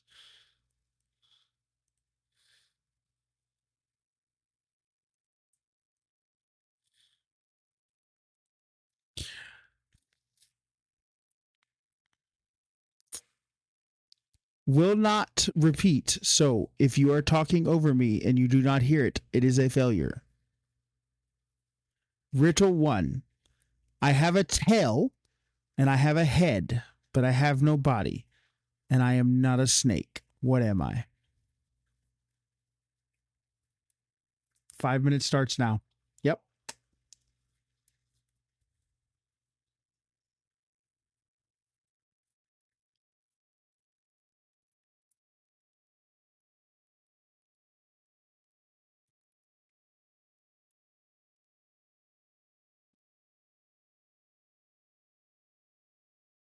Roll whatever you want. I'm not going to give you any hits or anything. If y'all have come to a consensus and want to answer, just RP it out that you tell the gin.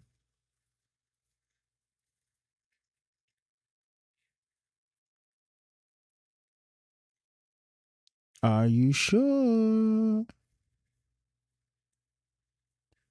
You are correct. The first one's always an easy one. 2 more to go.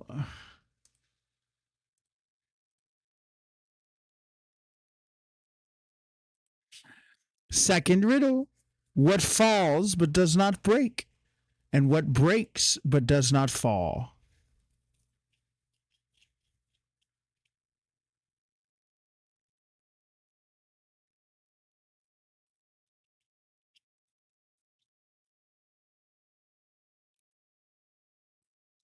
You have 5 minutes to start now.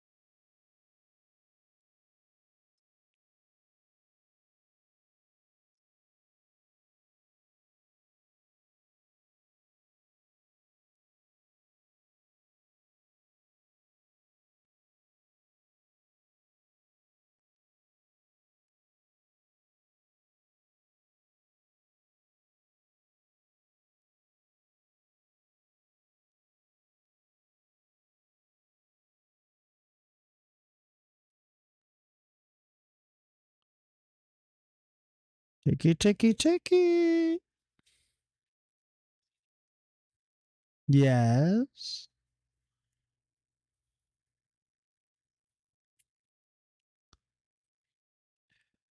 Oh, 2 in a row. Man, you should be that genie. Fuck you.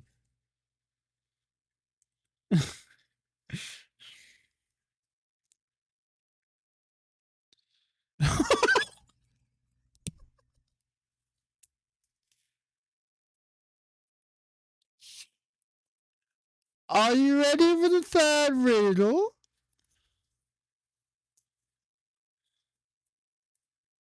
What has 4 wheels and flies?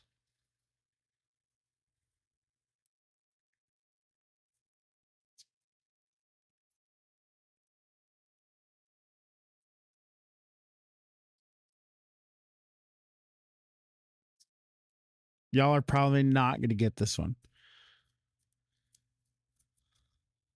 Well, no, because I don't even understand it. It's a D&D specific lore thing. Yeah.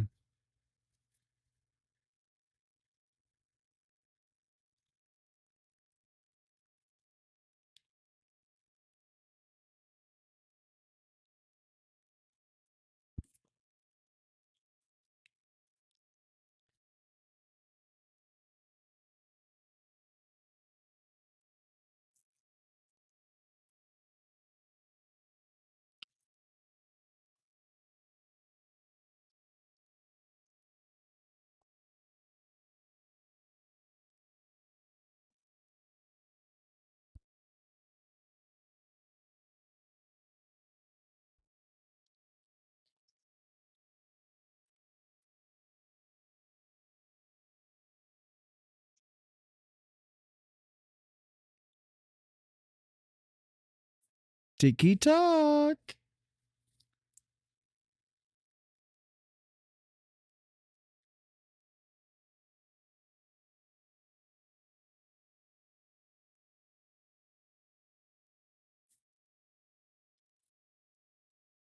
You would think the guy from New York would have more of an input because, his whole city.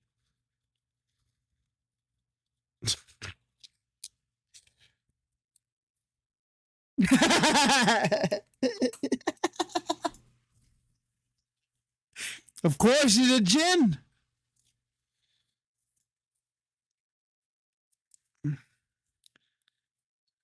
1 minute.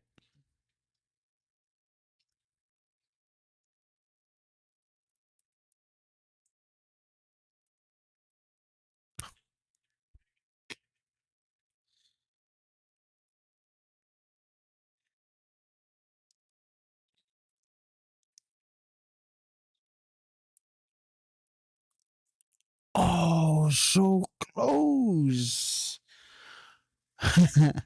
Garbage wagon. When you said garbage truck, I was like, how the fuck did he get that shit? That is one fail. Two more in your mind.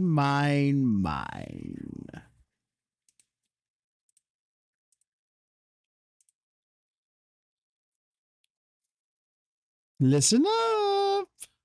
What crosses the river but doesn't move?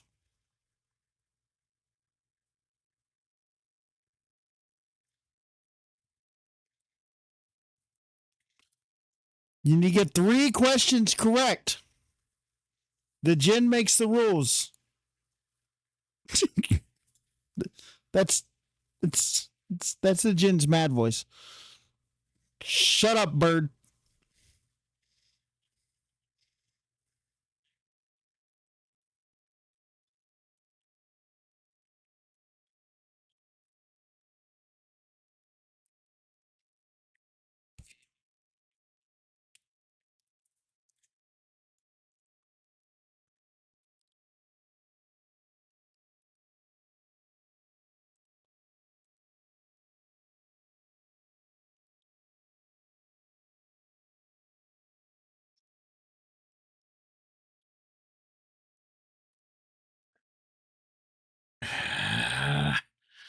Fine. You have succeeded in my task. I must go, but I will leave you with this. While this dungeon seems easy, it has tricks up its sleeve. Beware of the dragons. Massive R3. And with that, disappears.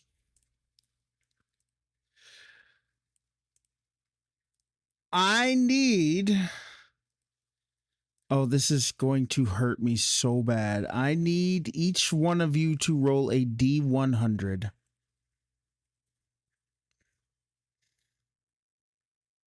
All right, so roll a D100 and no, please no. Roll D100s and then RP amongst yourself while I figure this out and send it to everybody.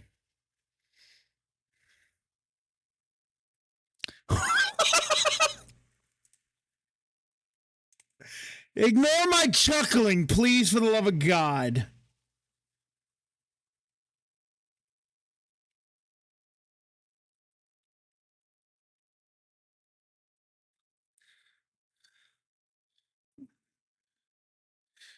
I will say this, after this, we are going to wrap it up. Some of us have to work in the morning.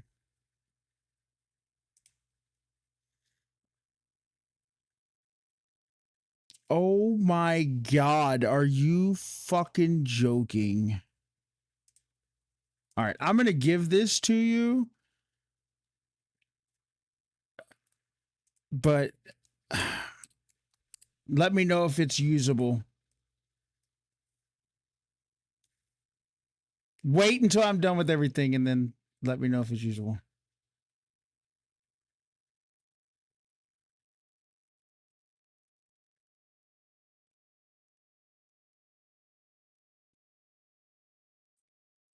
No, that you're stuck with.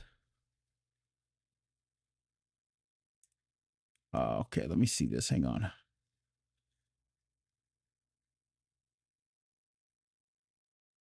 One, two, three, 4, 5, 6, 8, 9, 10, 11, 12. Gregor, roll me a D20, please.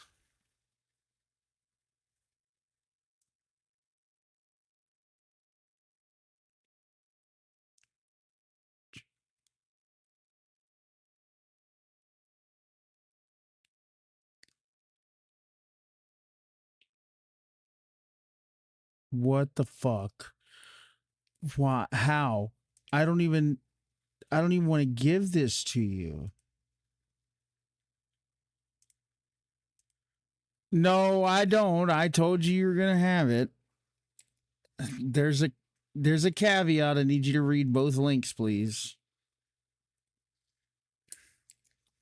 Fuck. I told y'all are gonna be super powered, I guess. I will explain that to you, Kiva. Just once we end, hang on. All right, so we're okay. Thorn. Oh.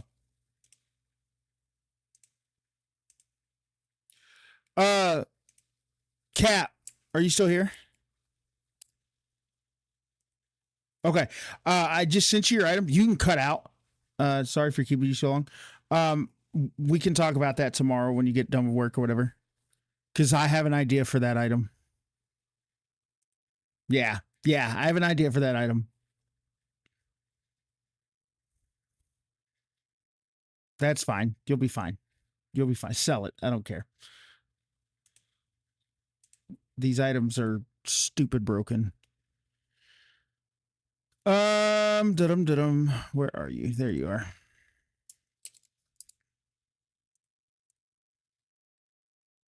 And last but not least. All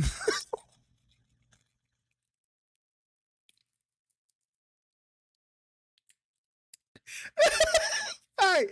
All right. So each one of you have received your items. You can announce them to people or not. I don't care. It's up to you, up to your character. With that, you have decided that this is a perfect place for y'all to camp. So y'all are going to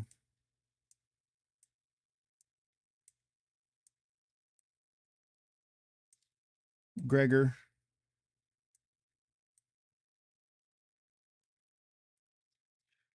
No, y'all don't feel any, nothing's charged at y'all.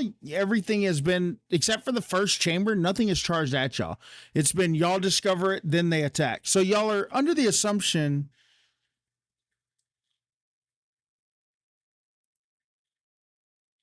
that, yeah, there you go. That's a good way to explain. Wait, hang on. Hang on. Gregor, don't even talk about your item until I'm done. Pisses me off. Don't fucking do it. Anyways, so y'all are gonna bed down here, and it will be a long rest. It'll be it won't be a week, but it'll be a long rest. So y'all will be able to heal up some health. So Yeah, it will be. No, it doesn't. It doesn't suck. No, no, no, no. You there. You get the little bedroll. So y'all decide to sleep there, and recount your items that you've received, and that will be the end of this session.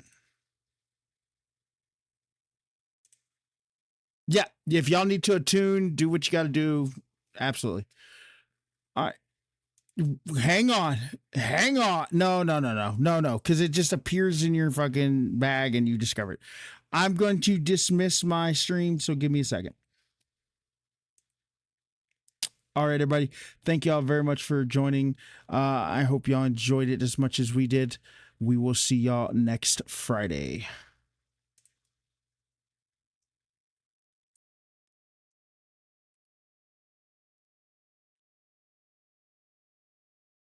All right.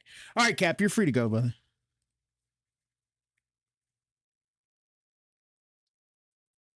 Yep. Have a good night. See you tomorrow. All right. So go ahead, Exy. Describe this wondrous item